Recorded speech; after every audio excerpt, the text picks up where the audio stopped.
Good morning, everyone, and welcome back to the second day of our Global Lead Exposure Conference. Yesterday, we heard a lot about the science of lead exposure, and today we're going to have a bit more of a focus on the policy and what we can do about solving lead exposure. Unfortunately, our moderator couldn't make it this morning, so I'm going to moderate this first session. And our first speaker is Dr. Tadesse Amera, who's an environmental scientist based in Ethiopia. And he leads the Pesticide Action Nexus Association, Ethiopia, as well as the international coordinator of the Pesticide Action Network International, so coordinates around the world, as well as with the International Pollutants Elimination Network.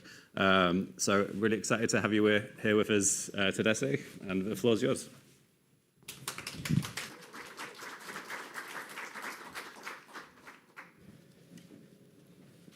Good morning.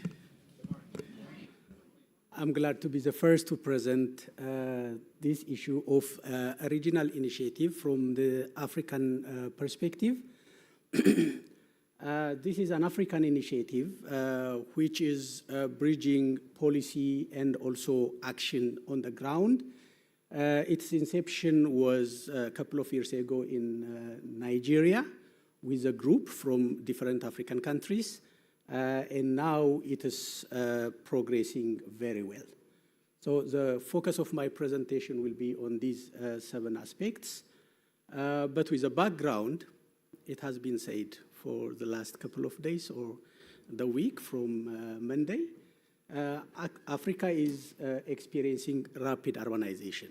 And with this rapid urbanization, we have 3 aspects.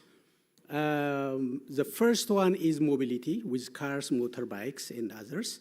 And the second one is communication, telecommunication. And the other one is electrifying rural communities, rural electrification. But with this, lead-acid batteries are playing a very great role in energy storage. But the management is low, and it's even affecting rural communities where virgin lands are there and where the communities do not know how to manage end-of-life lead-acid batteries. So this is the focus that we are creating this African initiative to mitigate the environmental and health impacts of end-of-life lead-acid batteries. What is the problem? The problem in Africa is similar. Whatever you see in Ethiopia, it is the same in Kenya, Tanzania, Uganda, or other countries. But before this initiative started, we have been working on the issue for long. Pan-Ethiopia has been working for the last 14 years. And we also convince our governments to have different laws and regulations. We have the first the lead paint elimination regulation in 2018, and we have also guidelines on used lead-acid batteries, roadmap on used lead-acid batteries, and it is not only Ethiopia. We have different initiatives in different African countries long ago, at least for a decade. And we have different approaches. Our experience is, I can just divide into 3. The first one is science-based approach. We bring evidence and we give that to governments, or we give that to journalists. The government one is, like in Ghana, we give the scientific evidence to governments and then we consult with the governments to change policies. In the Nigerian situation, we found out that there are messy industries, and we give that to the journalists, and it was published, and it shocked the whole system.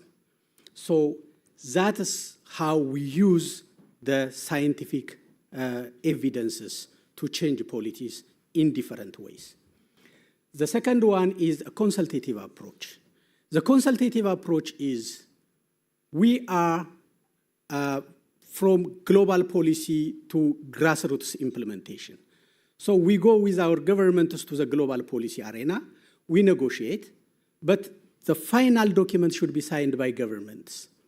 And we are advising our governments there, and then we come to our nations and we discuss with our governments to nationalize this, and then we bring that to the grassroots level. That's a consultative approach. And the other one is a confrontational approach. If the government doesn't listen, and if the industry continues to pollute, we use confrontational approach. And yesterday morning, the first speech from Felice Omido is a kind of confrontational approach which shakes the industry and also the government, and which brings change, and which is also a model for Africa.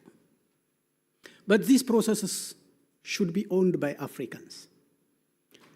And there should be a leadership from African perspective. We have to own it because we know our governments and we know also where to touch. We know the weak links. So ULAB's management project should be coordinated in a way that also involves African institutions who know the African politics, who know the African situation, and who know the national actions that are requiring those processes.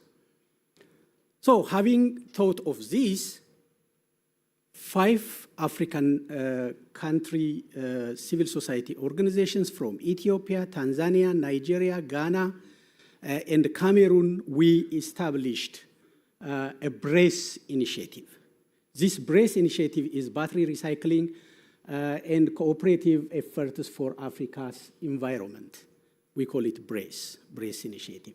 And the main objective is not to hold everything by Africans and African institutions, but to catalyze the transformation of African ULAB recycling sector to a responsible, safe, and well-governed industry to the benefit of the African people. So we would like to catalyze every effort that comes to Africa, because those coming out of Africa don't know what Africa, how Africa is working. So where is the weak link? What is done? What's not done? What's the gap? We know that, and we would like to catalyze, and we want to be part of that process. So the sub-objectives of this initiative is to initiate and support regional exchange and mutual learning on strategies and policies for ULAB sector transformation. We work on policies and transformation. As I say, I will come to the policy part, but we work from global policy to grassroots implementation. We conduct and support meaningful country interventions that advance the transition towards ULAB recycling in Africa. We influence local actions and local policies, and we develop and strengthen African expert knowledge in fields relevant for ULAB recycling sector upgrades. So these are the sub-objectives, and the cross-cutting motivation is African problems can be solved with African experts. So there should be a problem-solving approach with African initiatives. So this coordination and this project is initiated to coordinate the whole actor in a way we can have sustainable approach. These are project-based approaches. So in order to avoid the project-based approach, if we involve African institutions, it can go like a program. We have been working for the last 14 years, whether funding is there or not. We continue working. With the policy issues, these are the main UNEP-led policy arenas. There is also WHO-led with World Health Assembly, but I focus on this one. The first one at regional level is AMCEN. Sorry for the abbreviations, but I will explain. AMCEN is African Ministerial Conference on Environment. We have observer status there, and this is the highest environmental decision-making body of Africa. The African environment ministers gather together and make decisions. And we go there, we have observer status, our country ministers trust us, we advise them. There is UNEA, United Nations Environment Assembly. This is the highest environmental decision-making body of the United Nations. We have observer status there. And we bring issues there. And we convince our governments. We have GFC, Global Framework on Chemicals. This is a voluntary process which is multi-sectoral and multi-stakeholder. We have equal setting with the governments. And we bring those situations to that level. And BRS, Basel Convention, Rotterdam Convention, Stockholm Convention, they are coming together as synergies. Basel Convention works on transboundary movement of hazardous wastes. It restricts that. Rotterdam Convention is about the international trade of hazardous chemicals, and the Stockholm Convention is about banning persistent organic pollutants.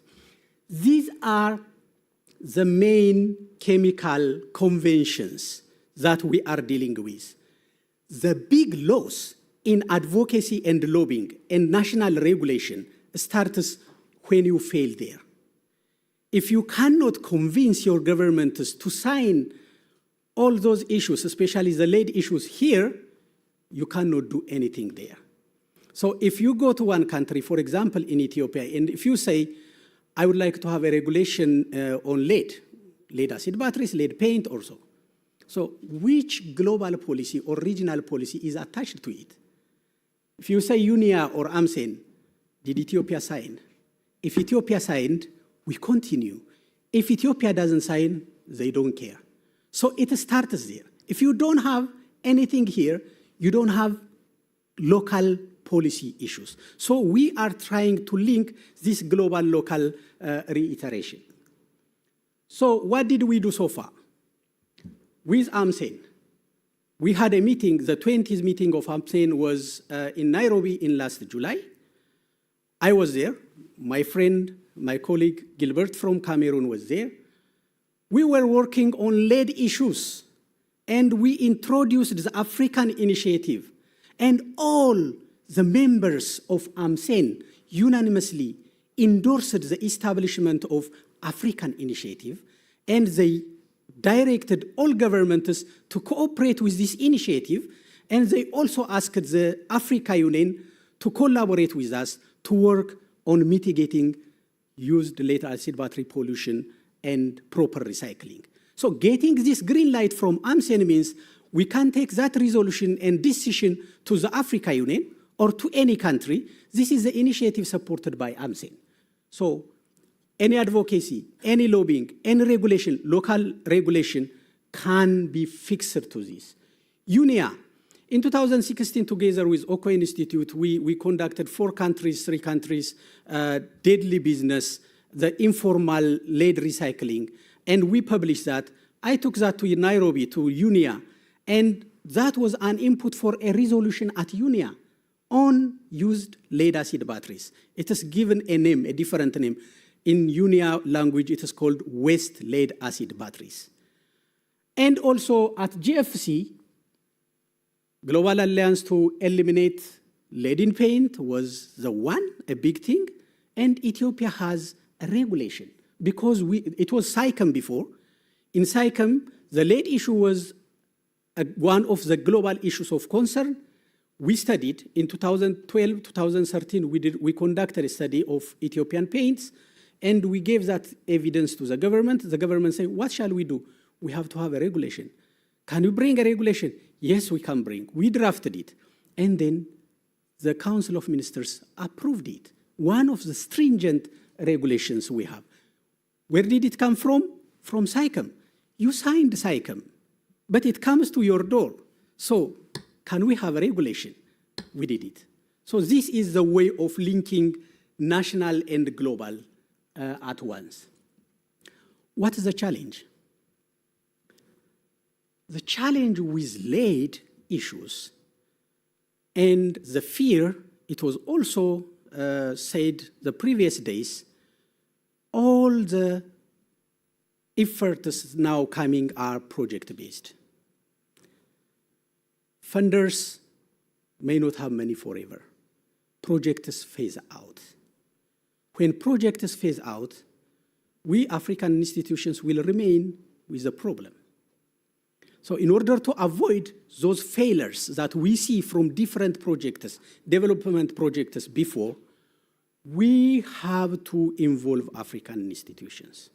When the project is phased out, this is one of the sustainability strategy that things will continue, and enforcement of laws and following up the industries should continue. And we have to bridge this gap by bringing African institutions as part of the solution. We have a lot to contribute. And there should be strong collaboration with institutions. That really is the basis for sustainability. And our aim is to start with 7 countries and then to reach out to 55 countries. If you see Africa from east to west, it looks like small. Shall I tell you one thing? In order to fly from Addis, from the Horn of Africa to Dakar, it takes 10 hours. And it doesn't take you that much to fly from US here. It's very big. And if you fly from top north to south, it's even bigger. Africa is big, and we have 55 countries. And the vision is to reach out to this continent. So Senegal and Cote d'Ivoire are the future visions we have, but these are the 7 countries now we are looking at, and to reach out to the African initiative from the very beginning. And we are not trying to do this in a silo. We are going to have, in the first part, the African Initiative Steering Committee, which involves all actors, all the institutions that are involved in the establishment. And in this part, we will have advisors, advisory groups from different institutions, technical, financial, donors, and anyone interested, open. Even new projects that are coming can come here and collaborate with African institutions. And we have different pillars. We have these 4 pillars: awareness, capacity building, developing industry standards, and regional collaboration and knowledge, and exchange of knowledge and outreach to others, and bringing this as a model for other regions is our vision. And the institutions that are starting are Pan-Ethiopia, where I am based. Agenda is in Tanzania. Craig Gilbert is from Cameroon. We have SRADEV Nigeria. Mountain Research Institute is from Ghana. CURE is from Malawi, and also we have a Rwandan organization. And Oko Institute is also advising us as a technical backup. And if we implement this properly, we will give our kids the world in their hand with intact mind, with no impact of lead poisoning, and let's do that. Thank you very much.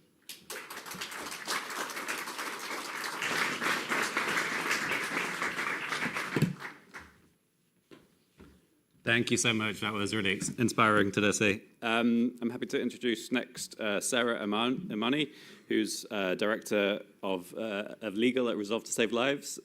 She provides strategic leadership and technical assistance to governments to review, reform, and implement laws and policies to support resilient public health systems. Sarah, welcome.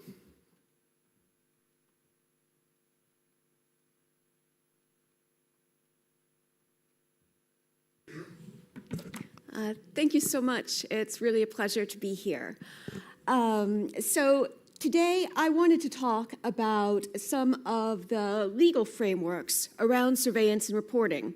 I've heard a lot of presentations in the last couple of days sort of touch on this, but what I was interested in exploring and did with my team was to see what representation do we have currently across LMICs of formal structures within legal systems that mandate either surveillance or reporting.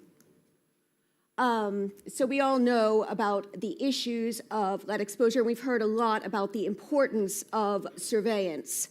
But whether surveillance happened, and just to pick up on a point that Dr. Tedese had just made, it's not project-based if we want it to continue.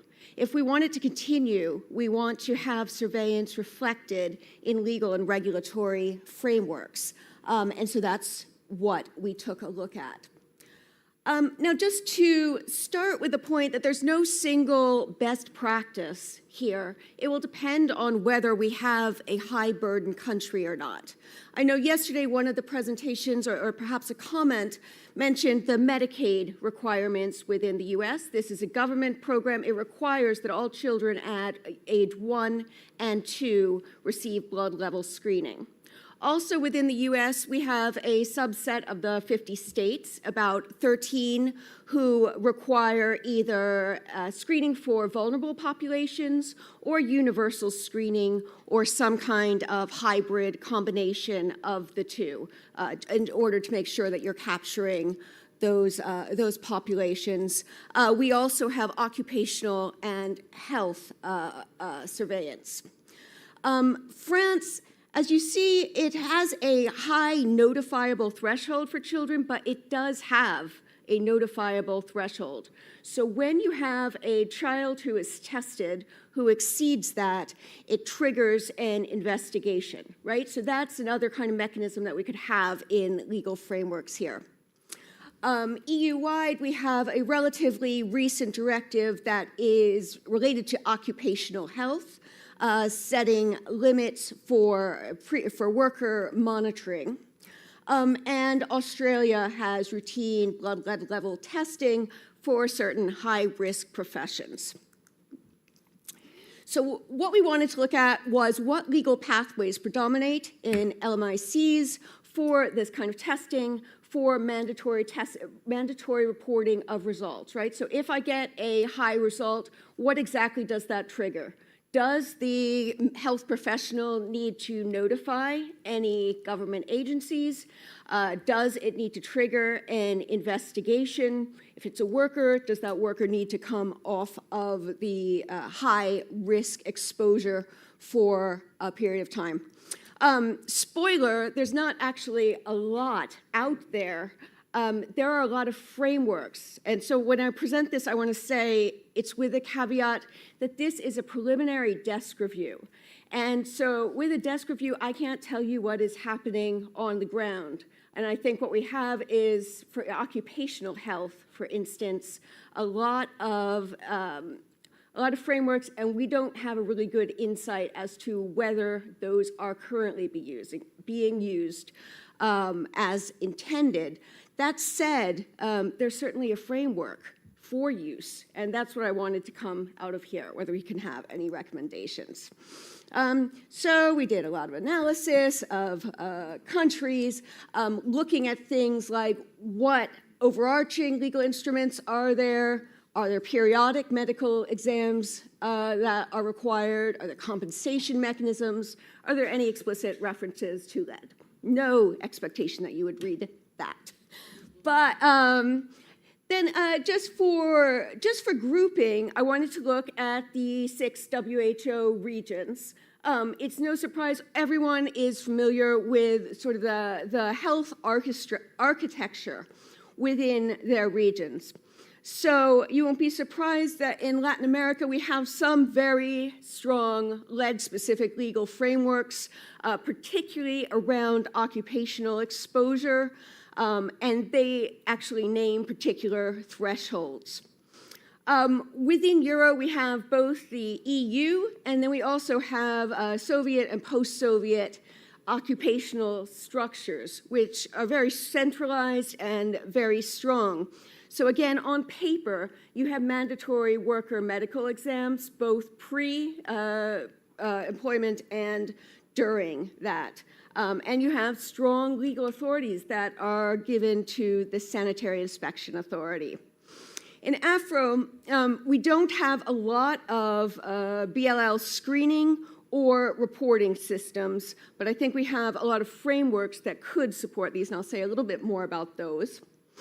WIPRO, which is the Western Pacific, they do have broad public health authority, and also maybe this is less of a burden in island states. They have quite limited toxicovigilance systems. For the Southeast Asia region, Often we have hazardous industry regulation, occupational health systems, and very communicable disease-focused public health surveillance systems. But often here, if you look at the factory law or hazardous process regulation, you will find references to lead.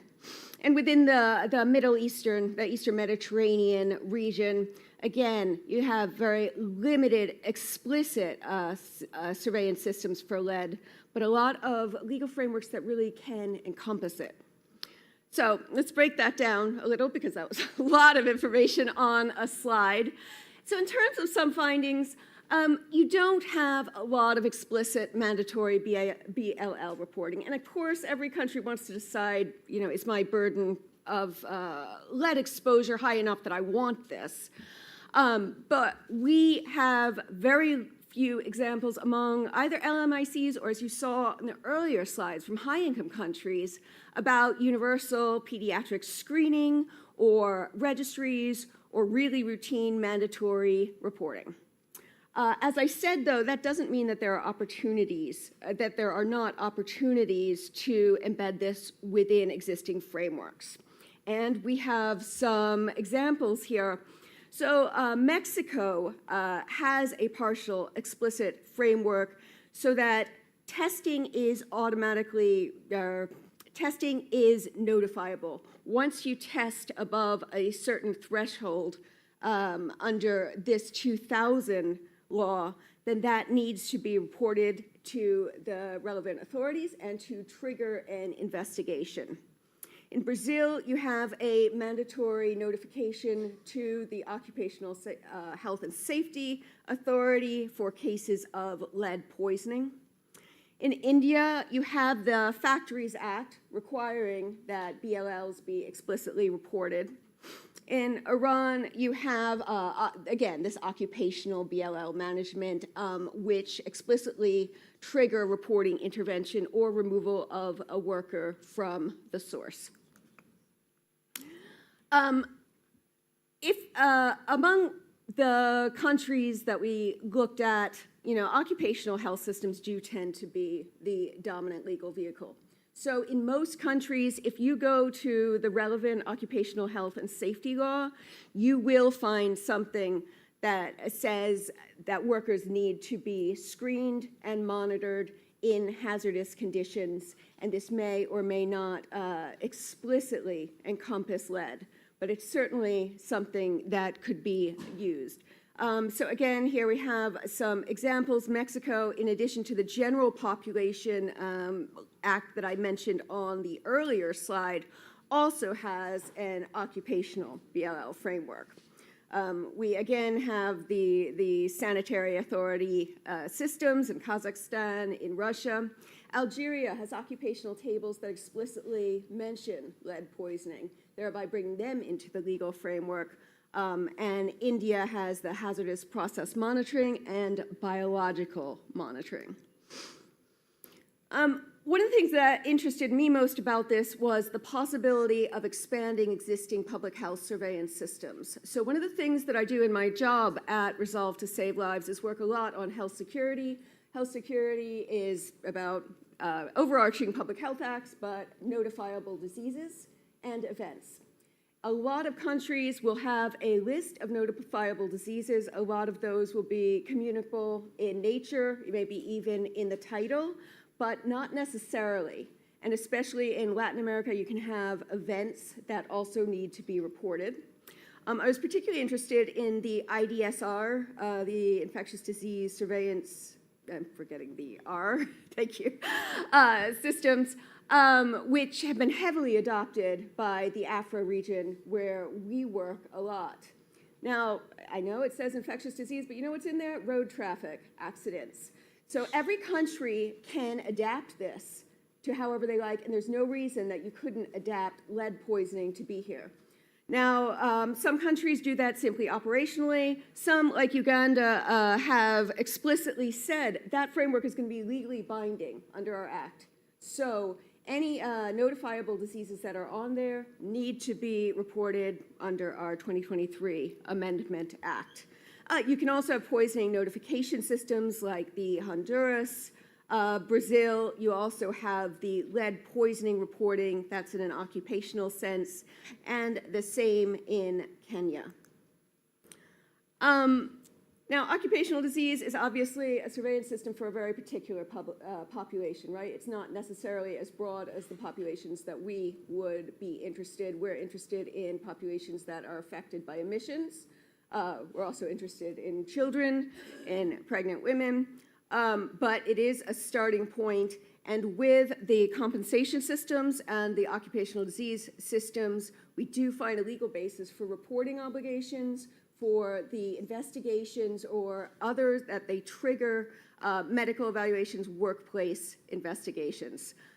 So again, we have the Algeria lead poisoning example in the occupational disease tables, a strong occupational declaration system in France, and reporting also in Euro. So what are some of the policy opportunities from this? As I mentioned, we could add lead poisoning to notifiable condition lists. This would create a new expectation. And related to that, that could be integrated into existing event-based surveillance systems. You could expand occupational monitoring systems either to make them explicit, well, ideally to make them explicit to lead, or maybe to expand the groups of workers that are covered. We have the occupational disease tables that really flesh out those occupational health systems. And you can have, of course, triggered or targeted surveillance where you choose the group that you want to be monitoring. So in conclusion, there are already a lot of legal pathways in LMICs. I would say if you're interested in enforceable surveillance and reporting requirements, look at the architecture that is already there and think about how that could be used. Yes, occupational systems come from a different place, and they're often more developed than the environmental surveillance systems. We can classify across the 6 WHO regions that we have different legal traditions and different surveillance models that flow into that. Lead surveillance can often be operationalized without entirely new legislation, but it can also piggyback on new legislation. So Dr. Tadesse, I know, with Penn, has a draft, right, for Ethiopia. It is still a draft bill, but what it would require in battery regulation is also that workers' blood lead levels would be monitored. So that should probably be another bullet on here. So I think in summary, I would say, yes, there's not a lot out there. I had visions when I started this work of coming here and being like, look, this is the threshold level across, all of these. It's not that easy to find. It probably is more, there probably is more information available if we dig down into clinical guidelines, et cetera. But this was a very preliminary mapping. But there is a lot of really valuable and important architecture that I would urge you to think about there. Thank you so much.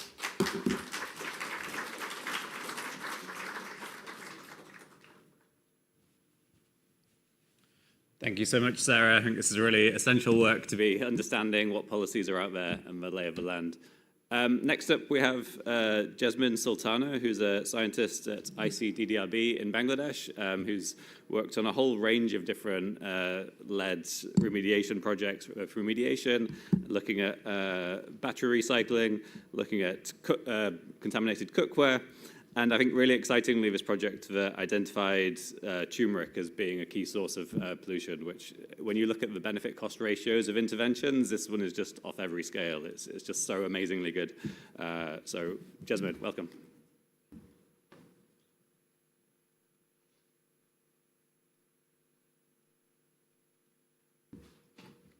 Thank you, and good morning, everyone, to my presentation. So on behalf of my team, I'll be presenting, and my title of the presentation is Impact of Nationwide Intervention to Eliminate Lead Chromate Adulterated Turmeric on Maternal Blood Lead Levels and Exposure Sources in Bangladesh. So this presentation will have some background work that already been published, but I'll try to go through quick because you already know a lot about turmeric. So let's look at some of the burden that you have already seen yesterday, some of these.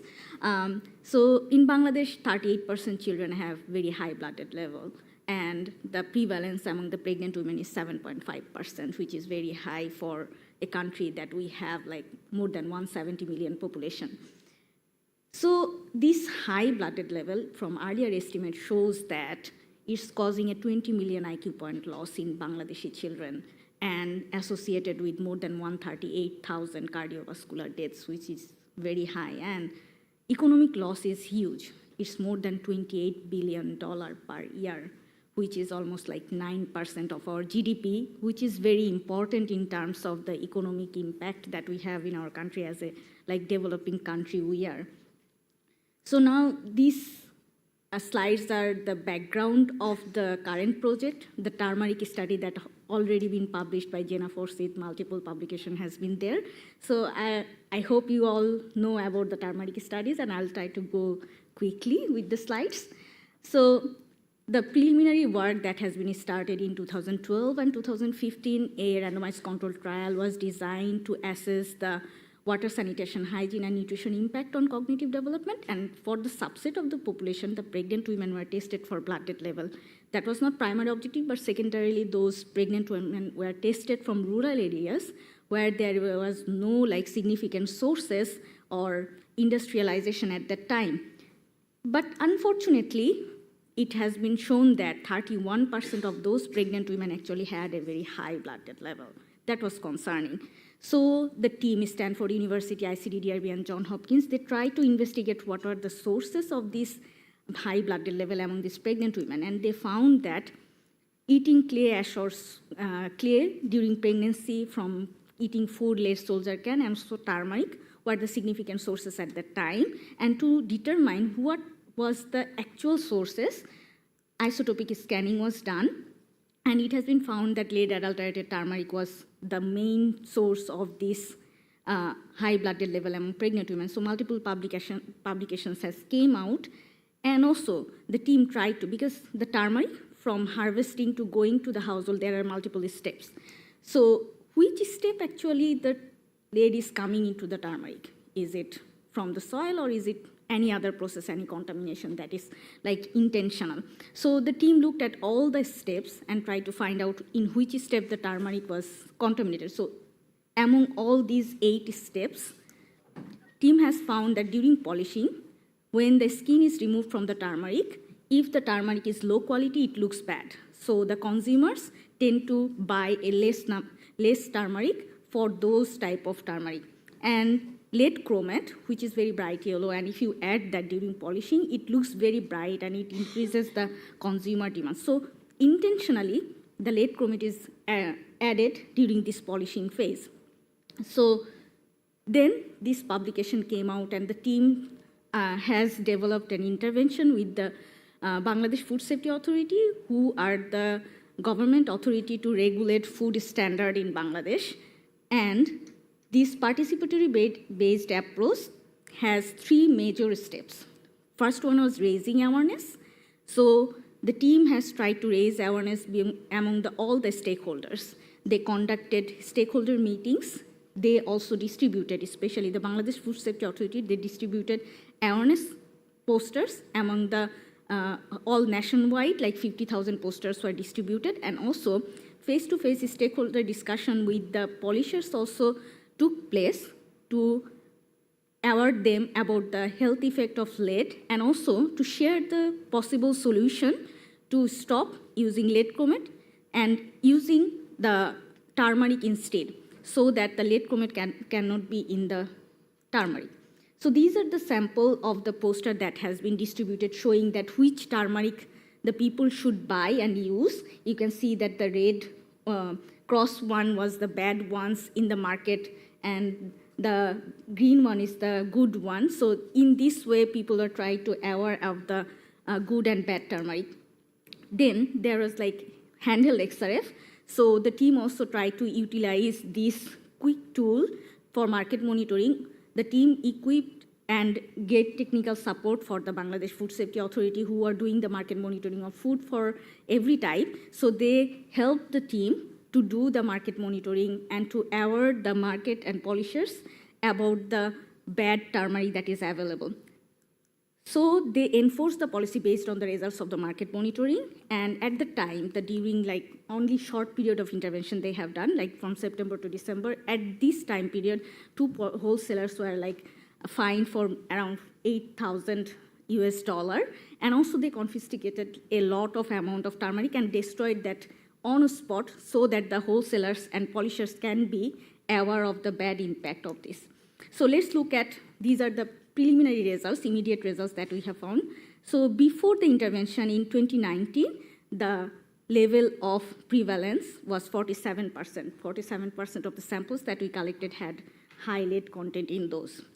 So the intervention was done after September, and these are some photos of the intervention that has been done by the Bangladesh Food Safety Authority and ICDDRB Stanford University.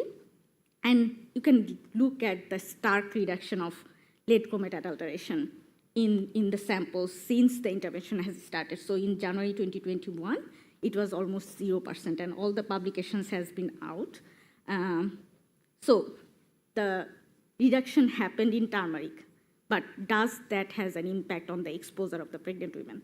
So the team tried to like coordinate a design so that we can say that reduction of the turmeric has an impact on the blood level. Fortunately, we have some historic sample from the 2012, the similar pregnant women in the same geographic area. So we try to leverage that sample and match that with the current sample that is in 2022.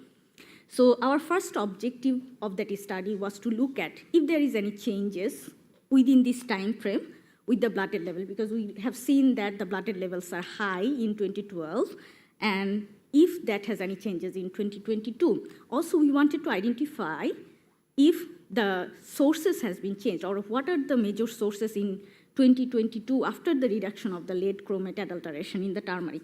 Another thing we want to also look at the changes of the market practices, if that has sustained throughout the time till 2025. So all these major 3 objectives we try to do in this study. So for the blood level, we've done a before-after study in the same geographic area that we did the preliminary turmeric study from the 4 districts of Bangladesh, you can see in green line. And the pre-intervention sample, as I mentioned, in 2012, we have preserved samples. So we used that and tested with ICP-MS. And in post-intervention, we enrolled a new 500 pregnant women, matching with gestational age and location. As we already know that gestational age plays a very vital role in releasing lead into the blood. So in second and early third trimester, the lead release is higher compared to the first trimester. So we try to match within 3 months age range of the gestational age, and also location is very important in terms of environmental sources that are, we try to make it similar to the historic sample we have. And so we did this, and for the turmeric, that was like longitudinal design, we followed up same polishers, same market, same samples since the pre-intervention period till the 2023 and 2025. So these are the same 6 districts we collected turmeric, whole dried turmeric dust and from polishing mills, and also like pigments from polishing mills. So these are some activities. You can see the first photo, this enumerators collecting dust from the polishing mills, some of the activities of drying turmeric, and these are the map where the turmeric samples are collected. So what the team has done into the households. In 2022, when the team went to the household, they collected venous blood and also environmental samples like soil, dust, water, and turmeric, and did a questionnaire survey with all the possible sources that can affect the lead exposure among the population. Also, we added 1 additional sample because Bangladesh is going on urbanization. There are like so many industries that is happening that is going around. So we did a detailed industry mapping within the 2-kilometer radius of each of the household, if there is any lead polluting industry, and if there is anyone, then how much the lead in the soil content we have, and also we did some air lead testing of high lead polluting industries in nearby households and also industrial areas. And the blood, dust, and water were tested using ICP-MS in Stanford Laboratory, and the dried raw samples were tested using the portable XRF. So we'll be presenting some of the descriptive statistics and also to look at the changes of blood lead level. We did the multivariate regression analysis from 2012 to 2022, and also we did multivariate regression analysis to look at the factors that is associated with high blood lead level in 2022. So these are some activities that team has done into the field. They worked really hard. So let's look at what happened with the turmeric after the publication of 2021. So in the time tree, you can see we have already shared this one. The time tree is almost 0%. Then time point 4 is March 2023. We have found a little bit high, then 1.9% in 2024, and 8.9% prevalence of late tainted turmeric we found in time 6. So our concern was, is late chromate again coming into the polishing mills and polishers are using that. So the hypothesis is that if you mix lead chromate into the turmeric, the lead and chromium content will be very high. So we try to look at, based on the data, that if there is an indication of new lead chromate introduction. So we try to look at the concentration of the lead into the turmeric for different time points. So we looked at how the prevalence was of the turmeric with more than 100 ppm. So let's look at if that has some indication from the data. You can see that pre-intervention period, 15% of the samples have more than 100 ppm of turmeric, lead in turmeric, but later, after the intervention, the prevalence was still low, within 1% of range. So our hypothesis is that no new lead chromate is introduced, but that introduction of 8.9% might be due to the legacy contamination, because after the intervention, none of the polishing mills were remediated. They are continuing the practice in the same polishing mills, so the dust and soil that might have high lead, that has been going to the turmeric, new turmeric.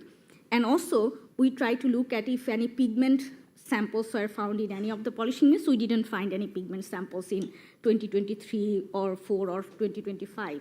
So no pigment samples were found in the polishing mills.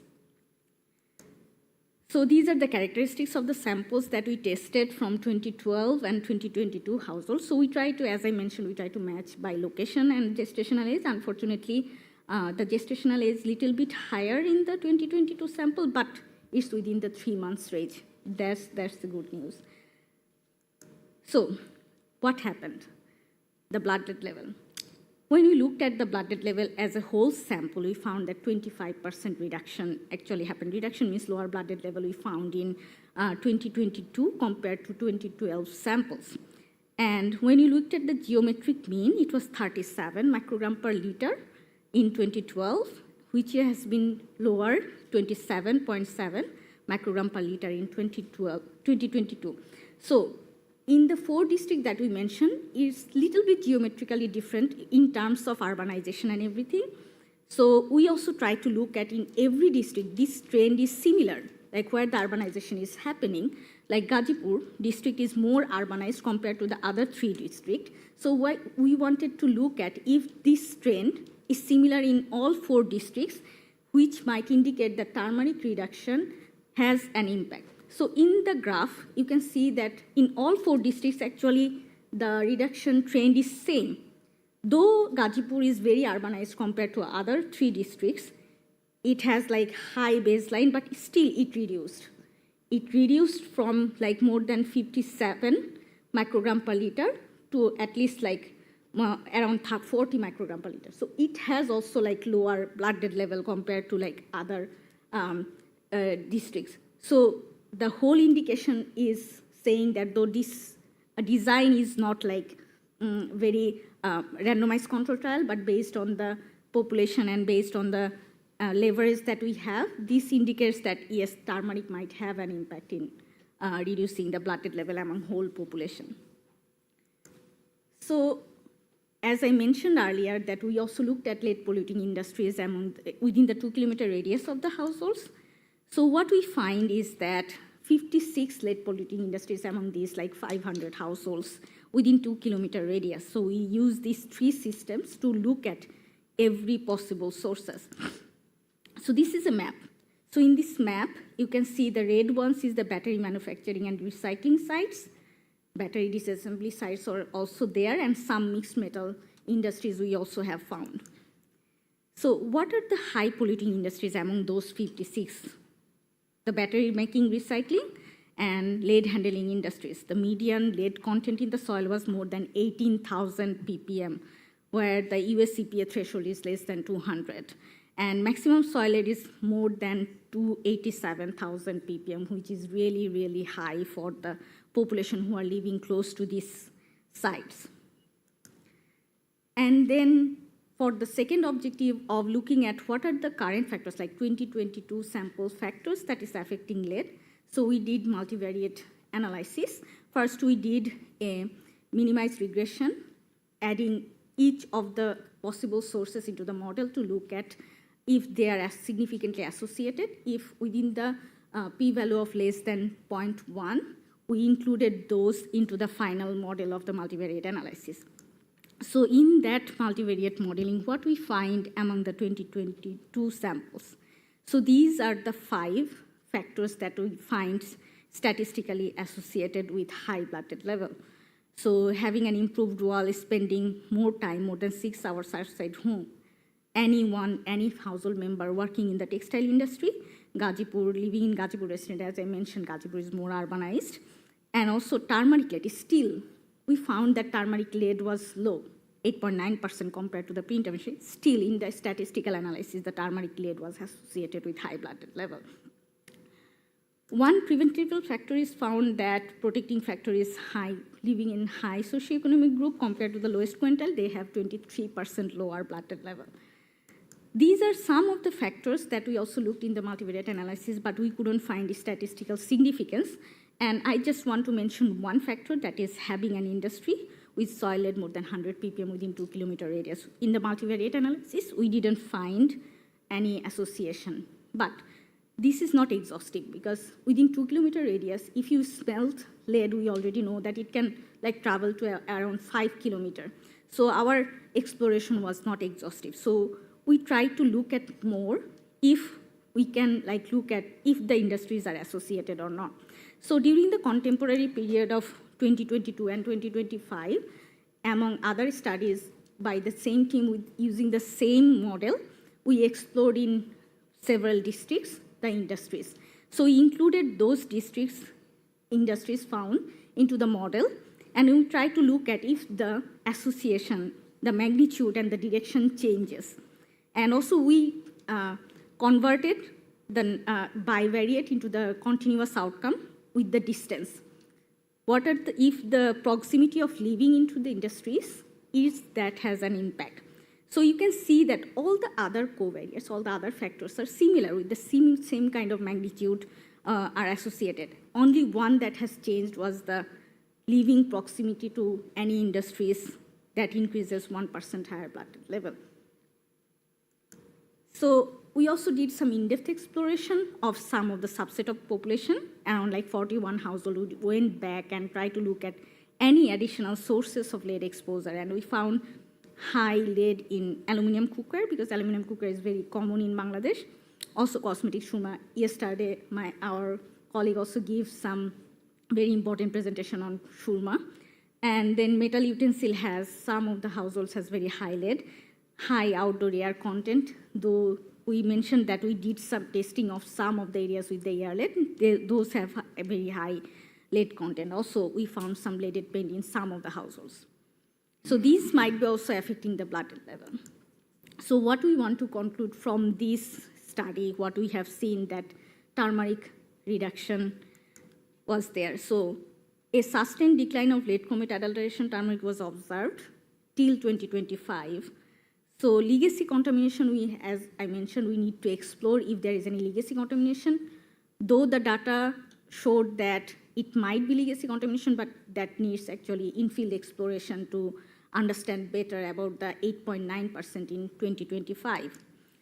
Also, the late comet intervention has shown that a 25% lower blood level in 2022 compared to 2012. And we have also noticed some of the industry-related behaviors and factors that can be associated with this high blood level among rural population. And some of the behaviors are spending more time outside home with a high lead content in the air that can have high blood level, working in textile industry, living close to industries, and also poorer households who are usually clustered around like informal industries or industries where they are located. And what we want to recommend from this study is to continue the enforcement. We have seen that enforcement has a very big impact in reducing the exposure sources. So we want to recommend that the Bangladesh Food Safety Authority and other government authorities continue this enforcement to sustain this impact. Also, environment-friendly industrial regulation should be there to remove the industries from the residential areas, at least from the 5 kilometers of residential areas the industry should be located. And also, systems approach is required. We have seen that turmeric intervention was really, really successful, but some of the interventions, some of the sources like lead acid battery that is having a high number in Bangladesh right now, that might need systems approach because only knowledge or only policy might not be enough to regulate this lead acid battery recycling or other lead industries. So systems approach, including all the factors or all the pathways to address the problem might be important in this context. So I'd like to thank all the team members. They worked really hard in the field and also doing the data analysis and developing this evidence for us to do a good work for the population that we are serving. And also the field team, they worked really hard. And also the study population, they gave a lot of time, a lot of support to us. Whenever we went back, they gave the information that's really important. Thank you. I also want to thank you, our donor, our collaborator, and our core donor of ICDDRB for their continued support. Thank you so much.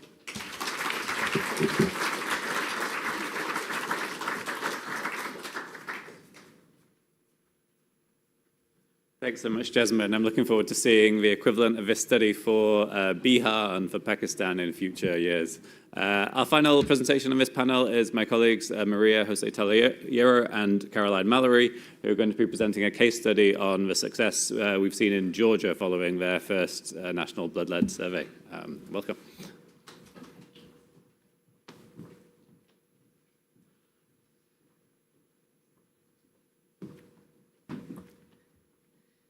Thank you, Lee, and good morning, everyone. I feel like every time I'm talking about lead, it's often a discouraging or sad story, so I'm really excited that today I get to share a happy story.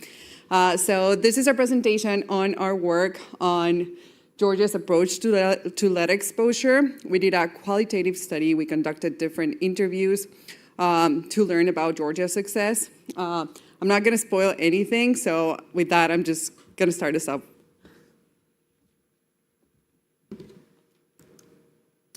Thank you. So I'm going to start by providing a little bit of background about Georgia and Georgia's experience with lead, starting with the very basics, and hope we have some Georgian representation here online. But if you're not familiar, Georgia is in the Western Caucasus in Central Asia. It's a post-Soviet country, south of Russia and north of Turkey. So a little bit about demographics. Georgia has almost 4 million people. And we looked it up, that's about half the size of London. Most people living in Georgia are ethnically Georgian, with some smaller other ethnic minorities. And Georgia is divided into 9 provinces. It has 2 occupied territories and 2 autonomous republics. One that we'll be mentioning is Ajara, autonomous republic in the west of the country. So a little bit about lead. In 2018, Georgia conducted a round of MIX-6, the Multi-Indicator Cluster Survey, and this was the first time blood lead surveillance was ever integrated into MIX. So this is quite a significant and novel approach. And it was also shocking. Found that there was a 41% prevalence of elevated blood lead levels in children tested between the ages of 2 and 7. And this was very much skewed towards Western Georgia and present in rural areas, which our interviewees found to be kind of surprising. They expected people living in urban areas to have higher BLLs. And further, it was discovered that the main source of lead was the spices. So very, very fitting to follow Jasmine in talking about this. So here is a heat map of prevalence. The south western corner here, this is Adara Autonomous Republic. They had a prevalence of 85.4% of children with high blood lead levels. So I want to take a pause and focus on something that we were hard pressed not to talk about, or we were hard pressed to talk about by folks we interviewed, and they were very much emphasizing the importance of Georgian cuisine as a mainstay of Georgian culture. So on the right here, you can see some Georgian spices, and you'll notice the colorful hue we've talked about with adulterated spices. I cannot confirm that these have lead, but generally you can tell that these are of the profile Jasmine spoke about, and lead has been added to spices to enhance their color, their flavor, and also weight. So to give you a little bit of context of how things happen, because this is one of the things that we studied, there were two key things that started moving the lead agenda in Georgia. One of them started in New York City, when the New York City Department of Health found that children with Georgian ancestry had very high blood lead levels, and they were able to point towards Georgian spices that were brought from Georgia to New York. So the New York Department of Health contacted the Georgian embassy to let them know about this issue. The other thing that happened was that a toxicologist did a hospital-based study in the capital of Georgia, Tbilisi, and he found that there were really high blood lead levels there too. This study was never published because it was at the time where lead care was having issues. So the results were not published. But those two things kind of like started raising awareness among Georgians and among people working in the environmental health space. So because of that, a couple of individuals started lobbying to include a lead model on the Mix 6. And that was a success. UNICEF started working on the lead module and applying the mix. But at the same time, because of these efforts by New York and this toxicologist, the Georgian parliament passed legislation on lead content in spices, even before they knew the high prevalence that they had. So Mix 6 was conducted. They found the high prevalence that Caroline already talked about. They were able to pinpoint that to spices. But it was key that when UNICEF and the government announced the high prevalence, the government also announced how they were going to address it. So the Prime Minister started working on an interministerial working group, which was key to the success. And they also passed a series of legislation of lead in toys, lead in paint, and lead in other consumer goods. Once this was done, they started establishing a surveillance system. So Georgia's national CDC started working on laboratory capacity, and they also started a surveillance system with Tromsø University, who won the contract. And in 2023, as you can see, well, hopefully you can see, the Georgian lead surveillance system officially launched. And in 2023, we started seeing in the literature a couple of studies that showed that blood lead levels were really reducing. For example, a pilot study in Poti, which is in one of those western areas, documents a 5.5 microgram per deciliter decline in the geometric mean in Georgia. I also wanted to mention that in 2024, the Georgian Prime Minister highlighted lead poisoning as one of the pressing public health topics in Davos at the World Economic Forum, which really also helped build the agenda on lead. So as I mentioned, the government started their response and they launched two things. First, a short-term program, which was a state program where clinicians were referring patients that they thought could have lead poisoning to get tested and to identify sources. They also did a lot of communication efforts through social media, through TVs, through newspapers, so that Georgians were aware of the issue. And as I mentioned, they passed a lot of legislation and enforced those laws because that's key to their success. In the long term, as I mentioned, they literally built a surveillance system from scratch with the help of a lot of partners, and they also built their own laboratory capacity, so they didn't have to rely on outside partners to have blood levels tested. So why did we want to study this? Like, what's the point? We wanted to know what happened in Georgia and what key lessons could be drawn, one, for other countries so that they can apply those, and two, for international organizations to know how they can better support efforts country-wise.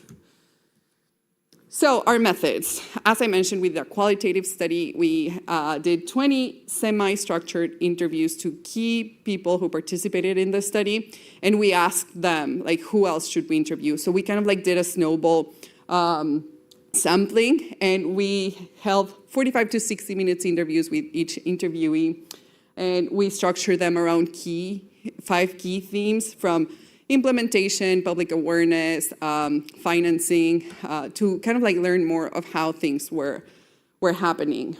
At the same time, we did a scoping literature review with both peer-reviewed studies, gray literature, newspapers, or anything we could find about Georgia's response to lead exposure.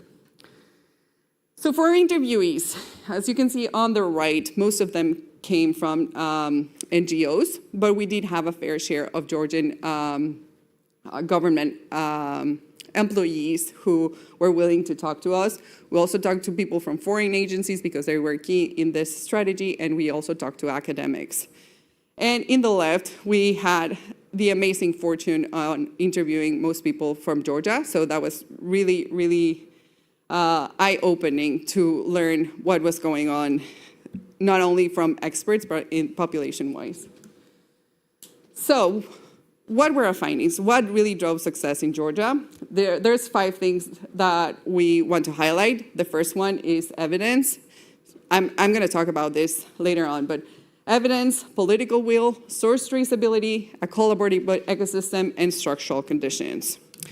So evidence. Every single one of our interviewees said that the main thing that started driving change was having evidence of lead poisoning in Georgia. So MIG-6 was extremely important for Georgia to start moving resources and expertise to address lead exposure. The second one, and you probably all agree with me that this is really hard to get, is political will, but they had really good political will. They had a whole government approach, which is needed when you try to address lead exposure. They also had some funding. They spent around 10 million gels, which is Georgia's currency, which is around $4 million. But government officials really own the problem, and issue ownership really moved the agenda. They gained credibility on the international stage because of the data that they had. And again, they passed regulations on a lot of things. And not only they passed them, but they enforced those.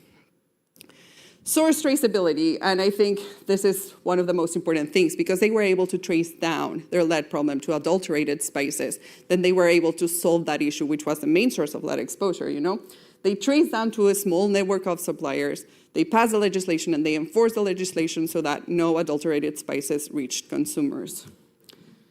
The collaborative ecosystem, this was not only done by the Georgian government. They had a lot of support from NGOs, as I mentioned. They also had foreign assistance from other countries, and academics were also important. But all of them working together in a collaborative ecosystem, that's what was able to be really successful with the intervention. We said lead-free Georgia. We do need to say that Georgia has not solved the lead issue completely, but their results were really promising. I do want to highlight 2 individual champions here. And I think this is important because I feel like we're in a room where there's a lot of champions on lead exposure. And I want to say this to motivate you, like your efforts are really important in this battle. And in this case, we have 2 individual champions. On the right, you have Andy Nadiradze. He worked at UNICEF, and he was the one that really lobbied to get a lead module on MIG-6. And honestly, interviewees kept telling us how important his role was. And on the left, I mentioned a toxicologist doing a study in Georgia. This was Dr. Ziad Kasi from Emory University. And he is still committed to the cause. He keeps training toxicologist pediatricians about the issue.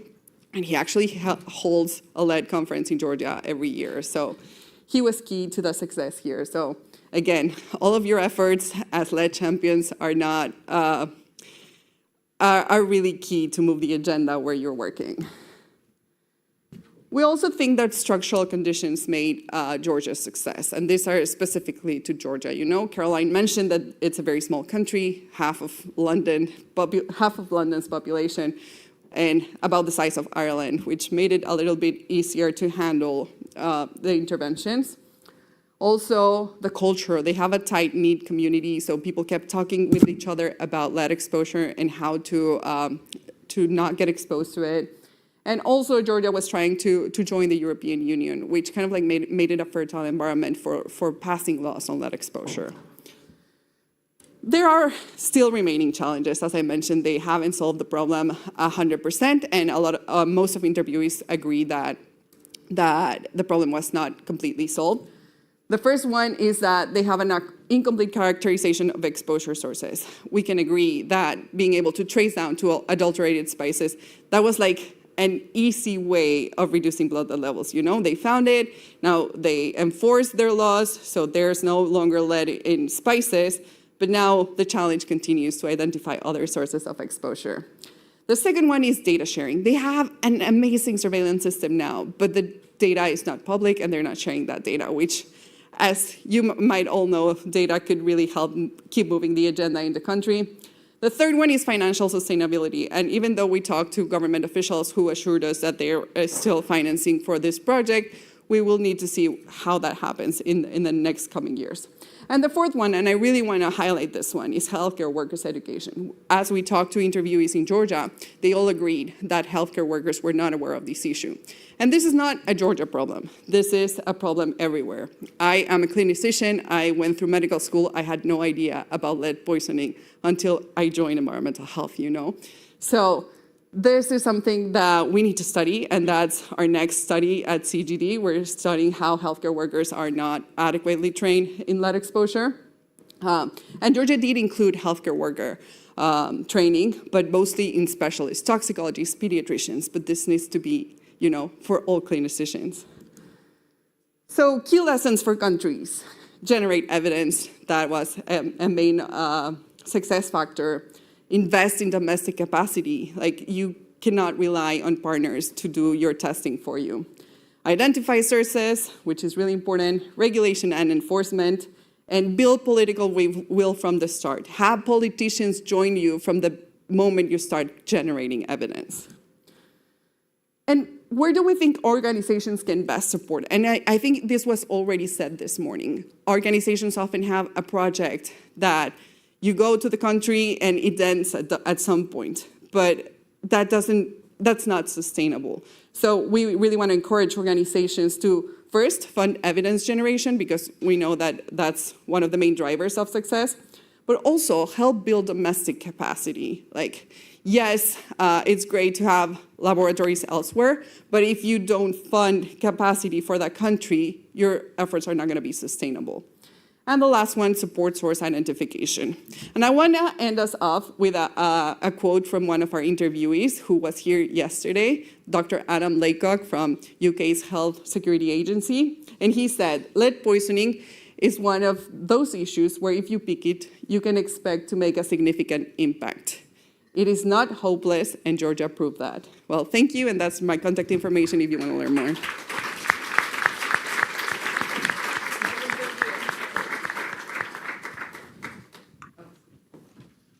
Thanks very much, Maria and Caroline. If you want to try Georgian food, there are some excellent Georgian restaurants here in London, so I can recommend them. I'll go straight to the audience for questions at the front here.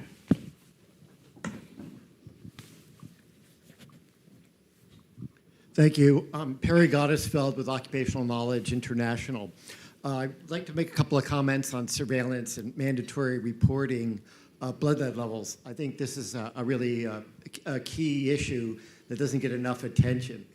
On the occupational side, which is where most of the mandatory reporting does exist, it's important to note that all of these standards, even the US and European standards, even these newer ones in the EU, are not health-based, and they're not health protective.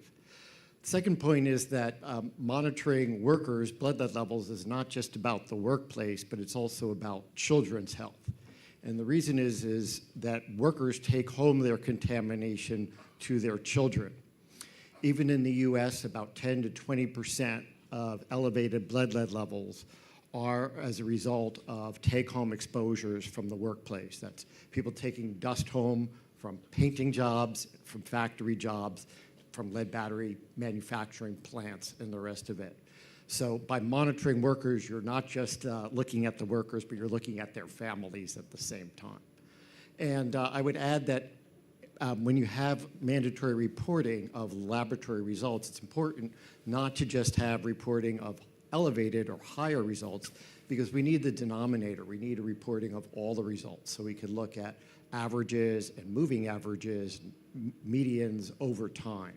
And that's important whether we're talking about children or adults. And the models that typically work the best for mandatory reporting is where the laboratory is mandated to report, because that's a place where it narrows the scope down of how many facilities actually have that ability and the certification to do blood lead testing. Thank you. Should we take a couple of questions and then come to the panel?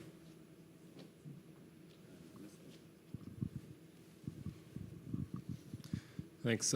David Berendes from Resolve to Save Lives, and I'm curious for the last presentation on Georgia, because I'm familiar with it, but I want to ask you, you talked a lot about evidence, but before you did the mixed survey happened, a policy was passed, which saved probably 1 to 4 or 5 years or so, you said beforehand. So I'm curious, can you talk a little more, did your interviews mention anything about what the conditions were, the political will, dig a little more into that of what caused and helped that policy to be passed? Because it seemed like from the order, it didn't require the mixed data to get that initial policy passage going. Do you want to respond to that comment, Sarah, and that one, Maria? Can you pass the microphone? I mean, I would certainly agree with the importance of mandatory reporting, and I know that we didn't go into details of an ideal surveillance system here, but I would agree that for communicable disease, for lead poisoning, the gold standard would be laboratory notification, because otherwise you're introducing a new degree of difficulty into it. But was there a question that I'm not getting there? It was an excellent comment. Okay. Yeah, I can talk about Georgia, and I agree. It's really interesting that they passed legislation before even mixed results were out, and I think that goes back to the issue ownership that they had from government officials. They knew about the problem because of the New York City Health Department finding Georgian kids in New York with high blood lead levels, and in other contexts, you might need more information and more things to have political will, but I feel like there were politicians in Georgia who were really aware of the issue and were able to move the agenda even before they had key results. And the other thing was that Georgia was trying to join the European Union, which made that a little bit easier. Tadesse, you were talking about the interplay between being going in the front door as an insider and the back door, and being an outsider and being confrontational. Do you think that staged process is important, or do you think it's useful for people to be confrontational as well and to have both sides? Yeah, thank you for this question. Yeah, both are important, but we cannot take one just to fit to all countries. It depends from country to country. For example, in the Kenyan situation, what Phyllis did was she alerted the government, she alerted the industry, and when there is no any reply, she created awareness to the community, and it is a community which was backing her up. And that is what brings to confrontational approach when no one listens. So this is one approach that we can take together with communities, not one organization, but like organizing communities and going together, different communities, maybe around the industry or those who are involved in the lobbying, advocacy, or activism. That's one thing. But the main one, which we should not forget, is to link the global to local. If a country is not committed to the global policy framework, those of you know how it goes with the negotiation at International Chemicals Convention level. What we do at that level is for your country to sign that agreement. If that country signs that agreement, you have a very big door open for you. And you can go to that country and say, now the level is endorsing it and nationalizing it. And we go and nationalize it. When we nationalize it, we may not go to that confrontational stage, but if we go even to the confrontational stage, they are obliged to reply in a proper way. They will not be against us. So both are important, but it differs from country to country. Jasmine, just on that point, did you face challenges with getting policy uptake from your research? It's every researcher's dream to have your results immediately implemented and enforced, but yeah. Yeah, thank you. So for this turmeric intervention, the good thing was that there was already like food safety policy available. And at that time, the team found a very motivating government authority, Bangladesh Food Safety Authority, who were really motivated to implement that policy into the field and monitor the market with the support of ICDDRB and Stanford University. So they were so motivated that it makes our life really easy. So having the policy in place and a motivating government agency who has the authority to enforce policy and enforce laws, so that actually made life easier. But for other sources, like the battery recycling, what we are also working on battery recycling for so many years, there are some policies, but there are some niche also where you can like loopholes, you can go through and do the things that you shouldn't do, and the implementation workforce, that's really challenging. That's why like one of our recommendations for addressing industrial sources is to go through the systems approach. Not only one pathway might work, but we need to go through, like address multiple pathways so that the industries follow the regulation, what are the policies available, and do the right things for the population. So the challenges is there. We have to like work on every sources, what are the challenges and how we can like avoid those challenges or overcome those challenges and make better changes into the country. Thank you. Thank you so much.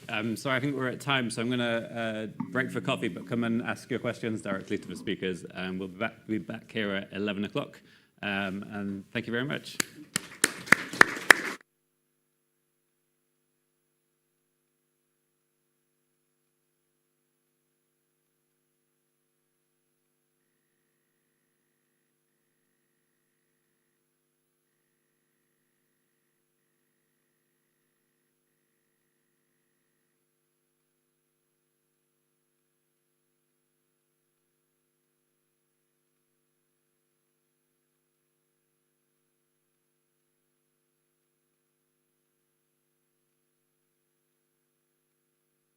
It's my pleasure to reintroduce my colleague, Maria Taliero, who's going to be moderating this next session. Thanks.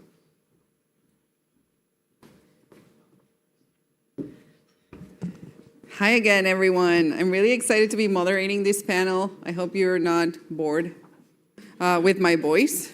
But this is going to be a really exciting panel. It's about exposure in the environment, and we'll learn about different sources of exposure, from water to food crops.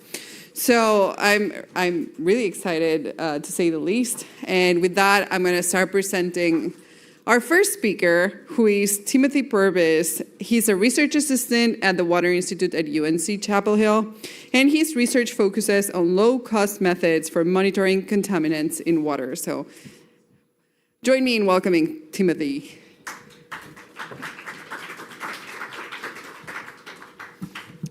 Hello, everyone, and thank you. I'm Timothy Purvis. I'm presenting on behalf of a number of colleagues, including Keshav Srivenkatesh, who did a lot of the synthesis that enabled this work. We are with the Water Institute at UNC Chapel Hill, so it should be no surprise that I'm going to talk to you about lead in drinking water. Now, jumping into not why lead, but why drinking water. Why are we concerned about drinking water as an exposure route for lead? A couple of things. The first is that we know that the primary source of lead in drinking water are the materials that are used to create the drinking water infrastructure. So there's two things I want you to remember. The first is that brass and galvanized materials contain lead, they're introduced in the manufacturing process, and they're widespread in drinking water systems. So globally, this can be galvanized hand pumps that we see in a lot of sub-Saharan Africa, but it can also be the brass fittings, the brass valves, the water meters that are used in utility lines. Any of these can contain lead and leach it into drinking water. Now, drinking water is also different from a lot of the other exposure routes because it's not a point source. Instead, it's a systematic exposure. And so while it may only represent a small to moderate exposure to lead, it's impacting a large portion of the population. And so if we can do an intervention that prevents these lead-containing materials from entering drinking water, then we may be able to have an outstanding impact in reducing that small to moderate amount of blood lead level. So we wanted to figure out, is this actually preventable? And the way that we are doing this is with some supply chain mapping and supply chain interventions. First question, what is a supply chain map? It's a tool that we use to essentially evaluate how is a product made.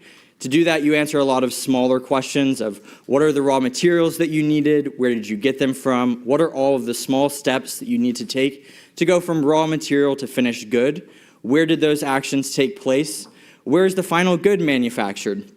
And then after that, where is it sold? Who uses it? How long do they use it for? To do that, we collect a lot of information from trade reports. We collect from APIs of actual distributors. So think an Amazon or an online retailer.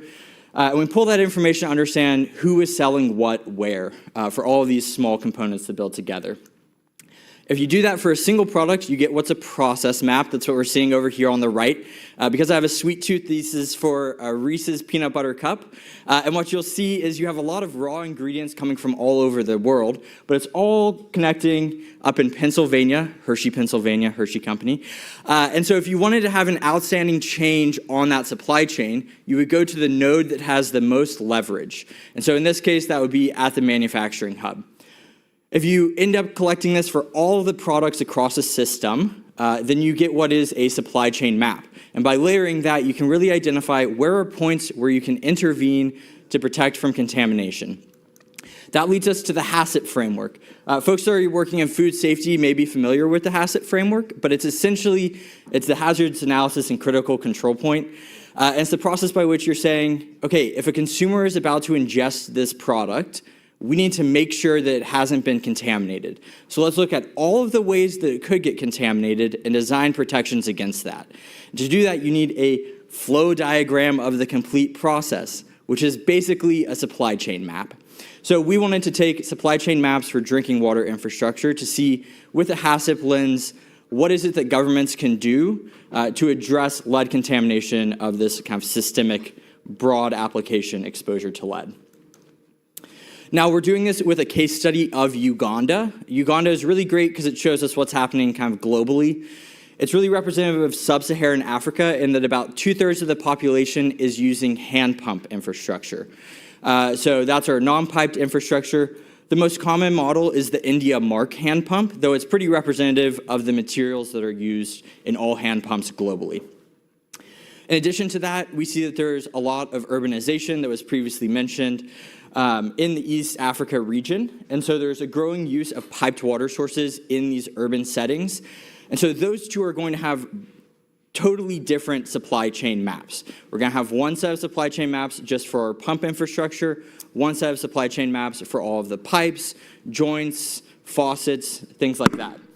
The last is that there's a growing use of mechanized boreholes. This is somewhat more unique to sub-Saharan Africa, but these are like the solar-powered boreholes or pumps that are bringing water up, and they rely predominantly on stainless steel. Now, stainless steel wasn't in that brass and galvanized category, so we know that it's a lead-free alternative. And so if we can find those in the market, it means that, yes, the lead that is being introduced systemically through the use of brass and galvanized can be prevented. Now, when we look at the actual infrastructure of the borehole, this is, as I mentioned, the India Mark hand pump. There's a standard that says the maximum allowable amount of lead in that component or in any component in contact with drinking water is 0.25% by weight. But if you see, the materials that are used in a lot of the boreholes globally are lead containing. Brass is typically 1.5 to 4% lead. So was at 8 to 15 times the limit. And then galvanized is about 1 to 2% lead. So likewise, both of those are clear mechanisms by which lead can enter into the drinking water system. So we wanted to say, yes, can we use a desk-based approach to do supply chain mapping to understand for Ugandan infrastructure where you could stage interventions to prevent this kind of systemic level exposure to lead through drinking water. So as I mentioned, we ended up coalescing a lot of information from online sources, predominantly from online marketplaces and from trade reports, to synthesize a lot of the product or process maps for individual components of hand pumps and pipe infrastructure, which we then ended up synthesizing into our supply chain maps. So we're going to look at, first of all, our pumps. It's not going to be a surprise.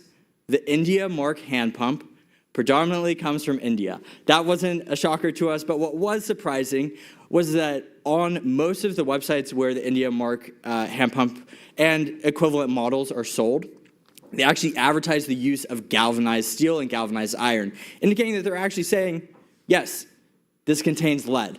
And as I mentioned, this is the most predominant form of hand pump that's being used in sub-Saharan Africa, and especially in Uganda.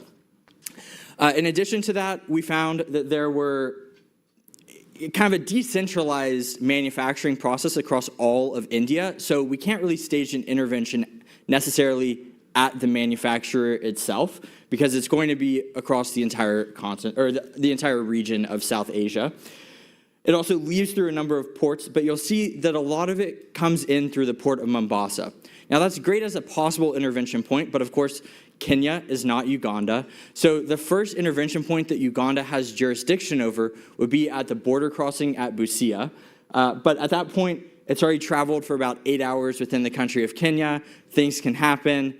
Lot numbers can disappear. It becomes difficult to actually do full tracking. And in addition to that, the typical border crossing for shipments into Uganda is 8 to 12 hours. And so adding another regulatory evaluation at that may not be entirely feasible. Lastly, we did see that there is this mechanized market. Most of those are originating from the global north in terms of the original company designing. A lot of it is manufactured in India, but one thing that we noted was that there's more self-advertising manufacturers and distributors of these mechanized pumps than are actually licensed by the original companies, which may suggest that these are counterfeit to some extent, and we can't actually certify from the original company that these are lead-free materials. Now, when we look at pipes, it's an almost entirely decentralized process. Pipes and the fittings that are made of brass or galvanized are quite easy to manufacture. So it's distributed across a variety of countries. It's not just India. You also have a lot coming from China, from Southeast Asia, from the rest of South Asia, from East Africa, and even within Uganda. So something that's doing an evaluation or an intervention at the point of import is really not feasible or useful, because the domestic manufacturing of these means that you can still be introducing lead into the environment through that galvanization process. So in terms of the interventions that we passed along to the government of Uganda, and then we'll get into kind of initial findings, we had two. The first was those centralized processes with the idea that you want to solve the problem as close to the source as possible. As I mentioned, this would actually be engaging with the manufacturer. This is a little difficult and essentially impossible for the government of Uganda to do, because almost all of it is based in India. So it would require global collaboration with the government and private sector in India. Alternatively, you could do those spot verifications to evaluate what is coming into the country, but as I mentioned, Mombasa is outside of Uganda's jurisdiction, and so you would still need international collaboration within the region, which may be a bit more feasible. And then doing an evaluation at the border crossing into Uganda is also a little difficult, maybe not logistically feasible, given the long delays of 8 to 12 hours for just one shipment to process. So the only other intervention that's really feasible is actually doing the end user approach and focusing on education. And so that would be engaging with the local governments, the utilities that are buying these pieces, the NGOs and charities that also have a potential reputational risk, and engaging them with an understanding that if there are lead-free alternatives on the market, then you can prevent the installation of lead. You can save your reputation by not introducing new contamination into drinking water, and you can save yourself a headache in 10 years' time when you realize that you probably need to remediate all of those systems that you could have prevented from being contaminated 10 years back. So, did this work? When we went to Uganda and interacted with all of our sector stakeholders and with the government, we found that, yes, we did identify through our desk-based evaluation essentially all of the primary exporters and importers of the large components, so the hand pumps, the submersible pumps, some of the larger piping that's used in municipal lines. There were some things that were a bit hidden, and so that's where we were able to talk with utilities and say, hey, we can't evaluate this from just an online an online study. And so that was the small kind of brass fittings and faucets, the things that are so low cost, they're not even sold online. They're just sold in a day-to-day marketplace. We additionally were able to use XRF to validate all of our material assumptions. So yes, essentially all of the hand pumps that we found that were in the market were using galvanized iron, and so therefore were contributing potential to contribute lead if they were purchased and installed. Additionally, we were able to find that, yes, there's a wide use of galvanized iron and brass in the municipal lines. And so there are clear spots where we're able to kind of design some future interventions. I do want to note that this desk-based survey was conducted primarily, as I mentioned, through the University of North Carolina, and that gives us the benefit of having thousands of undergraduates. We had about 12 undergraduates on this team that evaluated about 400 documents in about 2 months, and so it was actually quite a low-cost way to identify things that are actually meaningful and implementable in a short turnaround. So did the HACCP integration work? Decently so, but as we heard somewhat from our Georgia peers and then also from the East Africa with Tedeschi, you need international collaboration and you need cross-sector collaboration to make any meaningful impact on lead elimination across essentially any sector. And we see that being true as well in the drinking water sector. So to conclude, not as much why do supply chains matter, but also why does water with supply chains matter? We do know that essentially all of the contamination of lead into drinking water is coming from the infrastructure. We also see that there are lead-free alternatives that don't have actually that much of a markup in terms of cost, which means that this is a relatively preventable problem. And so the second thing that I want you to remember, the first was don't use brass and galvanized. The second is that we should take a no-regrets approach. Rather than waiting for 10 years from now when we've installed $50 billion worth of piped water access points and realizing, shoot, we should have done something 10 years ago, we can actually just prevent the installation of lead-containing materials right now. It's a fairly straightforward intervention once we do build that momentum. So I do want to conclude with, I didn't have time to add it to the slides, but one of the things that we are using with this data is we're integrating it into a national roadmap for addressing lead-free drinking water and how you would actually conduct similar supply chain evaluations and build kind of the political will through some evidence that we're generating in Ghana and Uganda. So I'd like to thank everyone and pass it off.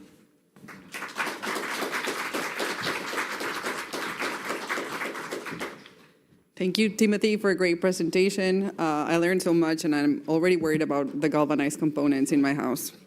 Our second speaker is Chris Kinali, who's a senior research scientist at Pure Earth's Innovation Lab. and he focuses on attributing the global health burden of sources of lead exposure and identifying opportunities and priorities for interventions. Welcome, Chris.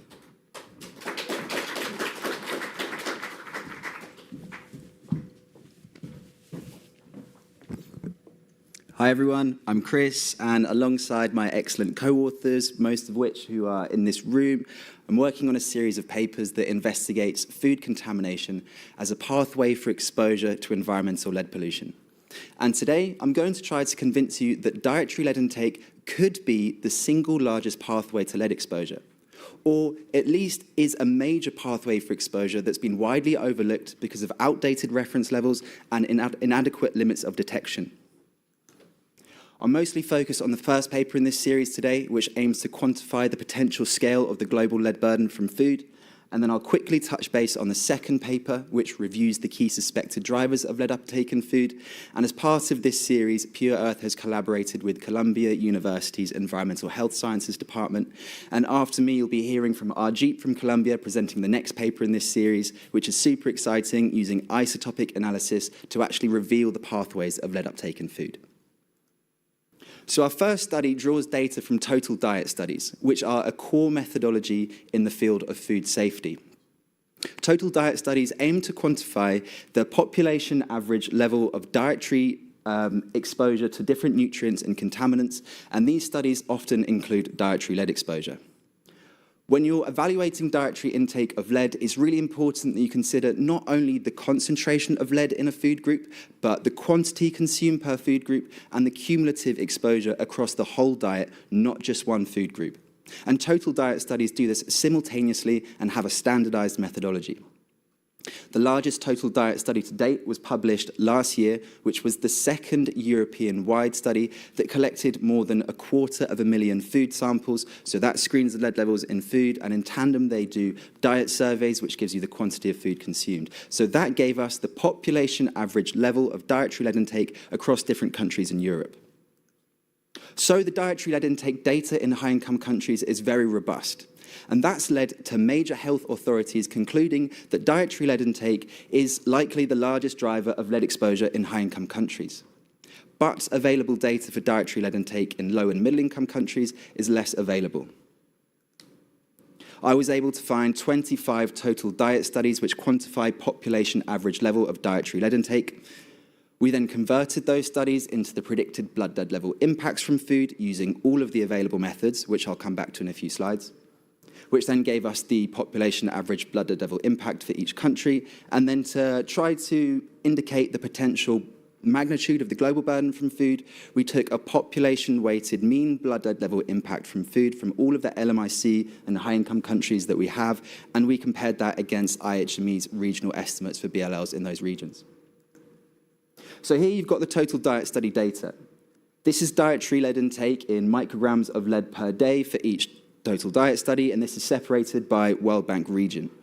Immediately, you can see that dietary lead intake varies substantially between countries. And generally, we found that low and middle-income countries had much higher levels of dietary lead intake than high-income countries. But that in itself suggests that solutions might be possible. The orange bar across the screen shows the reference level from the US FDA for dietary lead intake for women of childbearing age.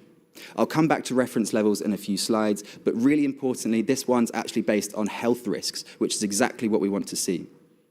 Only 3 of the studies achieved this benchmark, all of which were in high-income countries, whereas in LMICs, 5 of the 14 studies exceeded this threshold by more than 10 times, with the highest levels recorded in South Asia.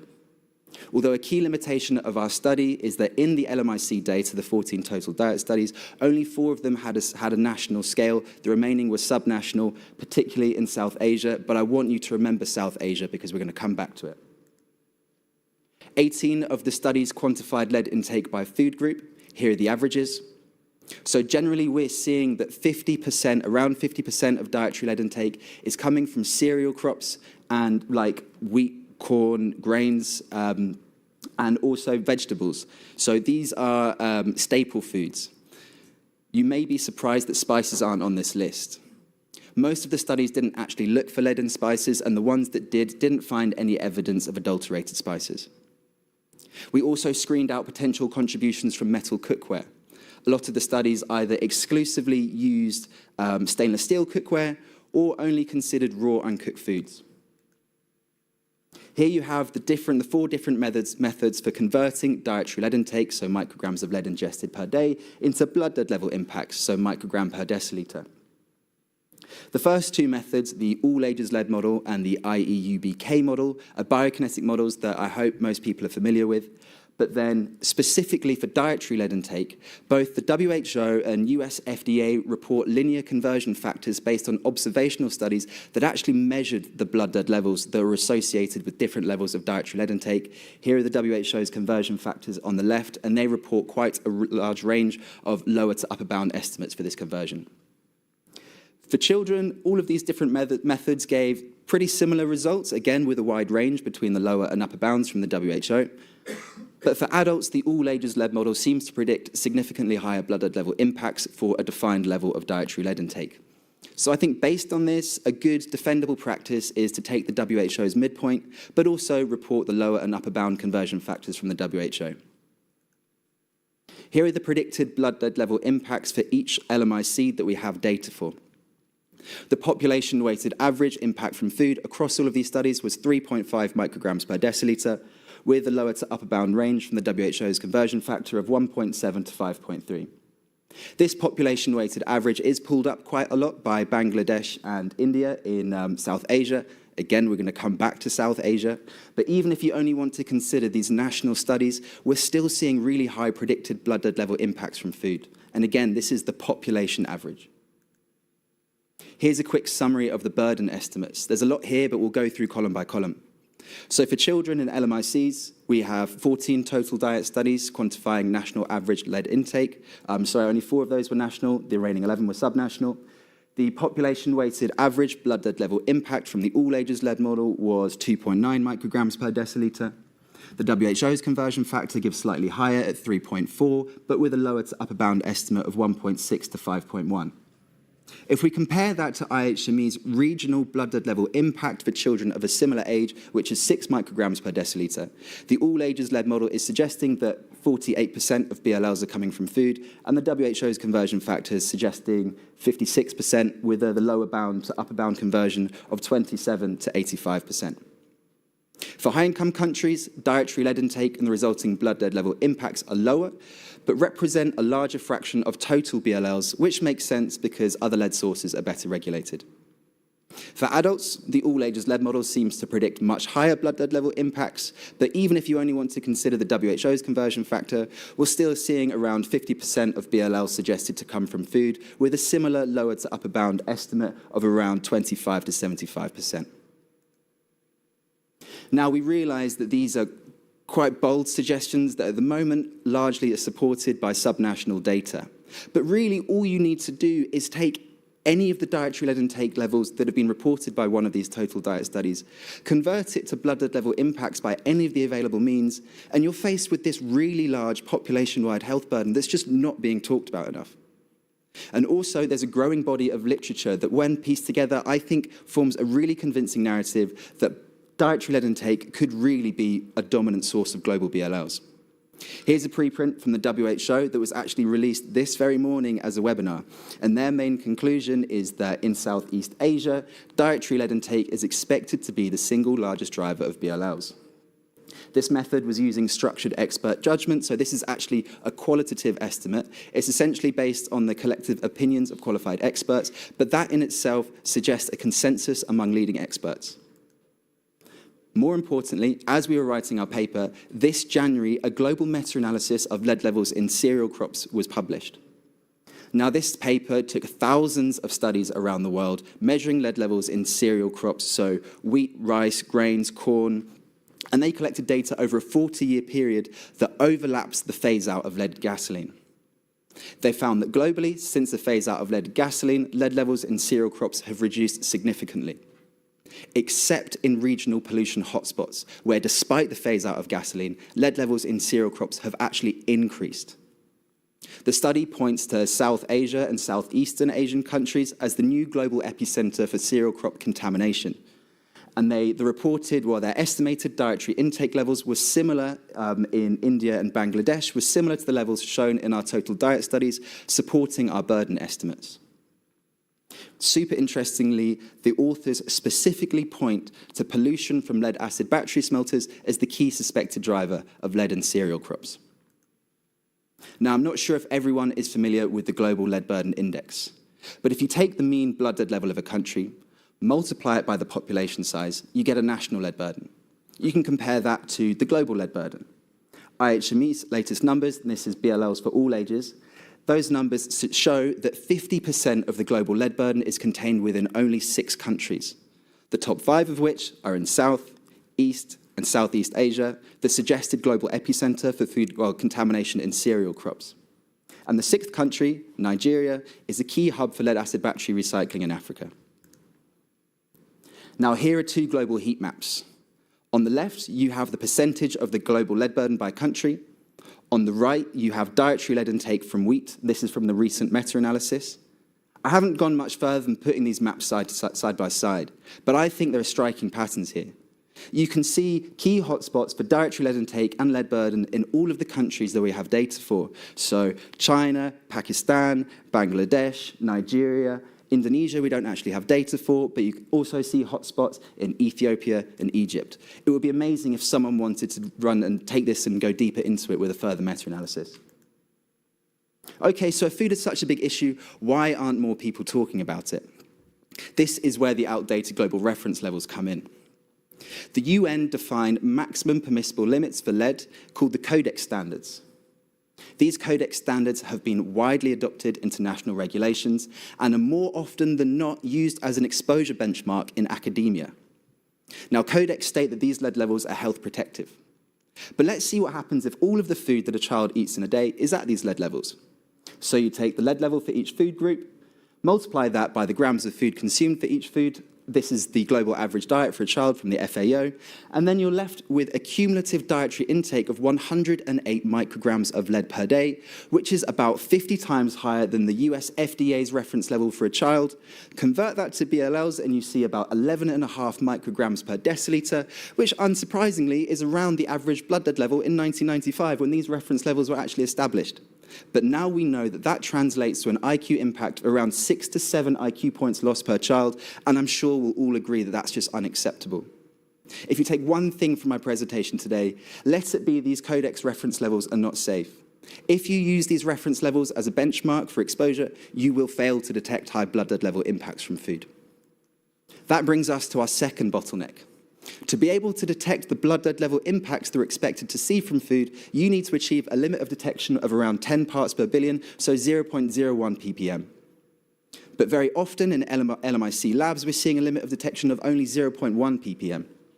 So if you test foods with that limit of detection at 0.1 ppm and you fail to detect lead in food, you cannot conclude that that food is safe, because across the whole diet, you could still see blood lead level impacts in the region of 15 micrograms per deciliter. At this point, it's really important to emphasize that the lead levels we're seeing in food are expected to be from anthropogenic sources, and RG is going to show you how we know that with isotopic analysis in the next presentation. Our second paper reviews the key suspected sources of lead uptake in food. We haven't finished it yet, we're still working on it, but our key theory at the moment is that we think that long-range air emissions from lead smelters and other industrial sources such as coal power plants is driving low-level yet widespread food contamination. This theory might raise eyebrows for a lot of you, because we know that with XRF, the detectable radius of soil enrichment around a lead smelter is quite low, typically 1 to 5 kilometers. And all lead in food must come from soil and root uptake, right? Well, that's a key misconception. Several isotopic analysis studies, including our own, have shown that lead in air can be directly absorbed into food crops as it deposits on leaves. And lead air levels have been recorded to travel thousands of kilometers across continents, even reaching the Arctic in the form of ultrafine lead particles. But at the moment, it's just not clear what the meaningful radius of food contamination around smelters is, but we're looking to address that in our upcoming studies. A really exciting tool that we're looking into is AirMod, which is the US EPA's regulatory tool for mapping air emissions around industrial hotspots. We're hoping to adapt this tool to make it specific for lead smelters and LMICs. We've got it running as a website, as a demonstration, so if you want to come and see it, please come and say hi after this. But we're hoping that we might be able to adapt this tool to be able to highlight areas that are at risk of food crop contamination. So the key takeaways. Food contamination can be a key driver of global lead exposure. To better understand the global burden, more total diet study data is needed, especially in South Asia. Codex reference levels for lead in food are not safe, period. But low-level, population-wide, cumulative, chronic lead exposure can result in really high lead burdens that just can't be detected by the protocols that we're using a lot of the time. To be able to detect blood lead level impacts in food, we need to be achieving 10 times lower limits of detection, around 10 parts per billion, which I'm told should be quite achievable with our existing technologies. Finally, food is a pathway for exposure to environmental lead pollution. So if we're trying to understand the global lead burden from lead smelters, it's really important that we consider the potential for low-level but widespread food contamination. Thanks again to my excellent co-authors. If you have any questions or concerns, please reach out. All our papers are hopefully being released as preprint soon, and hope you have a safe trip home.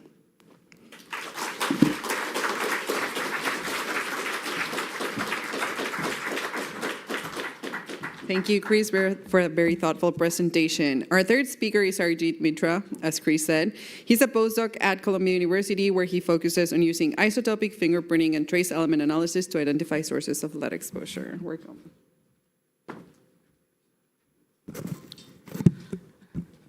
Thank you, Maria, for the introduction.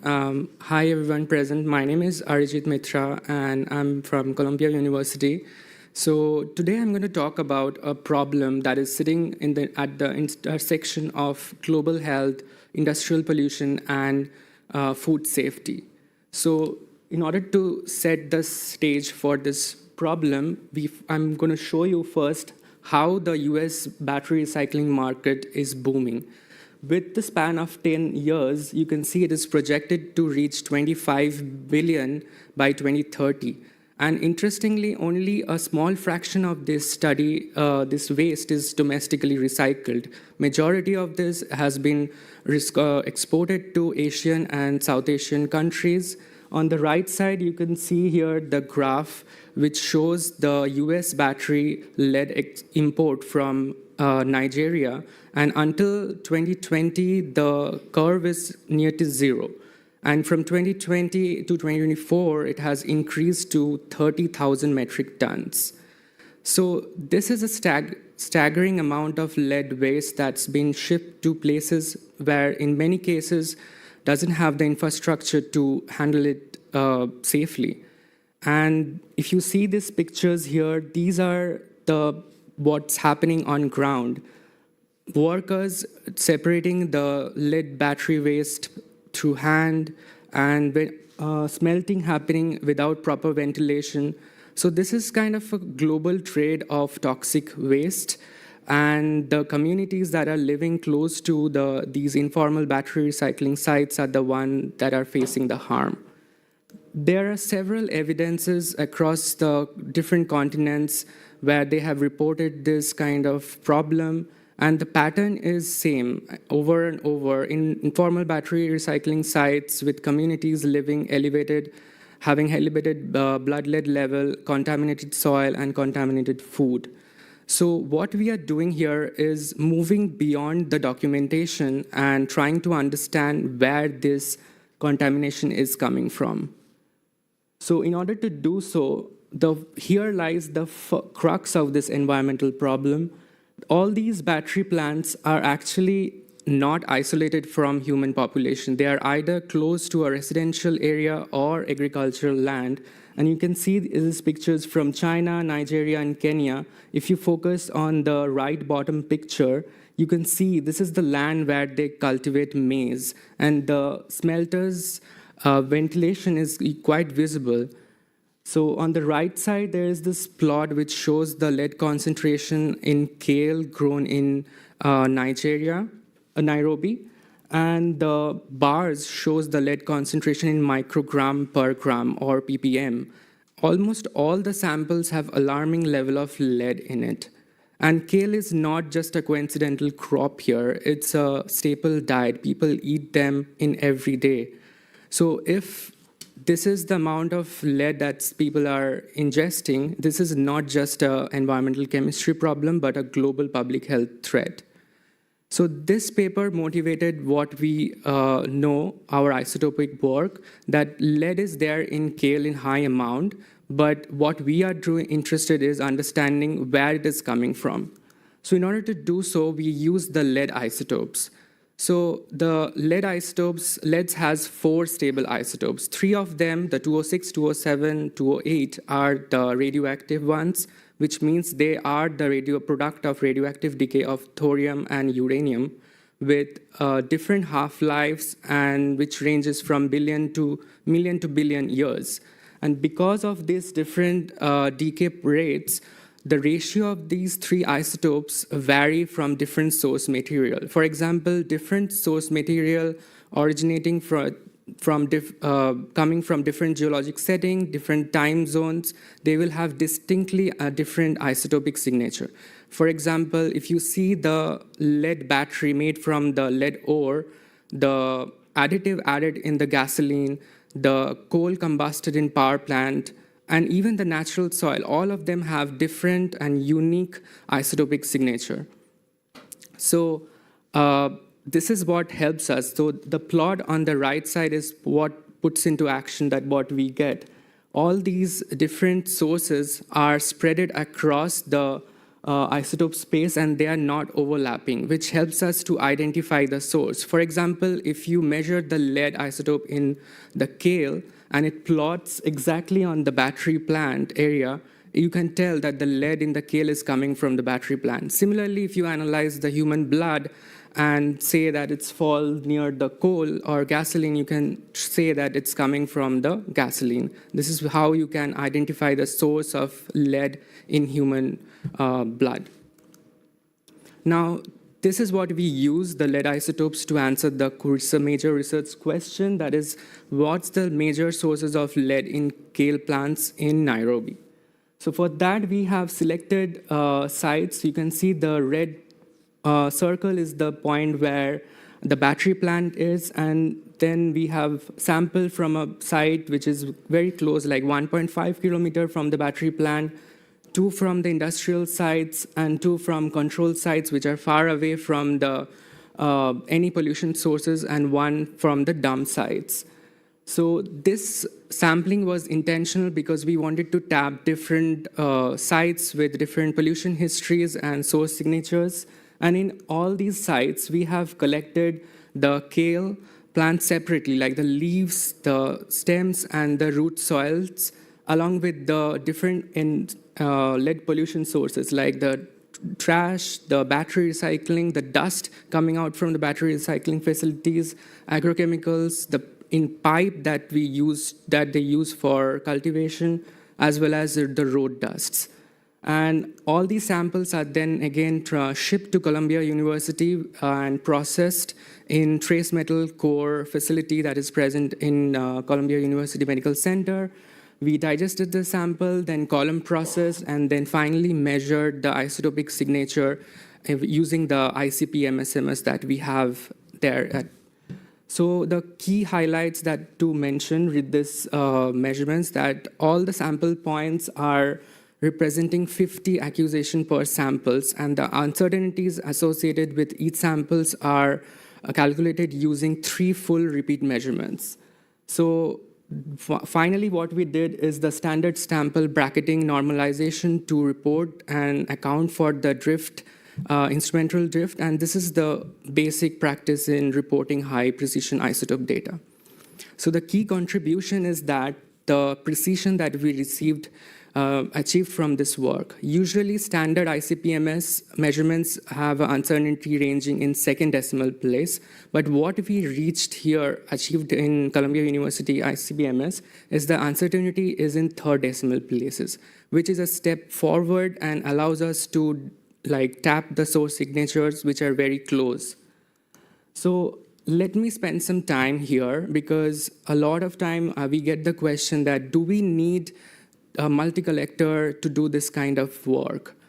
And the answer is no. And it's very important because multi-collector is an extraordinary tool in isotope geochemistry. And it is rare, expensive, and requires very high-skilled scientific specialization. And whereas the ICP-MS that we have in Columbia University is more easily available. So if we believe that this type of isotopic fingerprinting of pollutions needs to be a regulatory tool or routine monitoring tool, this needs, which I believe it should become, we need to have a method that's more widely feasible in every instrument. And what we have seen in Columbia University method is that the blanks are pretty low. So when we couple a standard ICP-MS with a dedicated clean laminar flow hood, the blanks that we achieve is 48 picogram, that is in PPT level. And it's very low, and it allows us to actually identify the source signature with a good precision. So this method can be used to adopt and use in a more large-scale way, because a lot of institutes or countries doesn't have the multi-collector ICP-MS facilities. So this can be scaled up in multiple countries.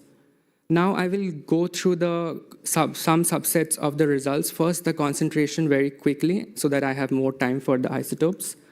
So the first and very crucial thing that we observed is that washing of the kale leaves reduces 40 to 80% of the kale.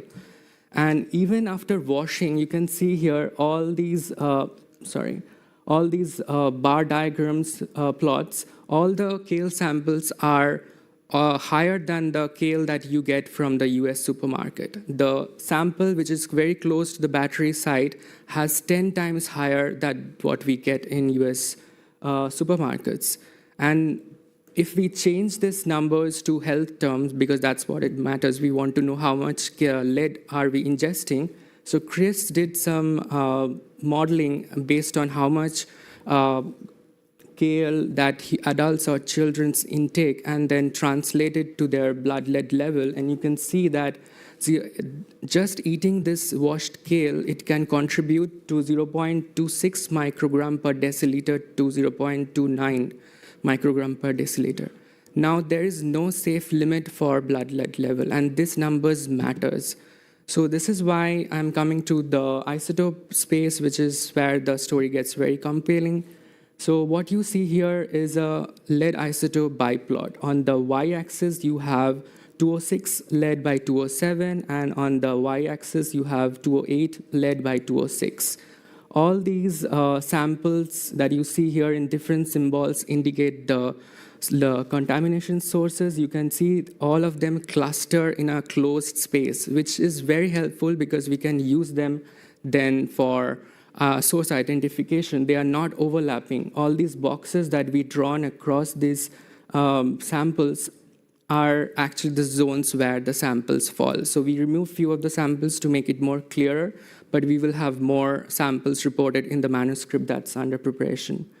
So if you notice this, the red triangles are the battery recycling site, which is different from the dump site, the irrigation pipe plastic, the road dust, and far on the right bottom is you see the uncontaminated soil signature. Now, if I just focus on the anthropogenic side or the anthropogenic end members, and this is how they are separated. They are quite widely separated. And for your sake of understanding, I'm going to remove these symbols and just keep the boxes, which denotes that where the end members are, and just incorporate the kale signatures. So first, you see, I just added the kale that we analyzed from a farm, which is 1.5 kilometer far from the battery plant. It just plots exactly on top of the battery plant signature. It's not just inside, it's just on top of it. So we can certainly say that the lead in the kale that is grown in 1.5 kilometer far from the battery plant is coming from the battery plant source. And then we plot the dump site kale signature. It's kind of varying from the dump site area to close to battery plant, because their dump site is actually the accumulates like waste across the cities, and also which includes like the discarded battery plants. So maybe this scale is taking the lead from those battery sites, and these dump sites are actually the secondary repository of the battery recycling sites, and which is what we see in the lead that it's taking up from the batteries. Now, if we add the kale that is grown close to the industrial sites, interestingly, it doesn't fall exactly on any of the end members, but in between the battery and the road dust. So it has a mixed contribution. So the lead in this kale has a mixed contribution. It's coming from the battery as well as the road dust. Same for the kale coming from the control sites. Now let me take you back to the kale samples that we collected from the battery plant, like 1.5 kilometer from the battery plant. And here we have plotted the kale leaves along with the stems and the root soil. You can see here that root soil has a very different signature from the leaves, which is matching with the battery sites. So you can clearly say that the kale that is present in the lead that is present in the kale leaves is coming through atmospheric deposition, because if it was coming from root soil, it would have matched with the root soil signature, which is very different. And this is where I would like to show you the picture on the right. This is a scanning electron microscope image of the dust that we collected close to the battery plant sites. You can see these bright white things. These are pure lead. So the concentration of this dust is 1.2 wet%, which is very high. So a speck of this dust, if it gets accumulated in the kale leaf, it will like boom, the concentrations are so high. And this is not what we see in the soil because of the surface area. The kale leaves have a smaller surface area. A small part will increase the concentration with respect to the soil. So one thing that you know here is that the lead that we find in the kale leaves are coming from atmospheric transport from the battery plant. Now, an important application of this isotope data is that if we plug this isotope data in the Bayesian isotope mixing model, we can quantify and say how much fraction of lead is coming from each sources. For example, for the samples where we saw that it's falling within the battery and the roadside soil, we can actually tell how much fraction is coming from these two sources. And you can see here on this top, all these sites have different contribution from battery. And if we compare the distance with the battery contributed lead, you can see there is a very high correlation. So as we go farther from the battery plant, the contribution of lead decreases. And this is what we are going to talk about later. So the major conclusions is that the Nairobi kales have high lead concentration close to the battery sites, and which is almost 10 times higher than the US grocery store kale. The dust that is coming out of these smelters of the recycling facilities have 1.2% lead, which is very high. And they are coming and contaminating the food crops, which is what we traced through lead isotopes. And we can tell using the lead isotope what is the pathway that is lead is entering the food crops. And we already saw that there is evidence of foliar contamination through air pollution. So where we go from here, that what we reached, we want to scale globally and study different kind of food crops in different parts of the world, because this approach that we built is transferable to different countries. And that's what we are going to do as a next step. And then we also going to study different types of crops, study the dust to see how this pollution is moving from the smelter sources. And finally, we would also see the blood lead study, reproduce this study for the blood and understand where the lead is coming in the human blood. So I want to acknowledge the two teams that have worked. The Columbia University Multi-Element Trace Elemental Lab. These are Catherine Schilling and Anirban Basu, who are my mentors, are also the PI of this project. We have Anna Navas, ASEAN, and Clara Chan present today at the back, and rest of my lab mates. And also the Kenya-based team leader who helped to do the field sampling. And finally, the project is funded by Pure Earth, so thank you.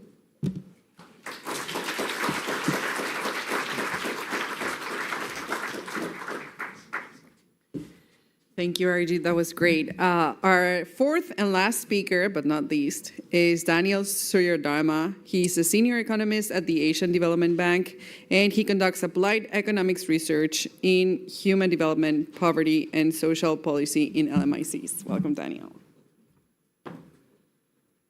Okay, hello everyone. Thank you for the opportunity to present our work, some initial findings on finding out the dominant sources of lead exposure among Indonesian children. This is joint work between the ADB and the World Bank.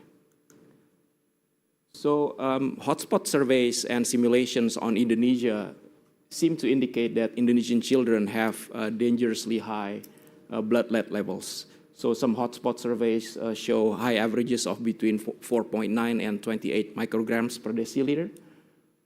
But unfortunately, we don't really know what the situation is for the whole country because there is no nationally representative blood lead prevalence data or systematic source identification.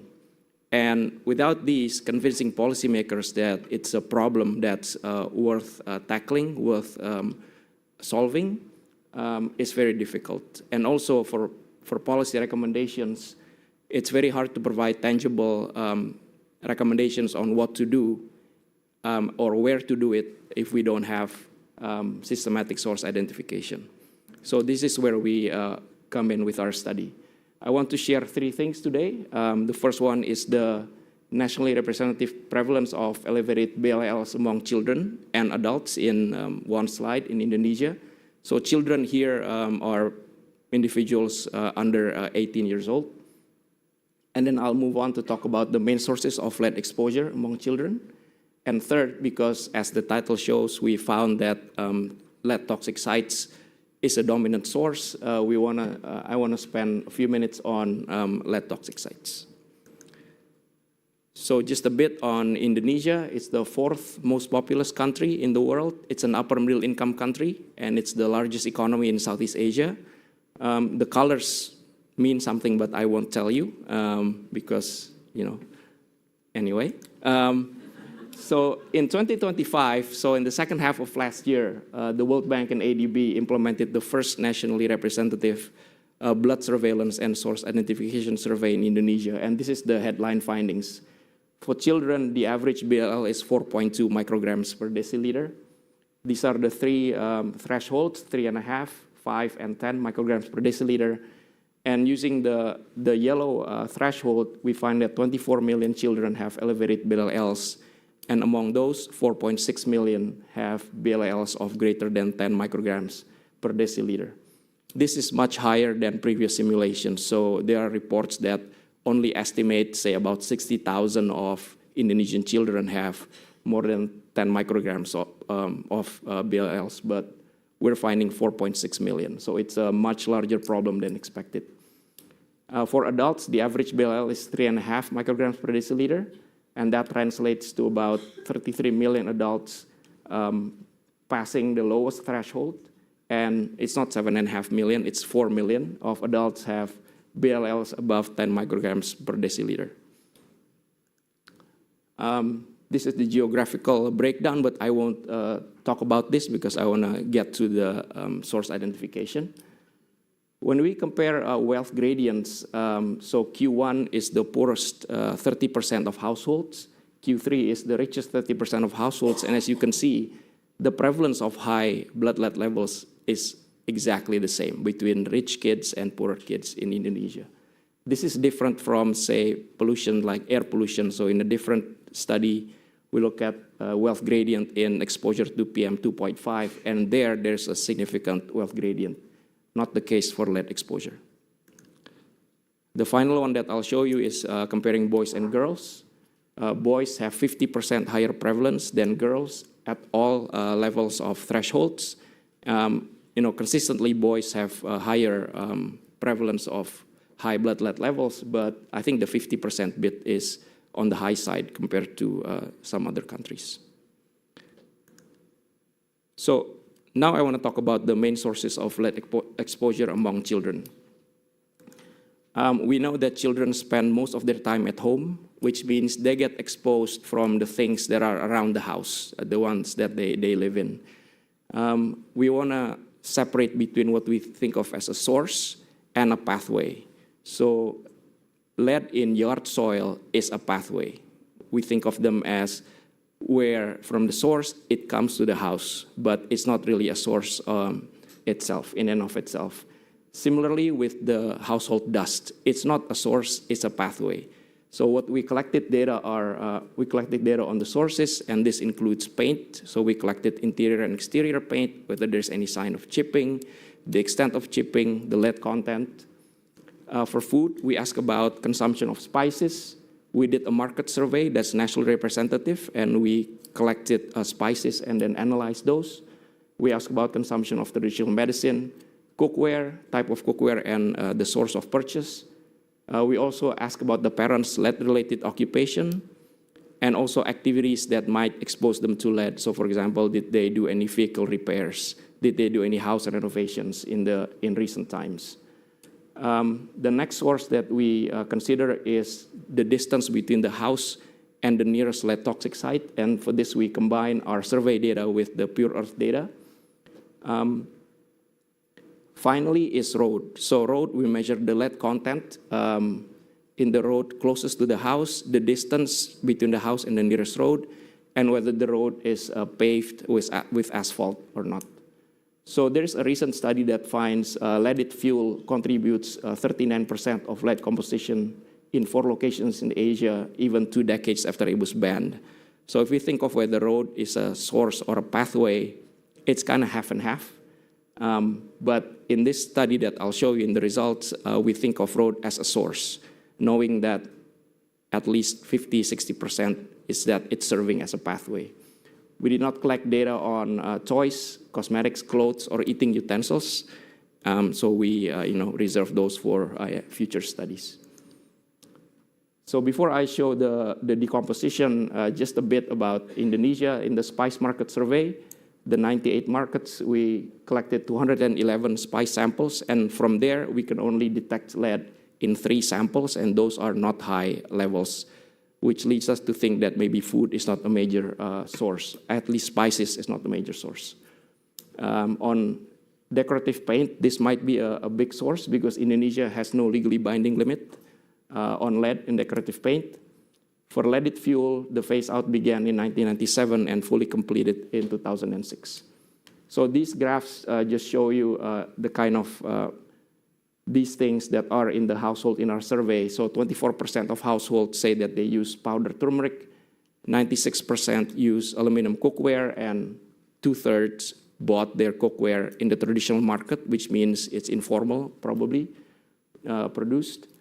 58% of houses has chipping paint, and going to the right, 7% of households is located within 3 kilometers of a lead toxic site, further 14% between 3 to 6 kilometers.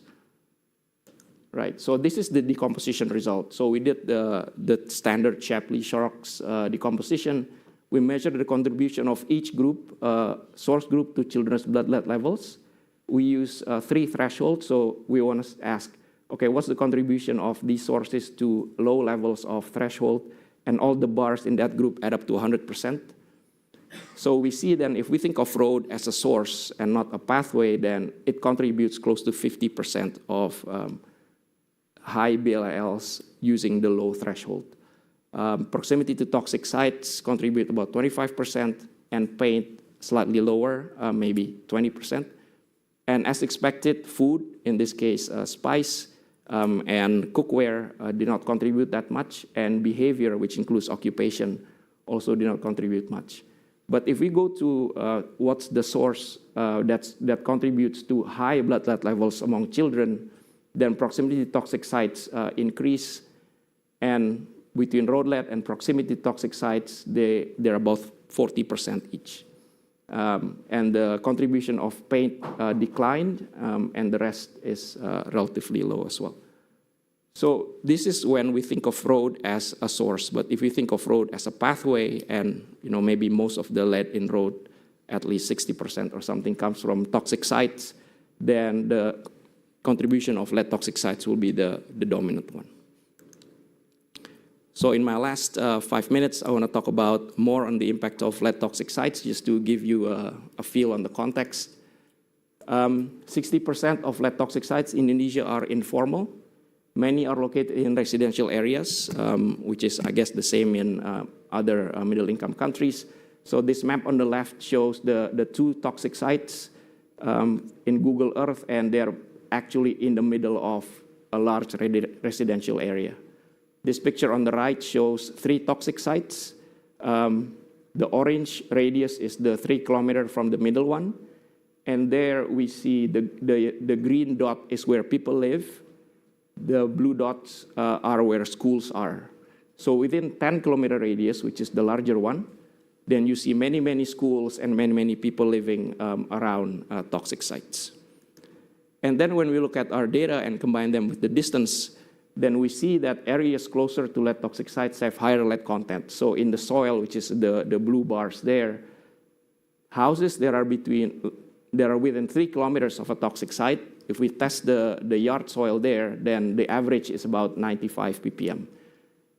If we go farther, then, for example, for houses that are farther than 6 kilometers, the lead content in the yard is only about 20 ppm. So we see this strong gradient.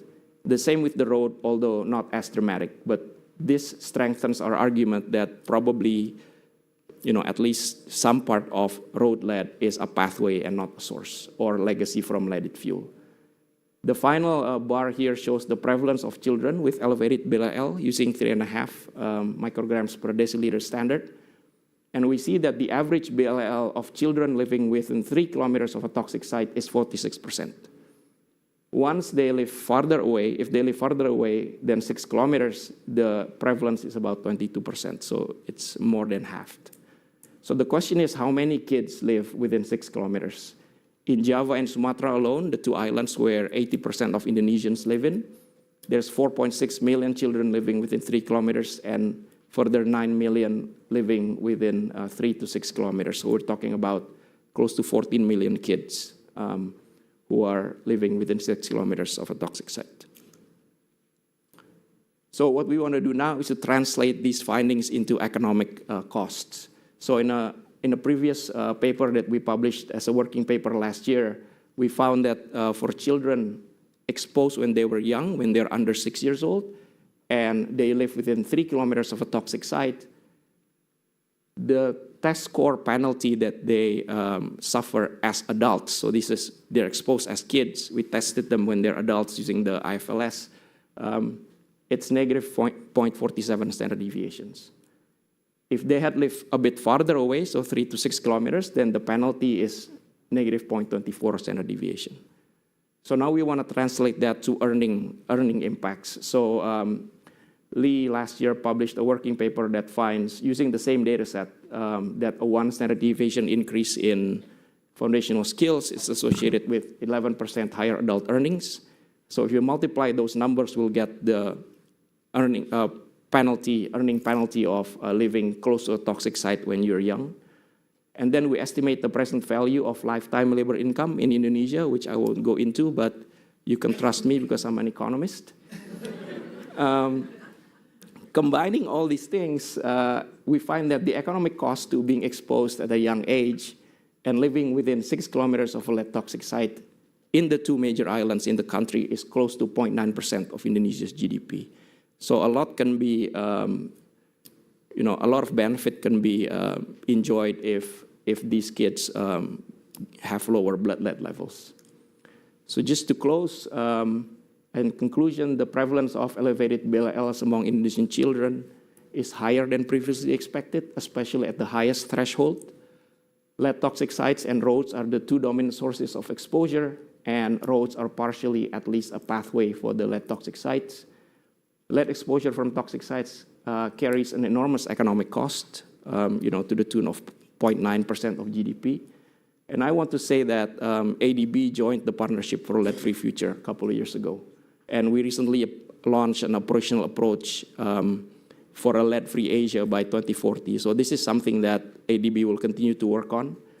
And we think that the starting point for raising awareness among policymakers is evidence, and our future and ongoing research focus on source identification in different countries in Asia, designing policy options, and evaluating the impact of previous policies on children's BLL and health and earnings in the future.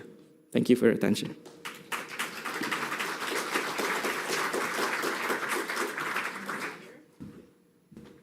Thank you, Daniel. I'm going to ask our panelists to join me here on stage for our Q&A.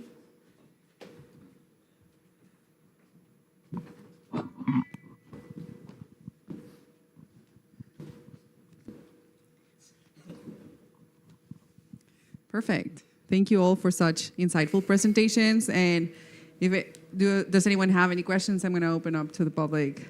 Sure. Here, do you have, thank you. Third row, Caroline, please.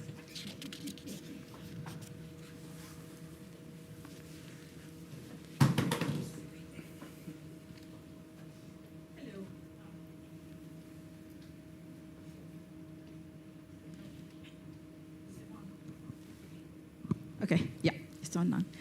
Thank you for this session. It's very motivating and inspiring, especially Mitra's isotope. I like it. So I hope we can have more studies like that, because it's important to find the source of the pollution.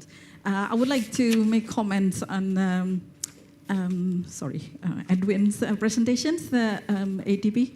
I remember the study conducted by the World Bank. I'm Yuyun from IPEN. I'm also from Nexus 3 Foundation, Indonesia. I remember the study of the World Bank back in 2024. The study was published in 2025.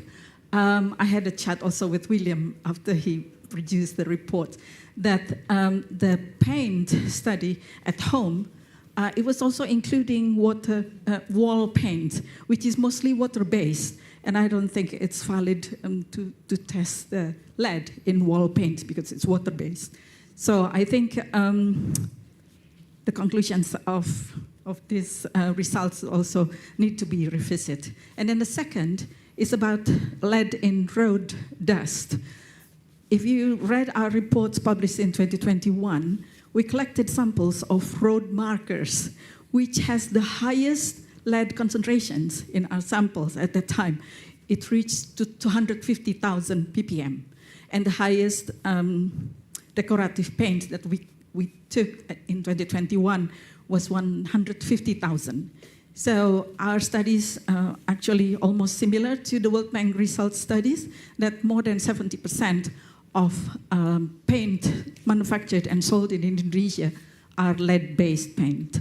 So my questions and proposal for the World Bank and ADB is to support the eliminations of lead paint in Indonesia, including in road markers, because we discussed and talked to the Ministry of Public Works already about this, and they are ready to include the requirements for contractors for roadworks and bridges to have lead-free paint. And also, if you discuss it with the associations of paint industry in Indonesia, actually they are ready to go for lead-free. So it's not a difficult thing to eliminate that. So if you can support that, that will be easier for us to manage. Thank you. Thank you, Daniel. Before you respond, let's take another question, and then we'll. Caroline, can you send it to? Oh, yeah.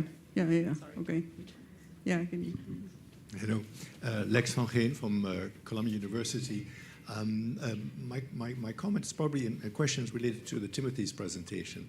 I did a small market survey of PVC pipes sold in Amritsar a couple of years ago. As you know, majority of people in South Asia drink their water from tube wells, and those are made of PVC. Half of those samples contain about 5,000 ppm lead. And so it might be worth thinking about that in other countries. I'm wondering if anyone else has looked at PVC pipe. Thank you. Daniel, do you want to comment first? Yeah, I mean, thanks for the feedback. We weren't ADB was not involved in the lead paint study. So yeah, I guess I'll just take that as comment. I think. Yeah. Thank you, Daniel. Does anyone want to respond to the PVC one? I've got some PVC information. Yeah, if you want to start, I can also. I Yeah. think your microphone. Is this not just for online? Yeah, Okay. sure. In our kale study in Nairobi, of course, we were looking for sources of lead in the food around the farms, and we had an XRF. And what do you do with an XRF? You test everything you can find. And we also found about 5,000 ppm in PVC. Some of it was actually larger, and Clara at the back kindly flew home with a bunch of PVC pipes. So we've got 5,000 ppm PVC in our lab in Colombia, and I think, no, you did actually do the isotopic analysis. Yeah, and it was showing it's not matching with the food crops. But did you get leaching results as well, like a leaching rate? Yes, and Was it still low? it's low, yeah. Okay, so maybe that's not full evidence. It's not but very bioavailable, yeah. But that's a good suggestion that it might not be as prevalent. But it's the same with everything. Just because you see a high lead concentration in something, it doesn't mean that it's through the leaching exposure out, pathway yeah. that it's reaching people. Awesome, thank you. Do you want to say something, Timothy? I want to give you the opportunity. Yeah, if I can briefly. We do know that PVC is widely used in drinking water. The addition of lead is optional in PVC. It's used to aid in the plasticizer process, and so not all PVC is going to have lead in it. And there's a lot of conflicting results about how much of it actually mobilizes into the water. And so that is much more a case-by-case basis in comparison to things like brass or galvanized, where it's pretty ironclad. Awesome, thank you. I think we have time for one more question in the back. Caroline. Oh, just one from online. Someone asked, PB isotope Nairobi study, why would you expect battery PB isotope ratios to be constant? Doesn't that imply limited common geographic sources? That's a very good question, and that's for this study, what we can say that we have like exact source that we have quantified, but it doesn't mean that the battery signature will be constant throughout the globe. And that's what we want to do as a review, that we have some samples that we know of, some samples that are present from various parts of the world, and we are going to quantify the battery signature and see whether it varies across the globe or is it the same. Because ideally what it's happening is that the ore that is being used to make this battery plants, whether they are constant or not. My hypothesis is that they are coming from the same ore, so it should have a similar signature, but to test it, we are going to do this study and analyze all the battery samples from across the world. Yeah. Thank you, Arjit. Thank you, everyone who's joining us online. We're at time, but everyone, this was a great panel. Thank you so much for your contributions. And I invite everyone, if you have any questions, please join our panelists. And I think, Lee, do you know what's next? Thanks, everyone, and thanks to our panelists. Next up, we have 3 parallel interactive sessions starting in 5 minutes. One is going to be in here, which is the launch of a global technical package on lead poisoning prevention run by Resolve to Save Lives and the World Health Organization. In the Newman Suite, which is the room on the right of the coffee area, is going to be a from field to lab, a scalable low resource playbook for lead surveillance in the field, which is ID Insight and Project Unleaded. And on the left-hand side of the coffee area, on the other side, no, that's the wrong way around. On this side is the Newman Suite, which is ID Insight and Project Unleaded. And this side is the Linda Suite, which is the Gallup organization, talking about the potential for survey data to help us understand public awareness about lead exposure. Thanks.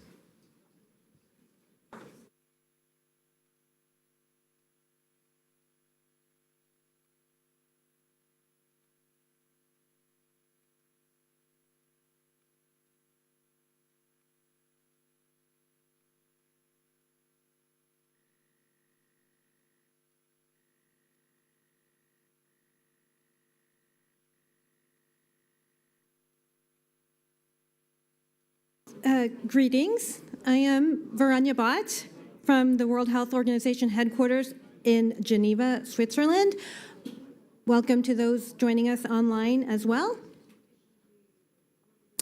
So with the adoption of the World Health Assembly resolution galvanizing global support for lead at the 2025 World Health Assembly, our work is now focused on implementation by supporting countries with a global action plan as the overarching strategic direction to be considered at next year's World Health Assembly in May of 2027, and in parallel, developing the technical package as more comprehensive implementation guidance on how to implement this resolution and global action plan.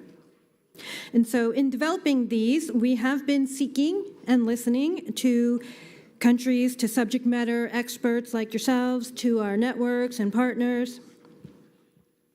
And in response, the technical package will set out concrete steps, practical and actionable guidance and policy direction for country-level action. So your insights continuing this dialogue today are greatly appreciated, and there's additional opportunities, such as tomorrow as well. We'll have a Zoom session that you can also join. So I'm now going to turn it over to David to walk you through an overview of the technical package and today's session. Thank you.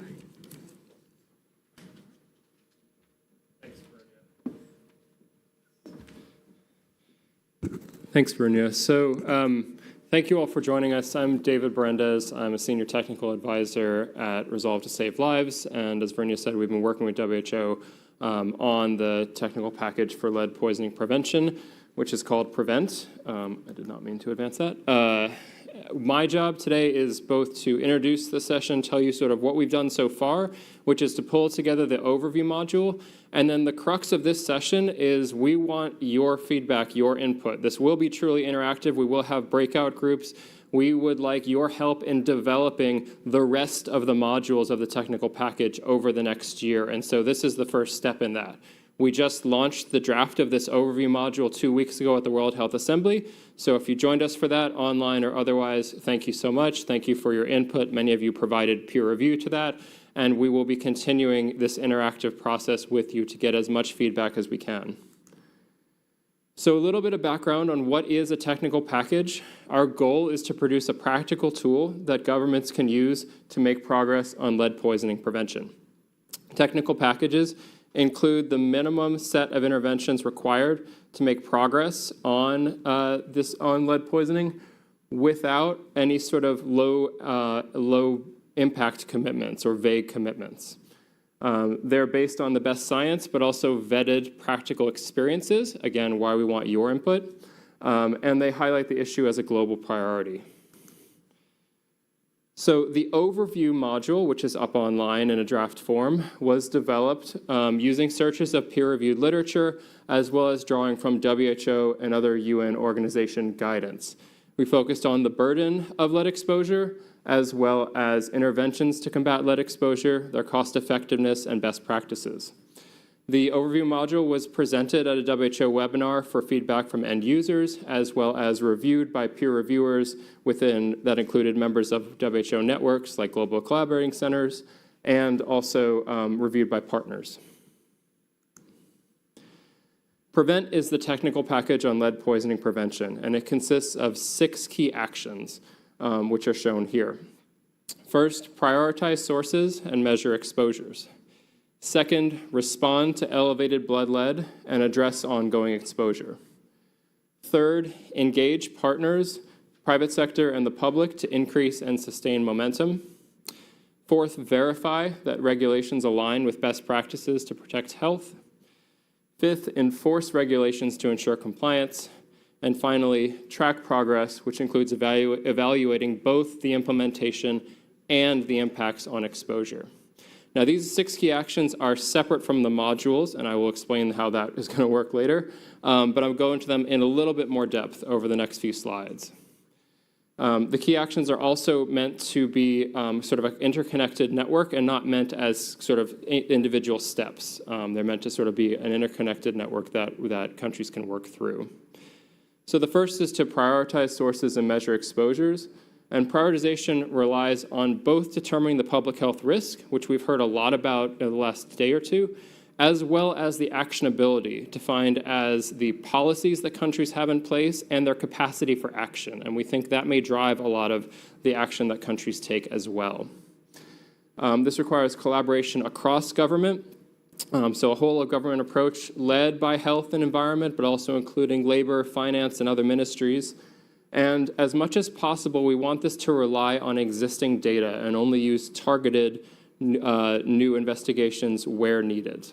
The figure shows you an example of what might come out of such of a prioritization process, where you might rank sources based on their public health action as well as their amenability to intervention based on capacities.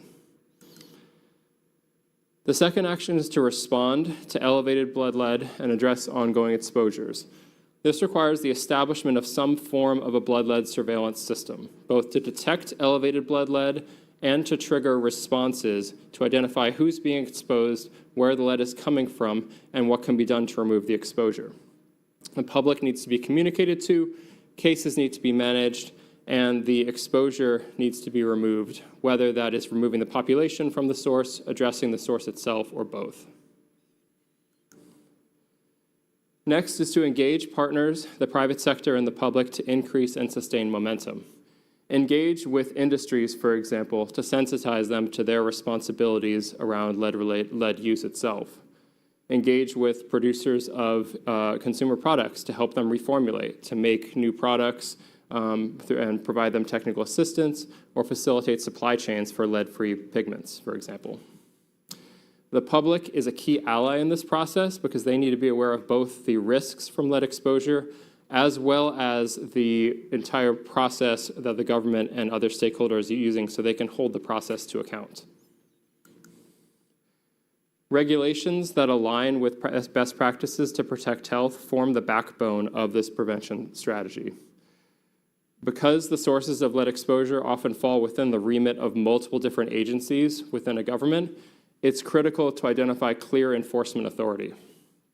The regulations themselves for consumer products should limit lead as much as possible, virtually lead-free, and those for industries need to have robust health, environmental, and safety standards. All the regulations, regardless of where they fall, consumer products or industry, need clear criteria and penalties for violations, as well as sustainable financing, including for enforcement, leveraging, for example, the polluter pays principle that was mentioned yesterday. However, regulations alone are not enough. We also need enforcement of those regulations. And enforcement requires a mosaic of inspections and monitoring. For example, inspect facilities to ensure they're following safe practices and monitor their emissions to ensure they're not contaminating nearby environments. Consumer products also need to be inspected, for example, at post-market surveys. And the results need to be publicized because we know that publicized results will build public trust. Workers, when they're exposed, should be removed from the environment and their health monitored until it's safe for them to return. And penalties need to be both applied and escalated to deter repeat offenders. Finally, we want to track progress, including evaluating both the implementation and the impacts on exposure. This requires establishing targets, for example, levels of lead in sources, as well as blood lead levels that a country is targeting. As much as possible, the monitoring and evaluation system should include both process indicators and monitoring, evaluating those impacts and targets. And the monitoring and evaluation system should be embedded within existing systems and publicize those results for transparency.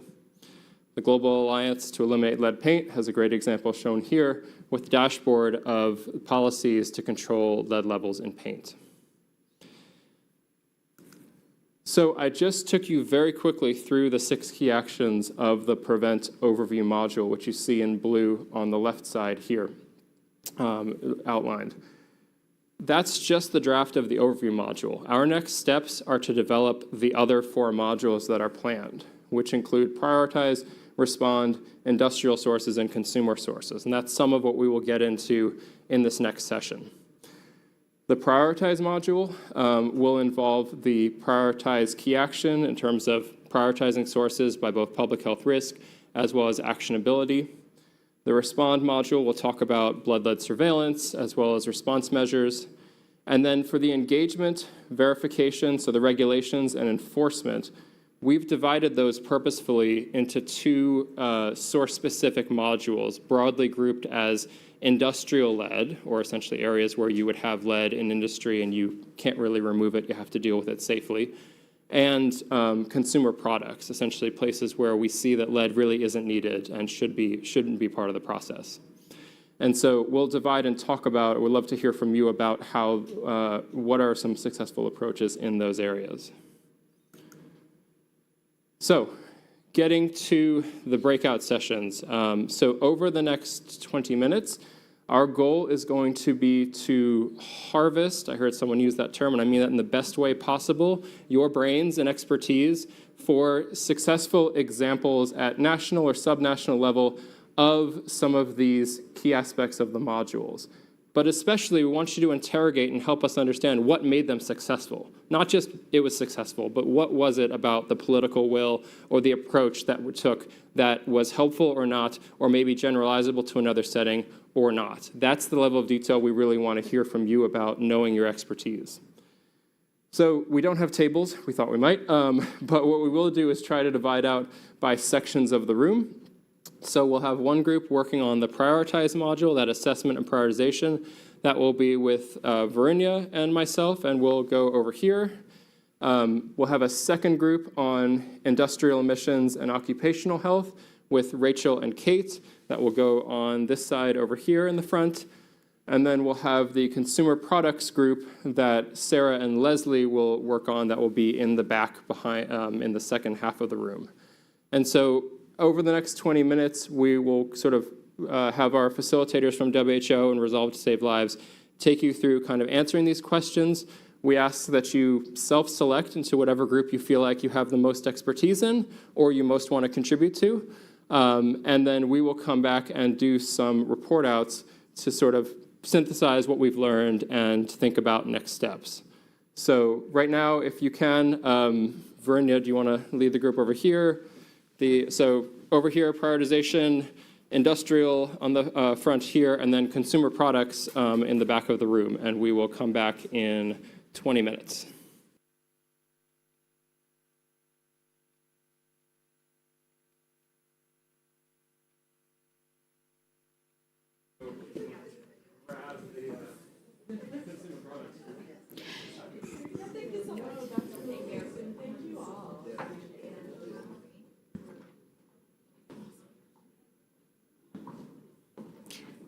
Thank you all. So, as the rapporteur of Group 1, Assessment and Prioritization, thank you to our group. We had some incredible engagement and insights that were broader than the topic of assessment and prioritization, so this is good.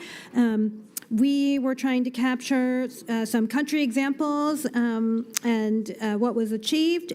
So I'll just briefly mention a few. For example, there was an example of how in the USA they successfully engaged the Pediatric Association, and this was helpful to mobilize political will. Sometimes it's not necessarily targeted toward the government. Sometimes you can achieve success in an alternate avenue. In the U.S., the Pediatric Association was successful in mobilizing government action and political will. There was some discussion about some successful surveillance efforts in Vietnam, and in Ghana, there was some discussion about collaboration across government, public, private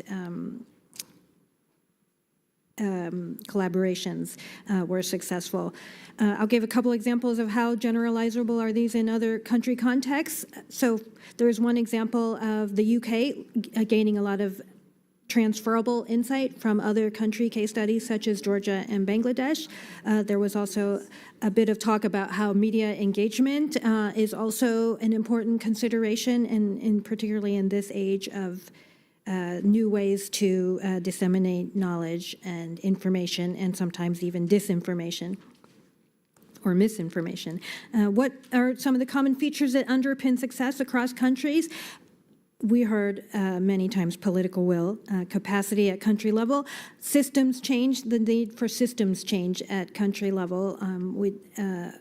we will always hear about the need for cross-sectoral collaboration in this lead agenda.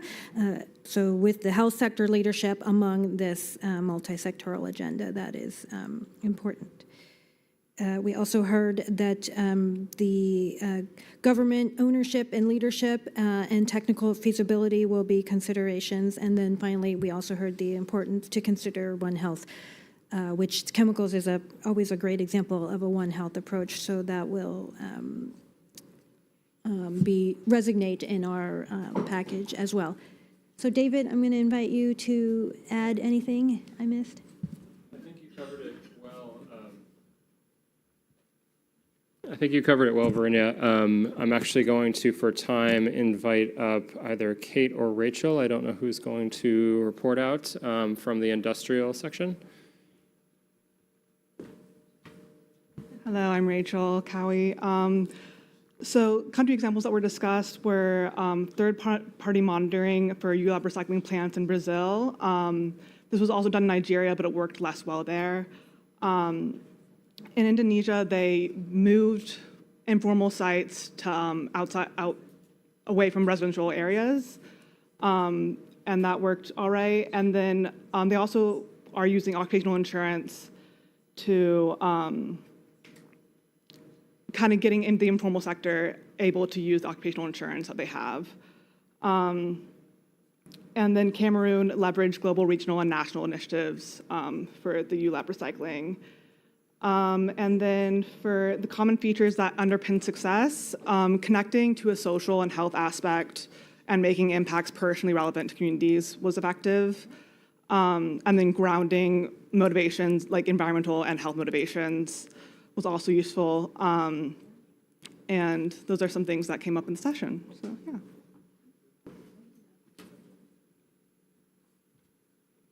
Thanks, Rachel. And Leslie, Leslie is reporting. Yes, Kate, go ahead. Yep. Yeah, I thought there was a really interesting example of how taking from asbestos, so that workers who were able to link a health problem to asbestos exposure were able to go through health insurance schemes to get compensated. So I think that was just another great example of like where we can learn from some other areas outside of lead. Thanks. Thank you. And finally, Leslie for the Consumer Products Group. Thanks very much, David. So we named a few country examples like Ghana, Nigeria. The US was mentioned quite a few times, and the UK on different examples, types of consumer products. We talked about common features which seem to underpin successes as being political will, visibility of the issue being very important, and disclosure of information. I mentioned about public communication campaigns being a very important part of the picture. And also initiatives such as certification of tradespeople and so on, some more implementation issues. Engagement between different authorities in a country, whether it be standard-setting organisations or more of the mainline ministries, but working groups to tackle the issue, even though we don't like setting up new working groups. The necessity of having that sort of cross-whole-of-government approach is seen as very important to success. The generalization of these good features, we talked about work across different countries and the importance of regional work, particularly in standard-setting organizations and when it comes to implementation. Talked about some of the challenges, though, and enforceability being very key, and people looking for that being a very strong part of the technical package. Talked about some of the difficulties in enforcement, particularly in consumer products where people can market things as being lead safe or lead free, neither of which seem to be sort of ideal ways to market good products. And talked about the challenge of the move towards sort of organic consumer products and some of those challenges that might bring, and also sort of internet access and different schemes that can need to set up towards ensuring enforceability of products sold on the internet. So I think that was a general sort of quick report back. Thank you. Great, thank you. And I want to thank everyone just for your input and participation, because as I said, this is part of an interactive process that will continue. And so in the last couple minutes, I might suggest, since I'm going to give you not one, not two, but 3 QR codes, and I'm sure that is some communications person going to tell me that's the worst thing to do, maybe take a picture of the slide and I will orient you to what we have, but we have a lot of ways to engage and we would love your feedback. At the top here on the right, so the overview module, so what I presented at the start, that is online on the WHO website as a draft module. There is a feedback form there, or you can email me if you would like to provide some feedback, because we have not finalized it yet with WHO. And so that was purposeful to allow us through World Health Assembly, through engagements like this, to get more feedback from you. So if you would like, please go to that site. Second, relatedly under it, with the development of these modules, we will be soliciting peer review groups. And so while I can't guarantee that you will be on the peer review group, if you are interested, please go to the second QR code and register your interest, and especially tell us which of the groups. If you are in the consumer product group and you would love to be one of the peer reviewers, to be considered as a peer reviewer, we would love for you to sign up, because our process is essentially, we know we don't know everything. And so we know you know more than us, and we would love to make sure that the information that we pull is vetted by the peer reviewers. So we would love that input.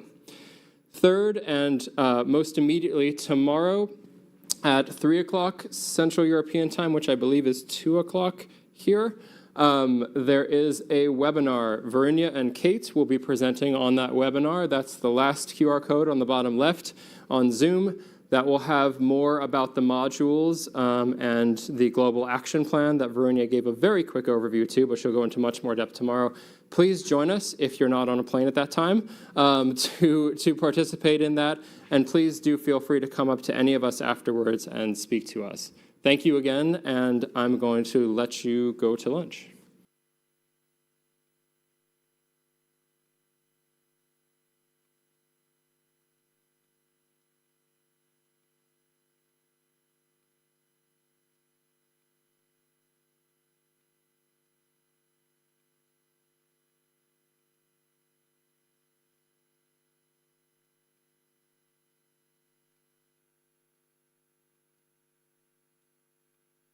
We're about to kick off our next interactive session, which is being led by the new Partnership for Battery Action, mapping the opportunity for a global standard for ULAB supply chain transparency.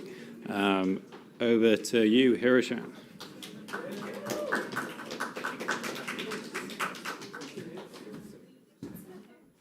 Yeah, get up there. Do what we're told.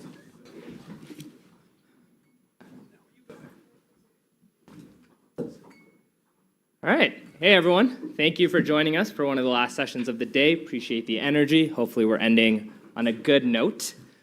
Before we get started, as a quick introduction, my name is Hiroshan Thayalan, and I'm a member of the Partnership for Battery Action team. Some of the folks in here might recognize me from the Global Development Incubator team. But to clarify, PB Action is an incubation effort from our parent organization. It's one of the efforts we're launching in the lead space. And our mission is to address unsafe ULAB recycling in LMICs. And we believe that can be done through the advancement of safer recycling practices and making them more profitable. And so today, myself, Mikey, and Fred will be speaking about how we think a credible and scalable comprehensive assessment methodology to evaluate formal recyclers is a key pivotal foundational piece towards that goal of safer recycling. Up here alongside myself, as I mentioned, we have Mikey, we have Fred from the Eco Institute team, Mikey from the PB Action team, and not up here with us today, but he was supposed to be here with us, is Dr. Samson Etiemo from the Mountain Research Institute. Before we jump into it, I want to highlight the great work that Dr. Etiemo and the MRI team are doing. They were essential to collecting the research we were doing there, building relationships with government officials as well as recyclers. And as many folks have mentioned over the last few days, organizations like MRI are the sustainable, durable implementers and leaders in this space that we need to be collaborating with and supporting. They were here long before many of us started working on this issue, and they will continue to be there and really driving sustainable change. So, with that covered, I mentioned that we think that a credible assessment methodology is critical to addressing this problem. Why do I think that? So to dive into it, I want to share a bit more about our belief on how this problem works. At PB Action, we believe that ULAB recycling and LMICs can be addressed by activating two foundational yet tractable issues. So let's think about it as a current state versus the future state. In the current state, recyclers, there is no transparency into recyclers, and they operate with impunity. We don't really have an understanding of how these former recyclers are practicing. Government regulators don't have information into them. Markets don't have any information into them, and so they're able to continue to buy from unsafe recyclers without any clarity around how their practices are. And as a result, safer recycling is simply less profitable. It is a rational business decision to operate unsafely. If there are no consequences for recycling unsafely, and there are no positive incentives for recycling safely, as a businessman, why would you? And that leads to many unsafe recyclers operating across LMICs, high amounts of pollution and poisoning. Again, if there is a business case to launch an unsafe recycler, why wouldn't you?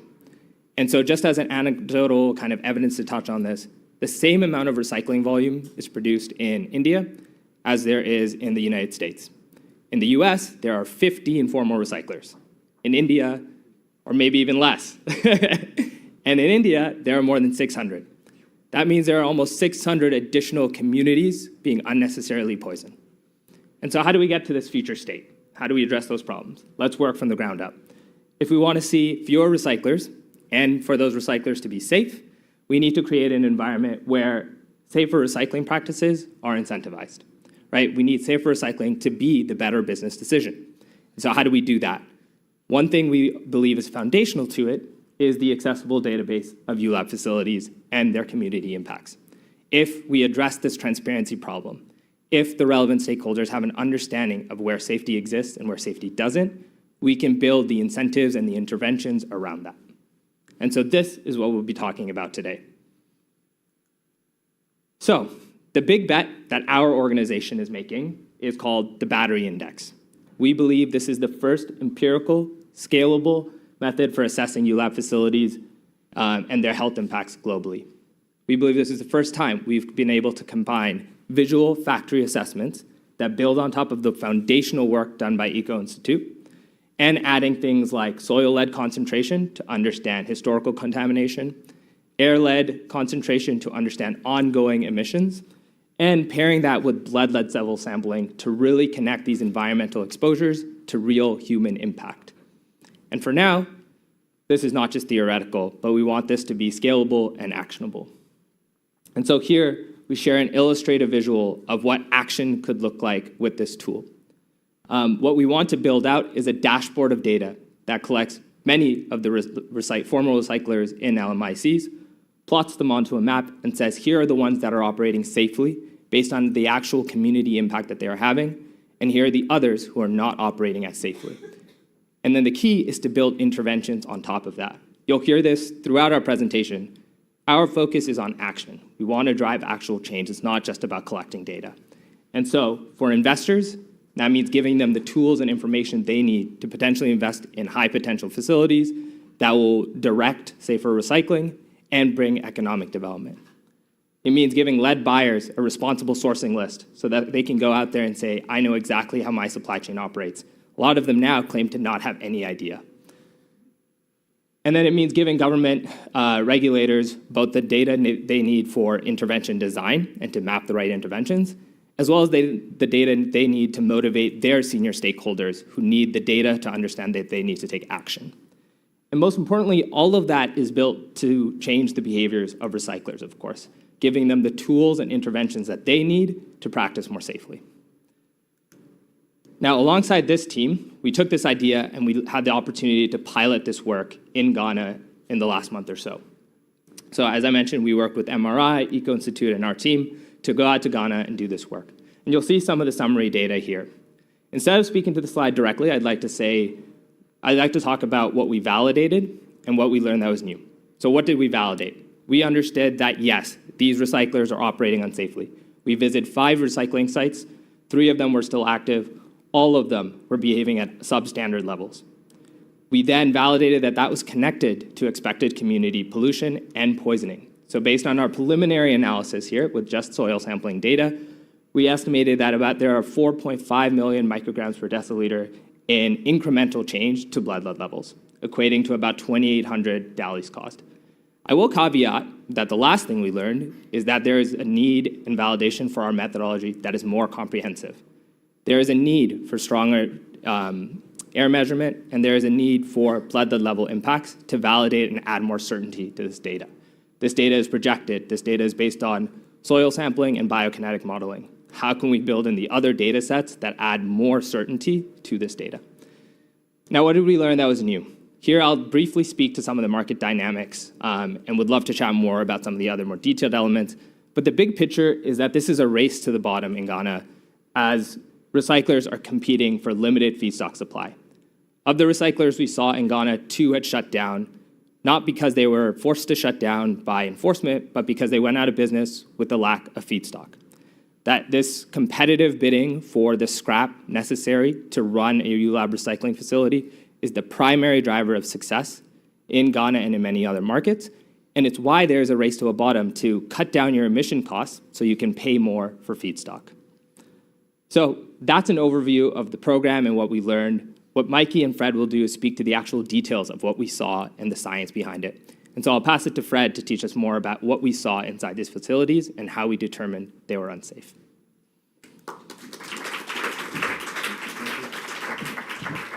Okay, good afternoon, everyone. This is going to be a very quick run through how we assess a facility. How do we know that a facility is running well or on a good standard or not? To actually make us all experts on this would take over 120 slides and might bore some of you to death. So this would be a quick run through, just hitting on the main points. Now, let's say that we have found a good partner in a country such as Ghana. We have the EPA with us, the organization with the mandate to actually go make an assessment. We by ourselves in front of a recycler saying, let us assess your facility. We will be at best gently waved off and at worst chased with machetes or cutlasses or whatever. So that's not going to happen. So imagine that we have a good team with us, with the EPA, with the Ministry of Environment, and they say, hey, open up your facility. We are here to make an assessment or to talk with you how you're operating. Most of the time, almost all the time, they are informed, they are aware that we are coming. So they've done their best to prepare. The headmaster's coming, you've made your bed, you've cleaned your sheets, you're ready to be, you get your marks before you can go away if you ever went to a boarding school. It works like this. So we go in first, we make an introductory meeting, we talk about licenses, we talk about how long you're operating, stuff like that, and then we wait to see whether the facility would make a safety induction meeting telling us how to behave on their facility. This is part of the assessment. You want to know that there is a safety culture there, that they actually care.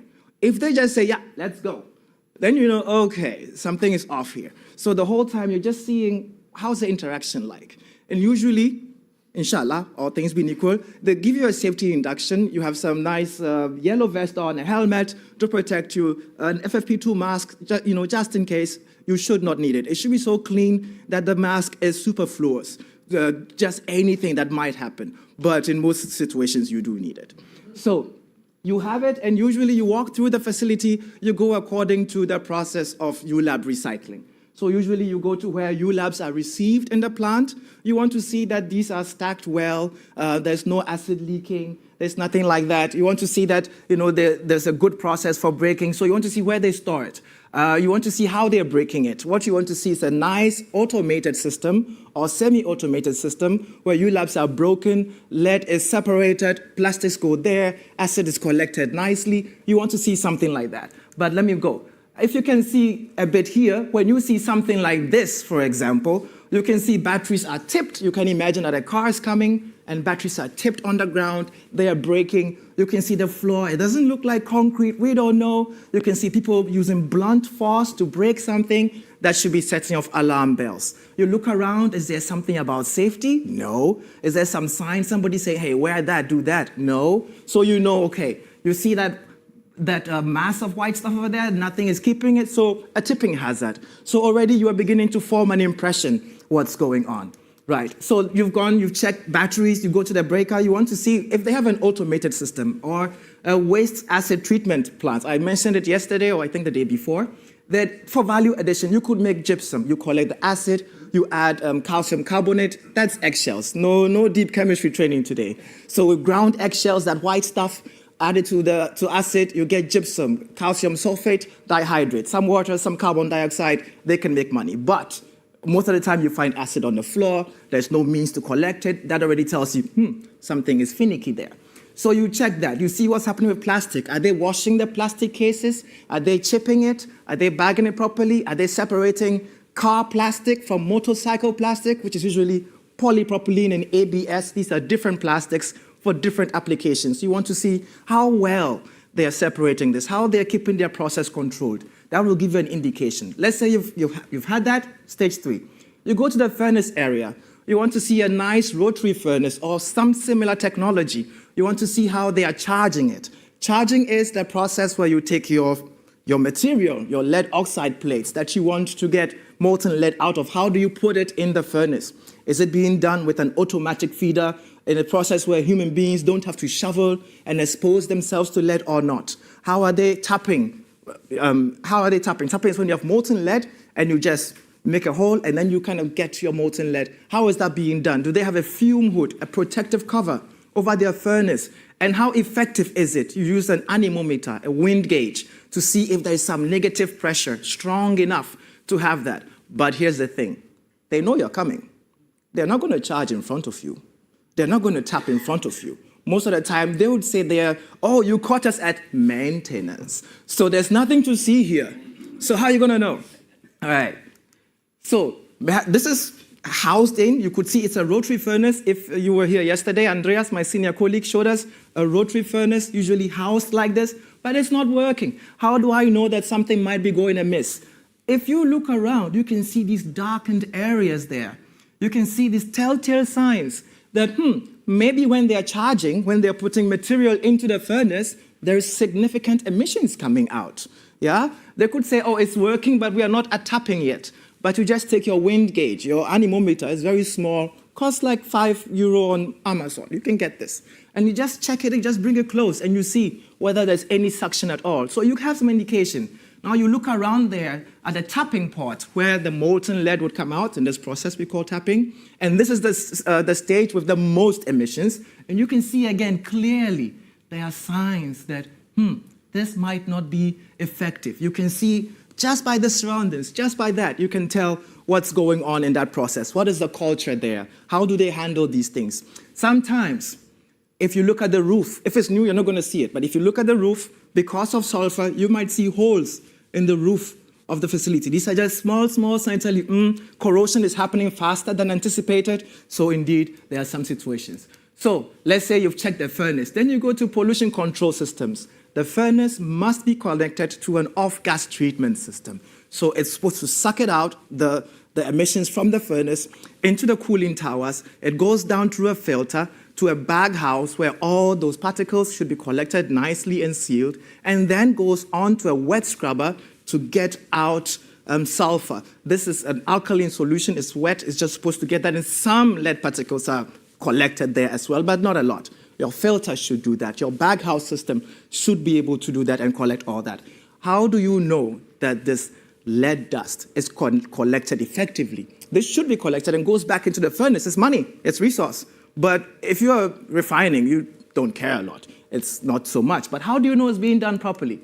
So let's go. You see something like that. So what does this picture tell you? It tells you that in the bag house, this bucket is supposed to collect all those particles. But you see it's off-center. Clearly, it cannot be that effective, right? Now, because they knew that you were coming, they tried to clean up. How do you know they tried to clean up? Yeah? If you look really close, you can see broom marks. Somebody has really tried hard, but you really can't hide it that well. It's always going to leave some telltale evidence. You can see the entire area is dusty. You can see it's open, and then you imagine if it's going to rain, if it gets windy, this will certainly be going to the environment, will certainly be carried away. Now, over here as well, on the left, you can see there, that's also batteries received. You see white stuff over there. And then you ask yourself, why? Why did they put the white stuff over there? They want to hide the liquid effluents coming from these broken batteries that are not stacked properly, that look like they might tip over. And then you ask yourself, is it feasible, is it humanly feasible that this place can be cleaned effectively with any kind of modern method? Can you actually clean this if you tried? No, you can't. So you cannot conclude that this could be a good standard plant by any means. So these are a few of the tricks. But then let's go again to the process. We've gone there to refinery. So refinery, they've got their lead bullion. They want to make more money. You want to alloy it. Your manufacturer says, your off-taker says, add some tin, add some antimony. So it would go into a refining kettle. Think of it like a big pot where you're making some soup. Yeah, you have a molten lead in there. You're putting your alloying elements in there, and that should be covered as well because it's boiling. It's over 500 degrees. You need to have molten lead to have that. You should check whether this is also connected to any kind of pollution control system. It should either be leading into the off-gas system as well or have its own off-gas, have its own stack. So that's what you want to see. I think we have a picture of that somewhere as well. Not this one. Yeah. So this would be a refining kettle. Big ones like that. There are like 4 of them. And then you just stand there, you look at the top. There's nothing connected to it. There is nothing. So there is no way that this facility could convince you that they are operating to a good level. It's not possible. So you can make an inference. And what cannot be challenged, indeed, that indeed when they are refining, there are some problems. Now, you've checked that refinery, they've done it, okay, they're casting. They're casting into nice little ingots, yeah? Just nice rectangular small pieces, like think of the gold stuff we see on TV all the time. So let's say, how are they doing that as well? So their casting is 500 degrees. You want to cool it down really fast. Sometimes you want to put some water on it, you want to sprinkle water on it, and then it cools really fast. But how is that being done? Think, are the workers safe? Is this being done in a way that molten lead particles, which are just about 500 degrees, are also being controlled? How is it done? So just have a look. I think we have a photo there as well.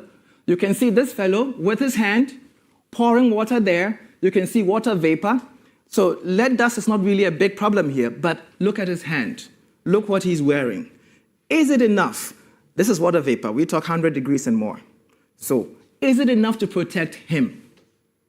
Is he protected at all? So you have a look. I think this text box hides, this fellow had a helmet on, and it was tilted. It was on the back of his head like that. So it was a cosmetic helmet. So you want to see as well in this area, how is safety treated? Again, it's not simply about one act which is unsafe. You want to assess the safety culture. Do they have safety policies? Do they have log-out, tag-out machinery? So it's called the LOTO system. So when someone is maintaining a system, he has the keys in his pocket so that nobody accidentally turns on something that could kill him. You know? So if there's nothing like that, you know there's risk of accidents, you know the culture there, you know they don't care, and you also want to know that is the work that this individual doing commensurate with the level of safety protection they have on. Bear in mind, these are not the core elements. Again, I said it somewhere, that if the entire place is full of lead dust, a mask is not the thing. It's a last line of defense. It should be superfluous. So you want to assess that entire system in that way. So you come there, you also want to see what kind of amenities do they have? What toilet facilities? What changing rooms? Canteens? Is it designed in such a way that I could go change my clothes, go to work, take a shower afterwards, change back to normal clothes, have a laundry, that I don't take home lead to my family? Is it in a way that I can use it as well? We work a lot in African contexts, in low, medium-income countries. Religion and culture is a big thing. Are washrooms separated, that women do not feel intimidated to go use that? You don't have them together, and they're at a good standard. Some of the things we have seen, no human being should be subjected to that standard. So you really want to assess that that's possible. You want to check the canteen. Are there hand washing stations? Is it designed in such a way to reduce cross-contamination between going to work and having lunch? We have been to a place where they said in the smelting area, there was a big sign that said, do not put banana peels on the floor. I mean, you should not need that. That should immediately tell you, somebody thought they could eat bananas here. So again, it gives you a feeling what is going on. There are several ancillary things. You want to see marks, you want to see safety signages that say that safety is a shared responsibility. I care about you, you care about me. If you see a sign that says safety is the responsibility of the worker, then you know something has gone wrong. It should be adequate. You should see that management themselves are taking safety seriously from top to bottom. You want to see that the plant has got an environmental officer who is on a high level, part of management decisions. You want to see that there's a strong adherence to policies, technical guidelines, which are usually part of licensing conditions. You want to see perhaps how vehicles are entering the facility, whether they're washing the tires before they enter and after, to make sure that there's no leakage. You want to see culverts all around the facility. You want to see slopes so that liquid, if there's any accidental liquid flow, it's captured and then it's put into settling ponds so that you can have lead particles taken out and then put into the charge. You want to see that waste is separated. You want to see slag management. Slag is when you finish your smelting, what is left over. Think of that. That it's disposed of properly, or it is handled in a way it's not being dumped anywhere. It's being handled in a hazardous landfill. You want to check all that from the process, from beginning to breaking, to recycling, smelting, refining, casting. You want to see how all of that is working together, and then at the end of the day, you could draw conclusions as to how the facility is run, whether we're talking about a good standard, somewhere in the middle, or something that needs immediate action to save lives. I think that's good. Thank you very much.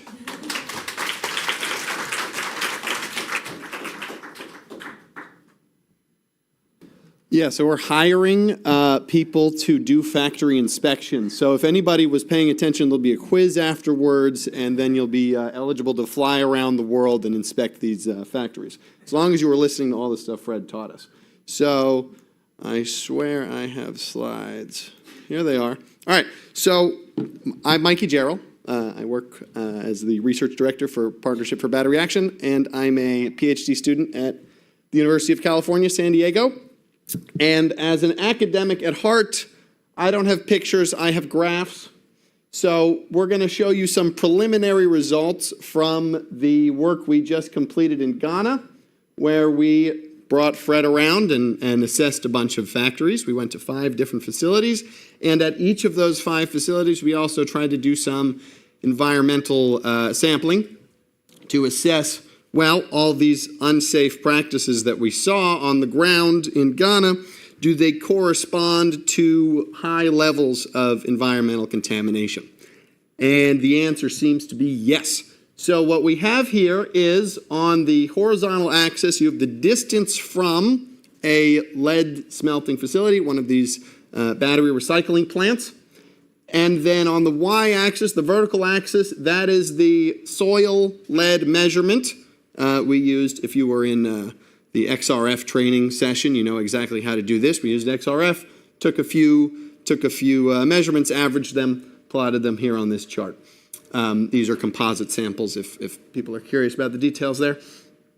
And the things you want to learn from this chart. Oh, and then we did a best fit line. The red line is the best fit of those points along one curve.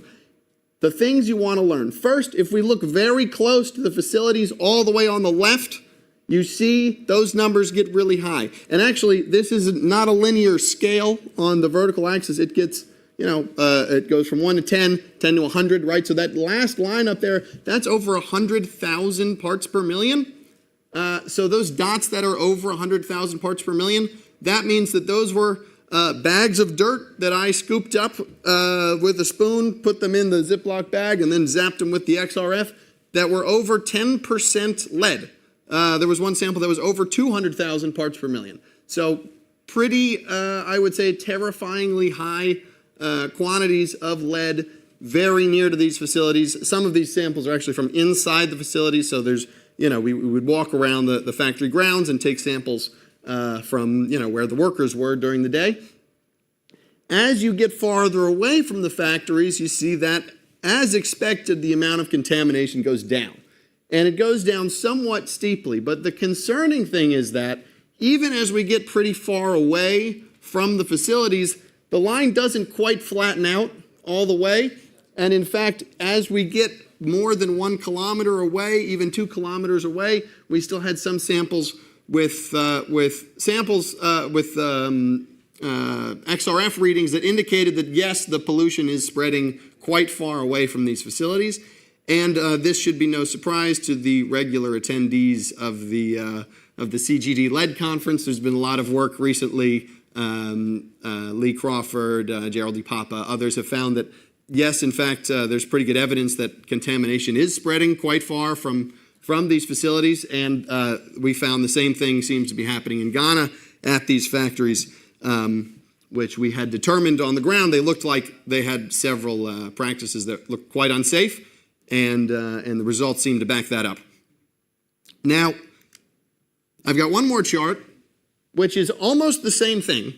I've got all the same dots on the screen here, but I've given them each a color. The color corresponds to a different factory. And then for each factory, I gave it its own best fit line. And the big thing that we want to learn from this is that they all look kind of similar. We don't have any clear winners, I would say. They all seem to be pretty high, close to the factory. They all seem to drop off pretty quickly as you get farther away. The winner, if you had to pick one, you'd probably pick the pink line, right? It seems like it's a little bit lower than the others. But that's a little bit misleading. And that points to why we can't just rely on these environmental measurements. The pink line, those dots are from a facility that was already out of business when we got there. And in fact, they only came into existence like within the last year and ran for a few months and then went out of business. So it's no surprise that the contamination from that factory was the lowest of the 5 that we looked at. They were only running for a few months. So it takes time for this contamination to build up in the soil on the ground. And in fact, that highlights what we believe these soil measurements are telling us. What we learn from soil measurements are cumulative emissions, right? They tell us how much has this factory polluted over time, over the past several months, years, even decades. And so if we want to, the soil lead is what probably, we haven't done the blood level measurements yet, and so that's coming soon, but probably soil lead is a pretty good indicator of harm being done by a facility over in the past. It doesn't tell us what the facility is what their standards are today. And so that's why we need to do the assessments, and that's why we need to take other measurements. I'll talk more about that in a minute. The other thing I want to point out is maybe the loser, maybe the factory that is doing the worst at controlling its pollution, if you had to go by these lines, would be the green line. That one seems to flatten out at a really high level. If Phyllis Omido were here, if you remember her message to us on the first day, she thought she was going crazy when the officials were suggesting that the environment had remediated itself.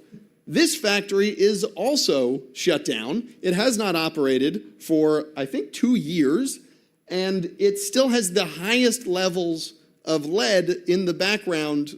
Even at these long distances, this one seems to be the worst polluter. This environment did not remediate itself. So Phyllis, you're not crazy. That's not supposed to happen. And it's not happening here in Ghana. And in fact, if anything, it looks like the lead is simply spreading out. Like to me, that's the best way to interpret these results, is it's not so much concentrated near the facility anymore as, with wind and rain and people walking through the area, the lead is simply spreading out, throughout the area. And now we are concerned with these sort of long run. So clearly the impacts are highest near the facilities where the pollution is the highest, right? So if you live near one of these factories, you're going to be exposed to extremely high levels of pollution. The reason we care a lot about, the reason why lead simply spreading out over time is not a solution is because that means it'll impact more people. And in fact, we found when we did our analyses, we saw exactly what Lee Crawford saw in his the recent paper, which is that a lot of the impact is being driven, the total impact of these facilities is being driven by small impacts on huge numbers of people. And that's exactly what we see in the long tail. The farther away you get, the amount of people being affected by that contamination grows exponentially. Now back to the soil. What do we learn from the soil? Well, we learn high levels of lead near the facilities, still worrying levels of lead away from the facilities, and potentially huge numbers of people being impacted. What have we not figured out? Well, if you want to take the perspective, well, first of all, if we want to know total impact, we're leaving out a crucial component, which is something that Pure Earth is leading the charge on studying, and Chris Canale especially, which is the impact on crops. So near these facilities, there were several farms that were growing produce for sale, and we did collect several of those samples, and we have sent them off to Pure Earth, and I'm excited to see what results come in from that. That's going to be a huge additional component of the total impact. If we want to understand how harmful are these facilities to people in the area, we need to be looking at the crops. The other thing that we don't do is connect this to blood lead levels. So we can make the projection based on biokinetic modeling, but we really need to validate this in multiple locations. We need to see, yes, in fact, these soil lead levels do correspond to elevated blood lead levels, and presumably we would find this similar slope. Once we do go out, when we return to Ghana, hopefully very soon, and carry out the blood lead testing. The other thing we're missing is I want you to put yourselves in the shoes of the regulator. So now you're very well trained at how to walk around these facilities and point out things that they're doing wrong. But now suppose you come back, you're the regulator, you go to the factory and you say, oh, you got to fix this. Fred, what was, give me something that we saw in Ghana that you think a regulator would point out and ask to fix. The battery braking. Okay, so let's say you guys, you got to fix your battery braking. We'll be back in 3 months to make sure that you fix your battery braking. Of course, Hiru runs this factory. He wants no part of fixing that, and he might claim to have fixed it. But then we need to confirm that what they did is actually working, right? Hiru's whole objective running his factory is to try to trick the regulators into thinking that he's done what he's supposed to be doing, and to do that as cheaply as possible. And so it is, even with the best training from Fred, even if we had Fred's 120-slide version of what he showed us today, there are still things that could trip up a regulator if they were trying to carry out their assessments of these factories. So we need to be looking at environmental contamination at the same time. But soil doesn't quite give us what we want, because that tells us about historical contamination. It tells us what has happened in the past. What we want to know is, how is this factory performing today? Okay, how good is this factory at controlling its pollution today? And the way we do that is by air sampling. So in Ghana, we tested out a few different methods. Turns out it is a lot more logistically challenging to do the air measurements than the soil measurements. Soil measurements, I think it's pretty self-explanatory. The air stuff is a little bit more complicated. So we piloted a few different methods. We worked with the EPA, and we're working on developing a robust and scalable protocol for assessing air measurements, because that is going to be the key to understanding how well is this factory controlling its pollution in real time. If the factory says that they're making some improvements, does that reduce the air pollution? Does that reduce the levels of lead that we find in the air near these factories? That's going to be the key to assessment and monitoring going forward, and that's the key to action, right? The goal is for these places the goal is for these plants to be able to improve. Okay, there are some that are on the threshold. They have the capabilities to be doing better.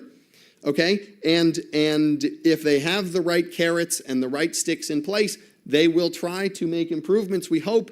We need to see whether those improvements are doing anything. We need to see whether they're improving at their ability to protect the people who live in that area. And the way you do that is by air monitoring. And so hopefully next year when we're up here, we have some really cool data with the air sampling measurements. And that way we can put all the pieces together. And now Hiru will help us put all those pieces together into our comprehensive overview. Thanks, Mikey, and thank you, Fred. So you guys learned a lot today about what we saw in Ghana. As we wrap up, I want to leave you with, I think, 3 points. Firstly, Mikey talked a lot about the uncertainty of the data, and we saw that these recyclers are polluting and harming pollutions. What we aren't able to do as clearly is differentiate amongst them. And so what we want to do is go back to Ghana, do some more intensive air measurement, as Mikey suggested, and most importantly, go back and execute blood lead level sampling of the surrounding community. That will allow us to exactly more confidently say these recyclers are harming pollutions, but it might also reveal clear differentiation amongst their emission controls and add more certainty to that data. Second, as I mentioned before, this work requires action. And so when we go back to Ghana, the core piece of our work is to work with government officials and to work with MRI and with other partners to design interventions that learn about this data, that use this data to enforce more effectively and for markets to support safer recyclers more actively. And then the last piece is what I want to talk about on the right side. For this work to be as valuable as possible to this global problem, we need it to happen at scale, we need it to happen globally, and we need partners to help us execute. So the methodology work that we talked about, there's a number of great researchers in this room today that we've worked with over the last few days. We want to continue to partner with researchers to address open questions, to make this first comprehensive and then as lean and scalable as possible based on the insights and the new learnings that researchers are generating. Second is we want to partner with international organizations like MRI, who are, again, the sustainable drivers of change, to launch interventions in these new markets, to launch the battery index in new markets. So if you're interested in working with battery index and deploying it in your markets, please let us know. And then lastly, this is about designing playbooks and designing interventions. So it's tying all of this information together and saying, this has worked in XYZ markets. We have a better understanding of trying to address ULABs. If we can build that playbook, if we can test those interventions, we can scale this up. And again, we believe battery index is a first step in that process. So thank you. I think we have a few minutes for questions. So we'll pause there and then we'll jump into it.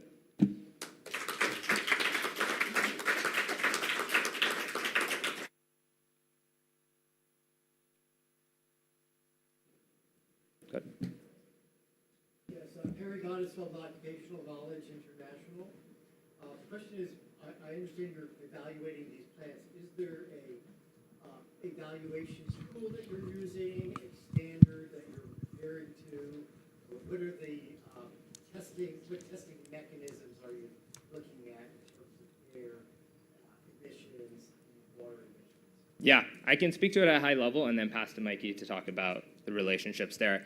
I think what we want to do and the end goal is to be able to clearly differentiate between recyclers and put them across tiers. But it should consider both the visual inspection learnings that are based on the SOPs as well as environmental data. And the goal of the environmental data is to project human impact. And so that human impact and the projected increase in BLLs is the core driver of the science scores that we are looking at. So if one recycler we can confidently say is harming more people, that would be at a lower tier and lower scale versus others that we identify to be harming less people. But I think Mikey can speak to the science of it. Yeah, I mean, first of all, the answer is that the standard is to be determined. But we're building on the work of people like Perry and the existing protocols, from EPA and from OSHA to do some of these assessments. But I think there's a couple of pieces that we need to develop, which is one, how do we adopt these to low resource settings, right? How do we roll these out in a feasible, replicable, scalable way? How do we make sure, the term I heard used by Drew is protocolize them, right? We want these to be tools that can be adopted by governments, by regulators, and then putting all the pieces together, I think that that relies on some basic theory about what the impact of this pollution is, what the impact of the blood lead levels is on people's well-being, and then just aggregating all the pieces together in a sensible way. There are still some things to resolve as to how to do that precisely, but the basic idea is that we're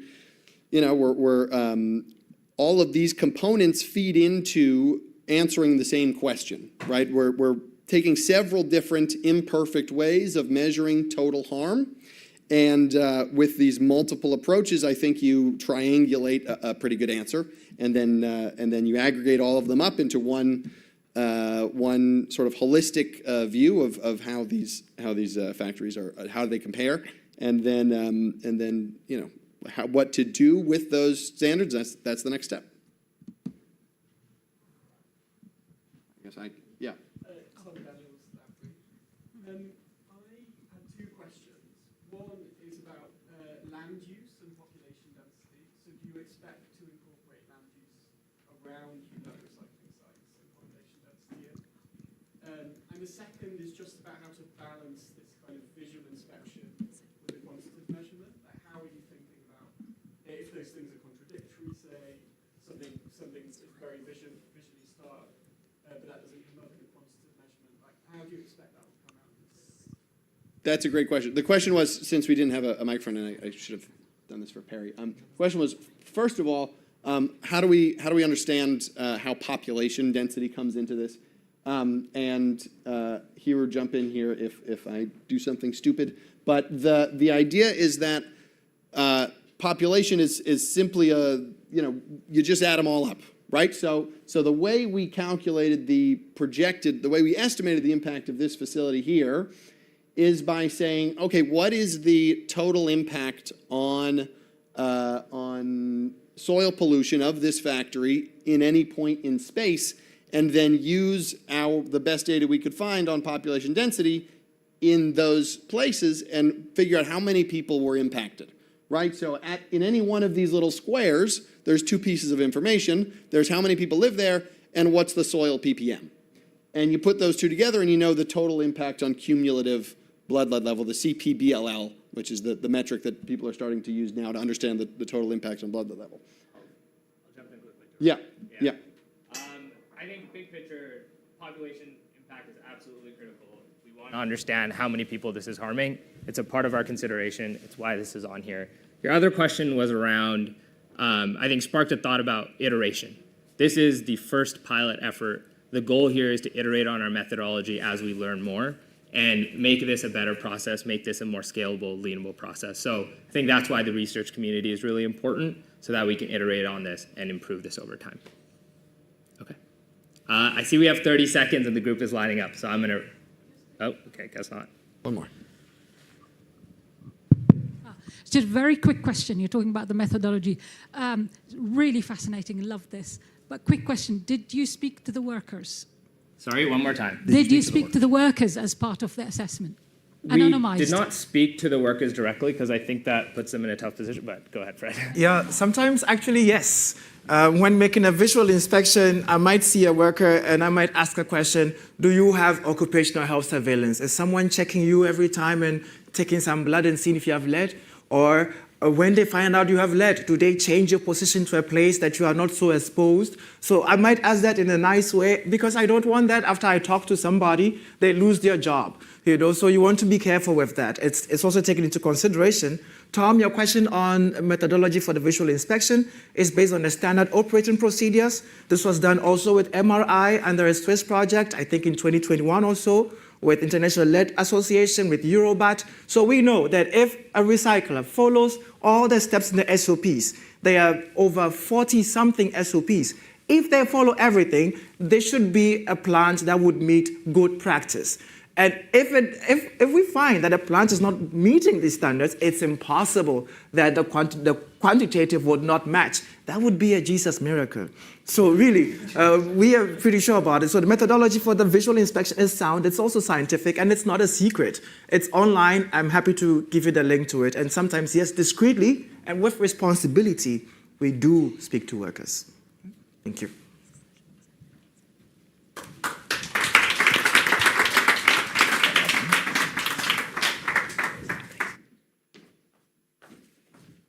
Thank you very much. I'm delighted to introduce our final panel of the day, which is going to be moderated by Angela Bandermeer, who's a Senior Program Specialist at the Secretariat for the Partnership for a Lead-Free Future. And we're going to be hearing from government officials who are actually trying to make the change that we're all trying to see here. So over to you, Angela. Thank you.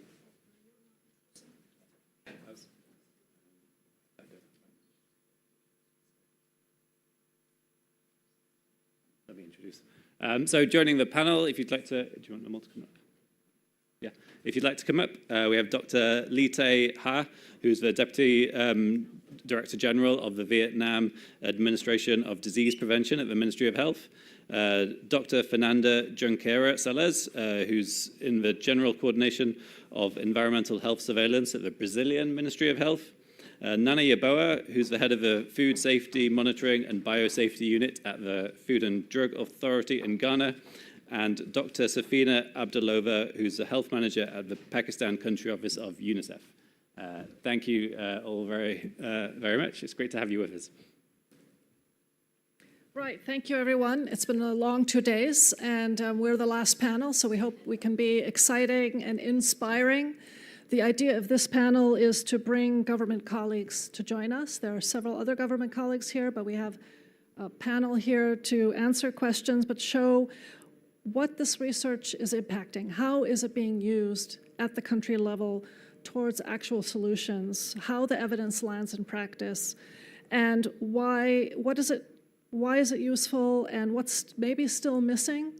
And as I'm from the Partnership for a Lead-Free Future, one of the things we're trying to do is weave together the various activities through a global framework to end childhood lead poisoning with indicators that all can report out on, and also a knowledge library, including something we're going to launch soon, which is a library of all the blood lead studies that are known around the world. It will be an interactive dashboard, etc. And there's many other tools that all of you are doing that can help our colleagues in governments take action. So with that, I'm going to turn to our panel, and we're going to ask a couple of questions of them, and then we'll have a few minutes for Q&A. So turning to our colleague from Vietnam, how is scientific evidence persuading the policymakers, or maybe not persuading the policymakers? Yes. Do you hear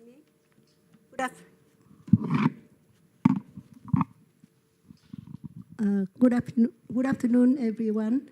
And on behalf of the Ministry of Health Vietnam, I'm very appreciate the invitation of inviting me here to be here to sharing the opportunity, and also to some lessons learned about the translating from the research evidence into policies, and why some research evidence cannot persuade the policymaker like me for developing the policy, and why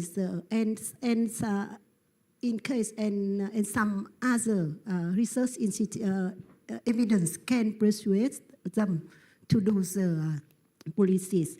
And because from my understanding, from my point of view, the good policies is the policy can solve the problem. For example, in this situation, that is less exposure, and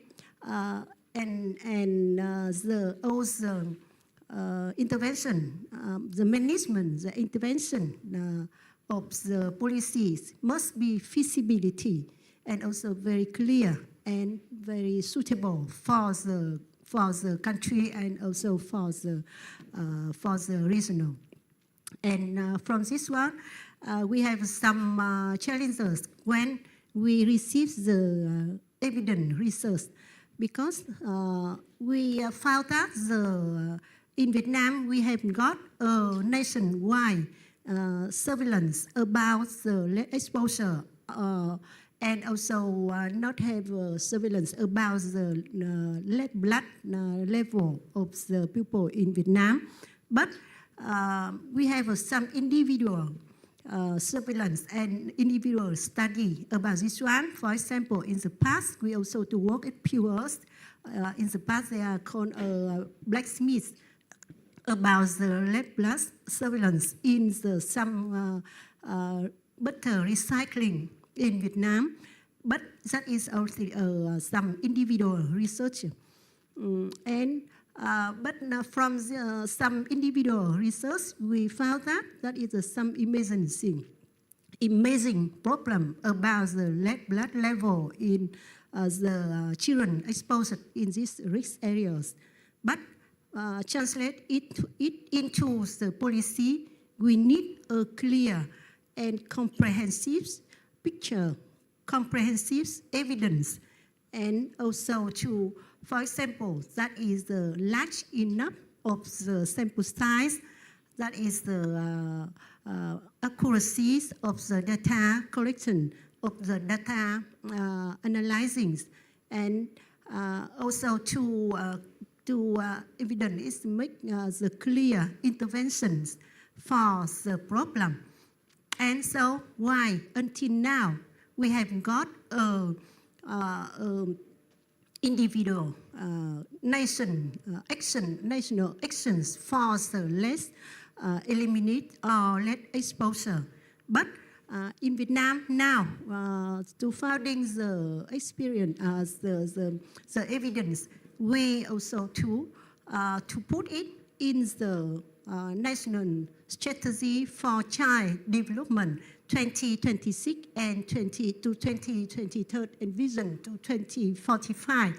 And we hope that it in implementing and in actions for the less exposure, especially for the children in Vietnam. Yes, so far. Thank you. Thank you very much for that, the need for evidence, but also including it in the National Action Plan for Children, very important. Now turning to Ghana, the question here is, what are the priority data and capacity gaps needed to sustain follow-up and to identify additional sources?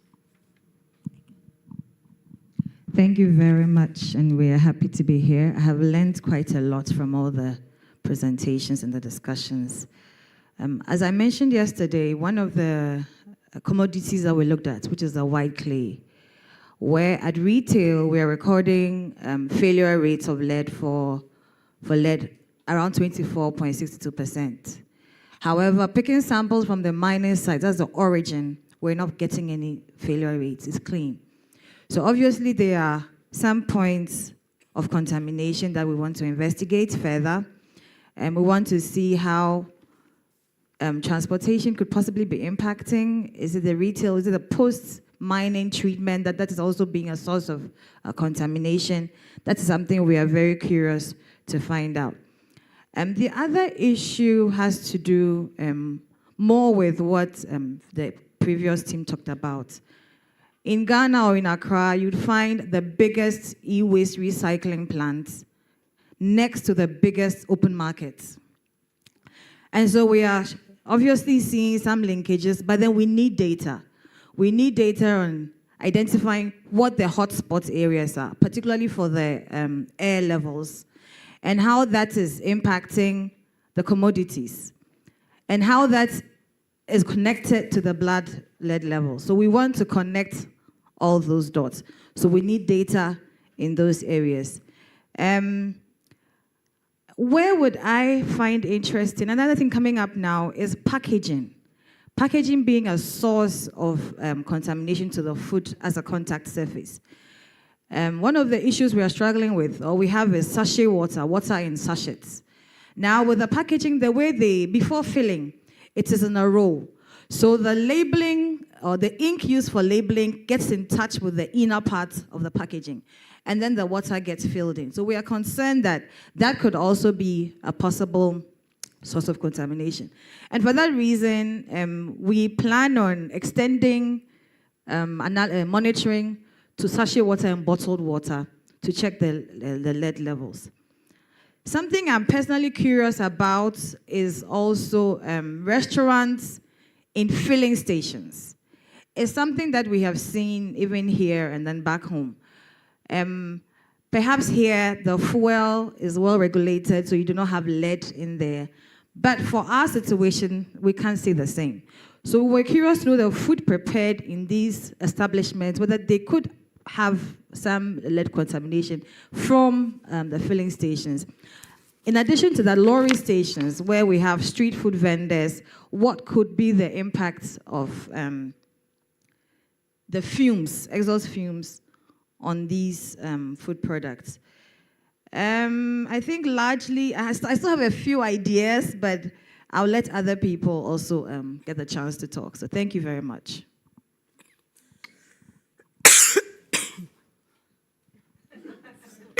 That's okay. We're still learning how to do this. We'll be good at it by the end. So the next question is for our colleague from Brazil, and that is about how researchers and governments can collaborate to keep national action plans current and effective. Thank you. Good afternoon. Thank you for inviting me. I have this opportunity to talk a little bit about the Brazilian experience. So I will give a little bit of context before I answer your question. In the Brazilian Ministry of Health, we have a general coordination of environmental health surveillance, and we have a dedicated unit, technical unit, responsible for surveillance of populations exposed to chemical substances. So at the federal level, we have 5 substances that we prioritize. One of them is lead. And in Brazil, we have a public and a unified health system that we call SUS. So we have public information systems also, and I would like to highlight 2 of them. One is the SINA. It's a notifiable disease information system. We have a poisoning exogenous investigation form. So all suspected and confirmed cases of exogenous poisoning, this includes toxic gases, heavy metals, and pesticides, are subjected to mandatory notification in Brazil. And all of these notifications are in SINA. The other one is CISOLO. It's a health surveillance information system for populations exposed to contaminated soils. So this is a only nationwide system compiling data on contaminated areas. And for the completeness and accuracy of this data, we need collaboration with environmental authorities. So answer your question, regarding this intersectoral collaboration, since 2001, we established in Brazil a National Commission on Chemical Safety. This is an intersectoral body dedicated to the sound management of chemical. And we currently, this operates shared by Environmental Ministry, and the Ministry of Health is a co-chair. And we have 7 thematic groups in this commission, and one of them is for lead. So now we are discussing and developing a national strategy and an action plan about lead. And this process inside this commission brings together multiple ministries, so environmental health, labor, industry, and also other representatives from academia, private sector, and also the civil society. So it's a multi-sector approach, and we develop an alignment comprehensive national response to lead exposure. We are starting, we have a lot of work to do, and also after we publish, usually we construct indicators, and then the commission and also the executive office of the president will monitor these indicators. And regarding lead, in Brazil, we doesn't have established biomonitoring program, so we don't have environmental reference values. But we are starting, and we have currently this initiative is being structured. It will cover all the states, and all the metropolitan regions. And also we have international cooperation agreements, and especially with Bloomberg Philanthropies and Vital, CDC, Poor Earth. And we have some focus in strengthening laboratory capacity and a campaign, a school-based campaign, and also to conduct a population-based survey on children, and this in partnership with the University of São Paulo. Thank you very much for that. A lot of work going on in Brazil, cross-sectoral collaboration, and maybe a good model for others. So now we're going to turn to our speaker from Pakistan. The question for you would be, what types of research are most needed to accelerate policy action over the next 3 years or so? Thank you very much, and good afternoon, colleagues.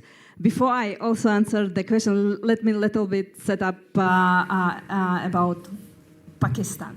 So one of the presenters already said that Pakistan is a top 3 countries where children, 85% of children are exposed to lead. So the number is striking, yet the problem was unrecognized in Pakistan.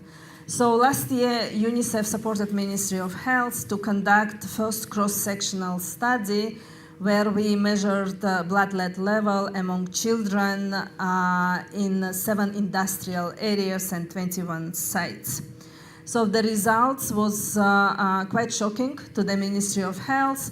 40% of children in those areas were exposed to lead and had some detectable level of lead in blood, and 25% of them had elevated lead in blood. So after this, we this year recently hosted a partnership for lead-free future mission with coefficient giving coming to Pakistan and meeting with different stakeholders from policymakers to researchers, private businesses, and civil society organizations. So where we also launched the results of the study, which actually boosted quite a lot public opinion, and media took it to all their channels, and there was multiple calls and follow-ups, what is happening. One of the districts, for example, in Pakistan showed that 90% of children had elevated blood level, lead in blood in that district. So what is happening? Why it's so high? There was multiple questions. And Ministry of Health, they understand that although they did the first study, it was quite selective. It cannot be, it is not nationally representative study, right? So Ministry of Health are quite committed to to conduct nationally representative study in Pakistan, and with identification of lead sources. Our research, one of the limitations, unfortunately, was that we didn't identify the sources. We only checked the water, and water was not contaminated with lead. It was like permissible level of lead in water. So now we are hoping that this year the government will have this national representative survey. We will identify what are the main sources of exposure. However, they already have started some work around lead exposure and drafted the national action plan with multiple stakeholders, what can be done so far. For example, Pakistan has several regulations, regulation of lead in paint. There is some occupational regulation. However, law enforcement is the huge issue. So we have some civil societies who are working with manufacturers and on paint, and they manage within 4 or 5 years to increase the lead in paint by 40%. It's like it used to be 82 and now it is 44% of lead in the paint, which actually labeled as lead-free. And there is work is ongoing on turmeric, of course. And we also know that one of the biggest private manufacturer of surma Hashmi, who has in New York, like health department in New York, identified that this surma has 80% of lead in it. And it was identified because apparently surma can be ordered through Amazon and it can enter US. So we still haven't looked at them. We had preliminary discussion. Of course, the company who worked for so many years and one of the main producer of surma will be pushing back this. And we all know that the work ahead is not easy. There is a lot needs to be done.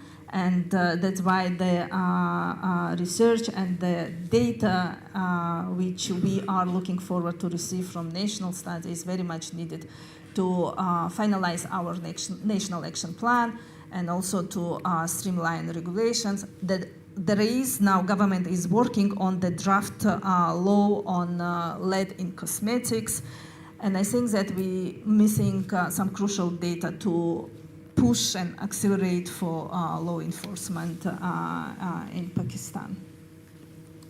Thank you very much for those inputs. I think we've heard really what I hear reinforced here is that the work that's being done by this community, the source identification, and then trying to identify how that can be operationalized in a policy manner sounds like what's needed here, especially to provide clear and effective solutions, to develop comprehensive evidence, to promote intersectoral communication, identify lead sources, especially for regulations and enforcement. So I'd like to open up the floor to people from the audience for any questions for our government speakers.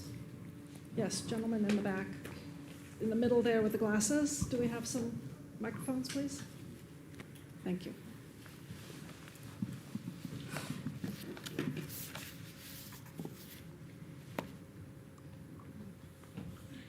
Thank you.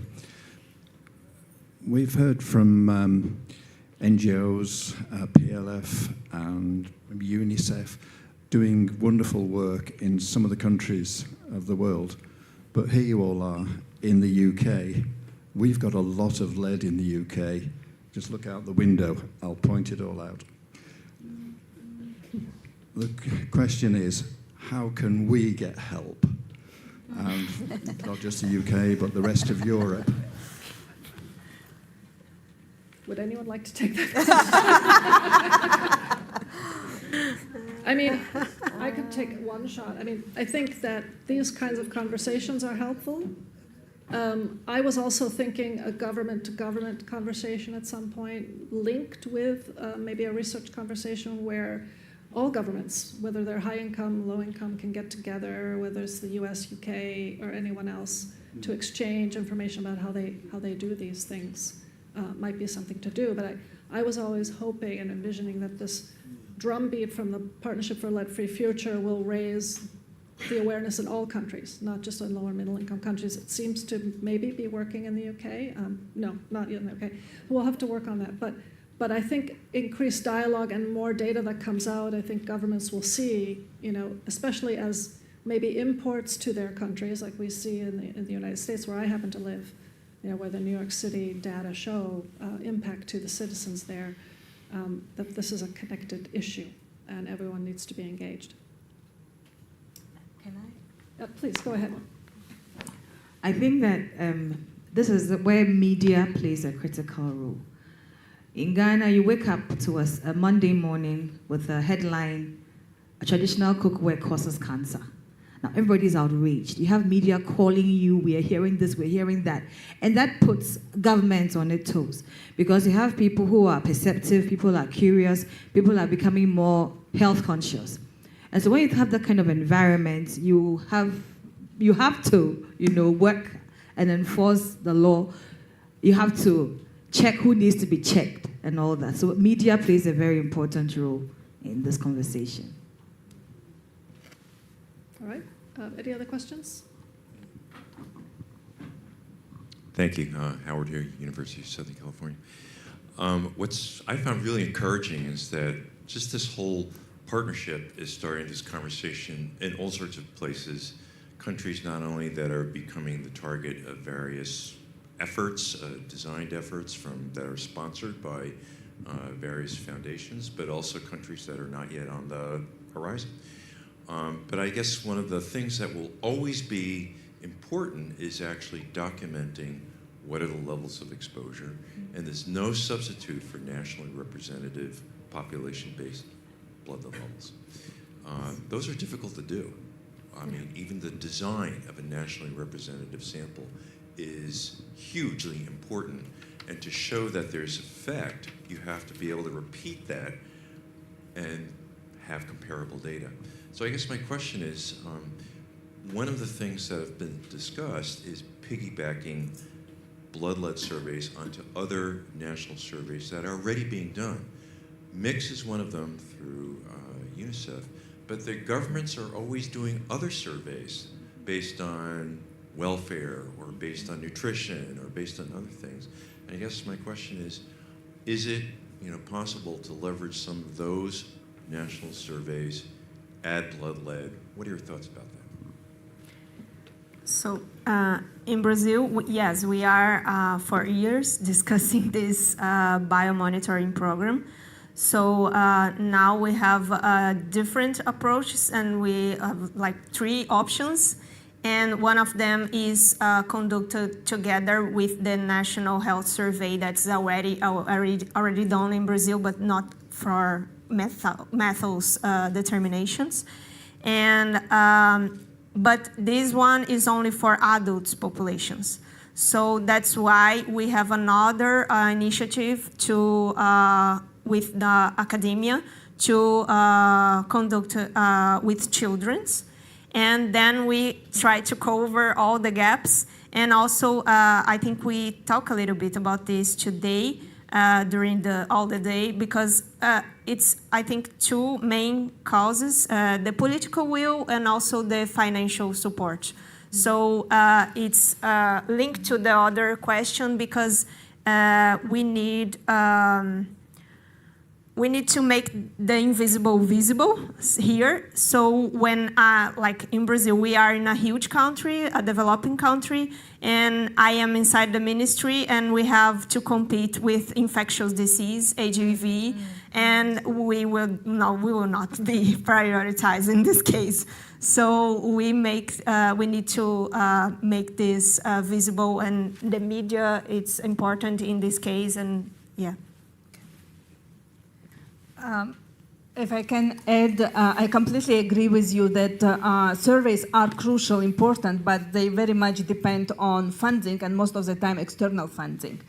So including lead into government screening programs, creating surveillance is very much important. And I think that in a country like Pakistan, with huge population and with competing priorities, there is also quite an accelerated development in the database system and health information data systems. We have multiple of those. And one of the recent conversations was to map out different health information systems available in the country, and to look where we can include lead, in which one we can include lead as an indicator. Would it be MNCH platforms? Would it be DHS2? Would it be EMR? So there is different options available, but the most important is coming together and discussing which indicators and how to include and how often to collect the data. Also, with our research study, we find out that laboratory capacity in Pakistan is quite weak. It was very difficult to find the laboratory who will do lead analysis, and it is expensive. So now for government, of course, it would be the question of strengthening laboratory capacity, and plus to look at the different health insurance scheme under which blood lead analysis can be done. So I think that there is opportunities, there is awareness that it is needed. And now it would be interesting to see how much time it will take from conceptualizing this issue into real implementation. And I think that this platform, I was kept thinking that it is such a great conference where so many researchers came together and they are presenting the data. But then I was kept thinking that to bridge the gap, the evidence generation gap with policy implementation, we need more government representation here. Perhaps in the future it would be important to look how to expand this conference, to invite more government, where they can also sit together and share what are the best practices, how they achieved either be it surveillance system or including and scaling up screening system, what are the challenges and drivers of successes in different countries. So I feel that the issue is also making invisible visible by giving space to government also to understand research and to think how to implement it. Because by the end, all these data are important, but what it and how it makes difference also depend on policymakers, how they will use this data strategically and how they change the life of women and children at the end. Thank you for that. I think we have time for a few more questions. I'll go to the back first and then up here. Thank you. Very interesting discussion.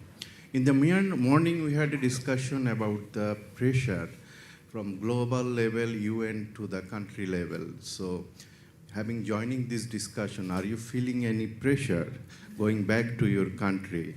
This is the first thing. Second thing about, there are a number of ministries engaged for the lead work. There should be someone need to be champion for that. So which ministry do you suggest to lead that things? And yeah, last question I forgot. Thank you. Great, thank you. Who would like to? Okay, I can chat. All right, thank you very much. It's a tough question as to which ministry spearheads all this discussion, because we're realizing that the food safety or the public health aspect is interlocked with the environmental aspect. So in my opinion, we'd have to make a two-headed beast. So we'd need both of these to champion it, but they must work very closely together. What we have in Ghana as an advantage is a national food safety policy, where we have all these relevant agencies. So we have the Ministry of Health chairing, we have Ministry of Environment, Science, Technology and Innovation, Ministry of Food and Agriculture, we have Consumer Protection, we have private sector, all research, academia, all being part of a technical working group. And already we have begun discussions as to who should do what based on your mandate. And that is how come we have given birth to the plan to reduce heavy metals. In addition to that, we have a communication plan also coming up. But if you look critically at all that has been discussed, it has to be Ministry of Health and the Environment working together on this reduction of heavy metals and lead. Thank you. What about the other question about the pressure? Global to local. Is there a global forum that is causing you to also want to move forward at the local level? You want to? I will leave global to local to the real government representation. But I just want to share that in Pakistan, I think there is quite a understanding that lead poisoning goes beyond health sector only.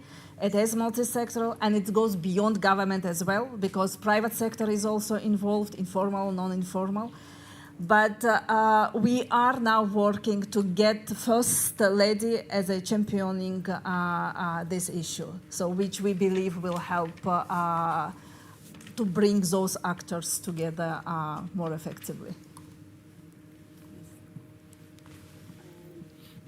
I think I am. Should be on. Yes, I think I am a rarely government officer in this conference, in this second conference, and from the government office, I think that the global global action plans for lead exposure is very important too. And that is we create a platform, the international platform for every country can to sharing the experience, the methodology and some action plan from the country to country. And I think, for example, the partnership of Let's Free Future and another one is the Children Environmental Collaborative from the UNICEF. It is a very important thing about the important platform for dialogue with the country to country.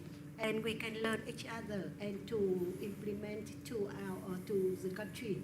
And of course, for the country level, it's according to the country situations, we can develop the national action plan for this one. But for example, in Vietnam, for reviewing all the legal related to the lead exposure in Vietnam, we found that we don't lack the regulation. We have a lot of regulation, but the lead exposure is intersectoral, ministerial.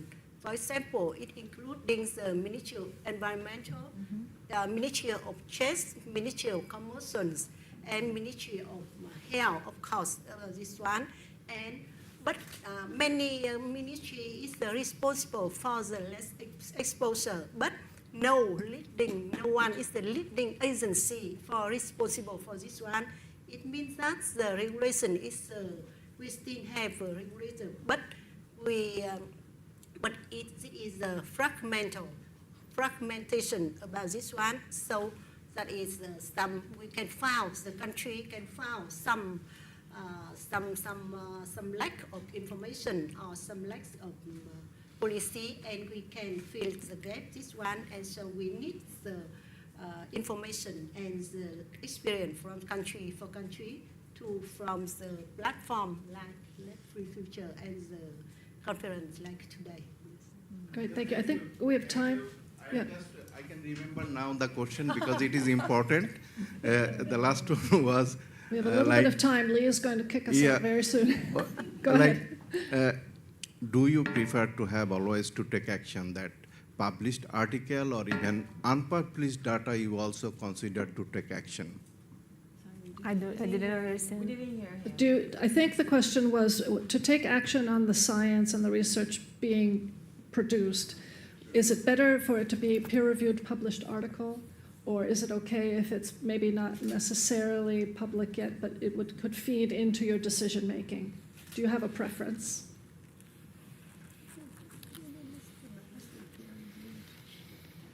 That was a stumping question.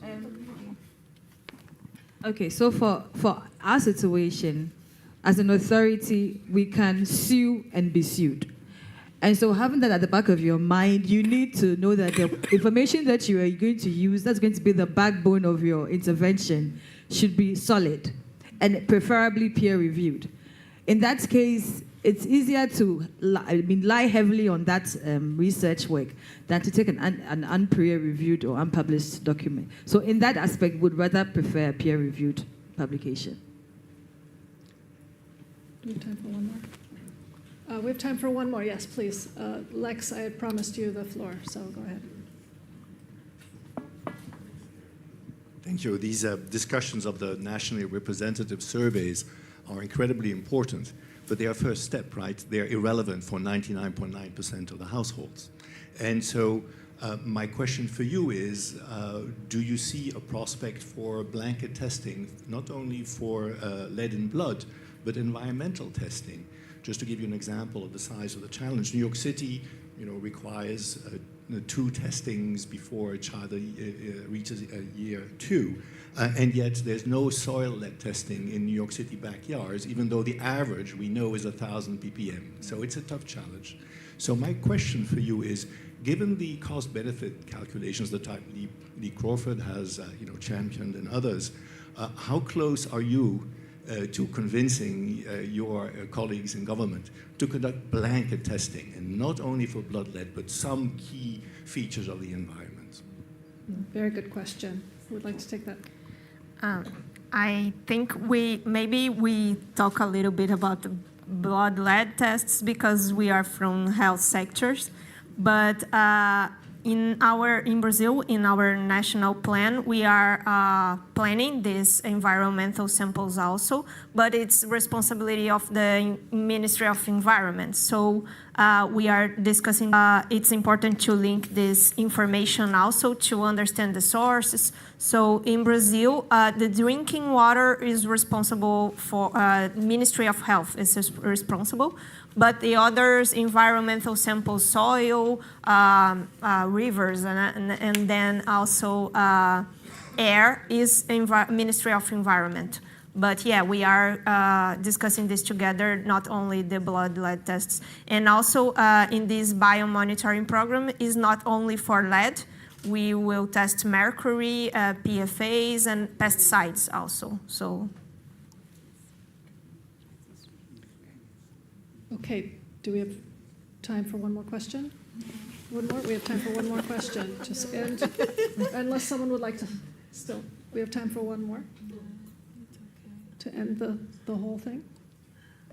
Drew, yes, a good bookend. I wonder if any of you... Can you speak into a mic so that the people online can hear you? Thank you. I wonder if any of you would be willing to say, I think my country is ready to make great progress on exposure source X.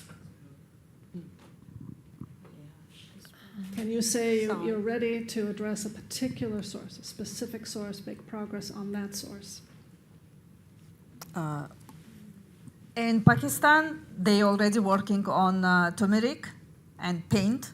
And the third one is eyeliner, like surma, which is used widely.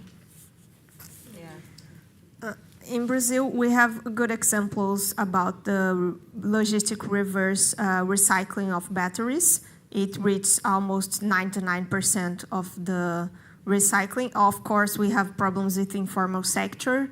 And also, we have now discussing in Congress the update of the limit in pints, because in Brazil, it's very high. It's 600 ppm yet. So we are discussing to 90 ppm as US and EU.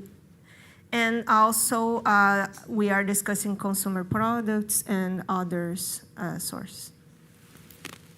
Yes, so the same for Ghana.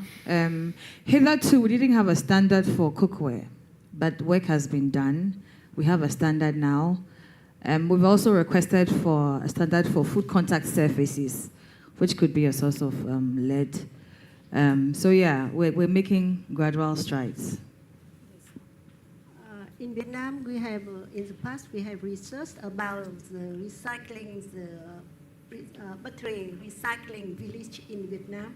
And in this study, we are analyzing all of the environmental surface, surroundings, the household level, for doing the recycling, for example, to the water, the soil, the surface dust, and also some the wall, some in the wall, and the dust on the wall, and also because in Vietnam the recycling is in some informal recycling. They do it individual at household level. So every household, every home, every house can convert and cover of the dust, maybe including some heavy metal, including the lead about this one, and we do also about this one.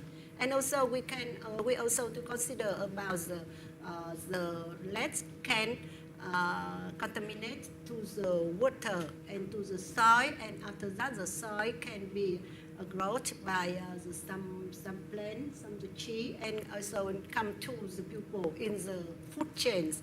And we also to think about this one, and that is our study about this one. Thank you very much. Thanks to our panelists for coming all this way to talk to you, and thank you for the great questions. I'll turn it over to Lee. Thank you.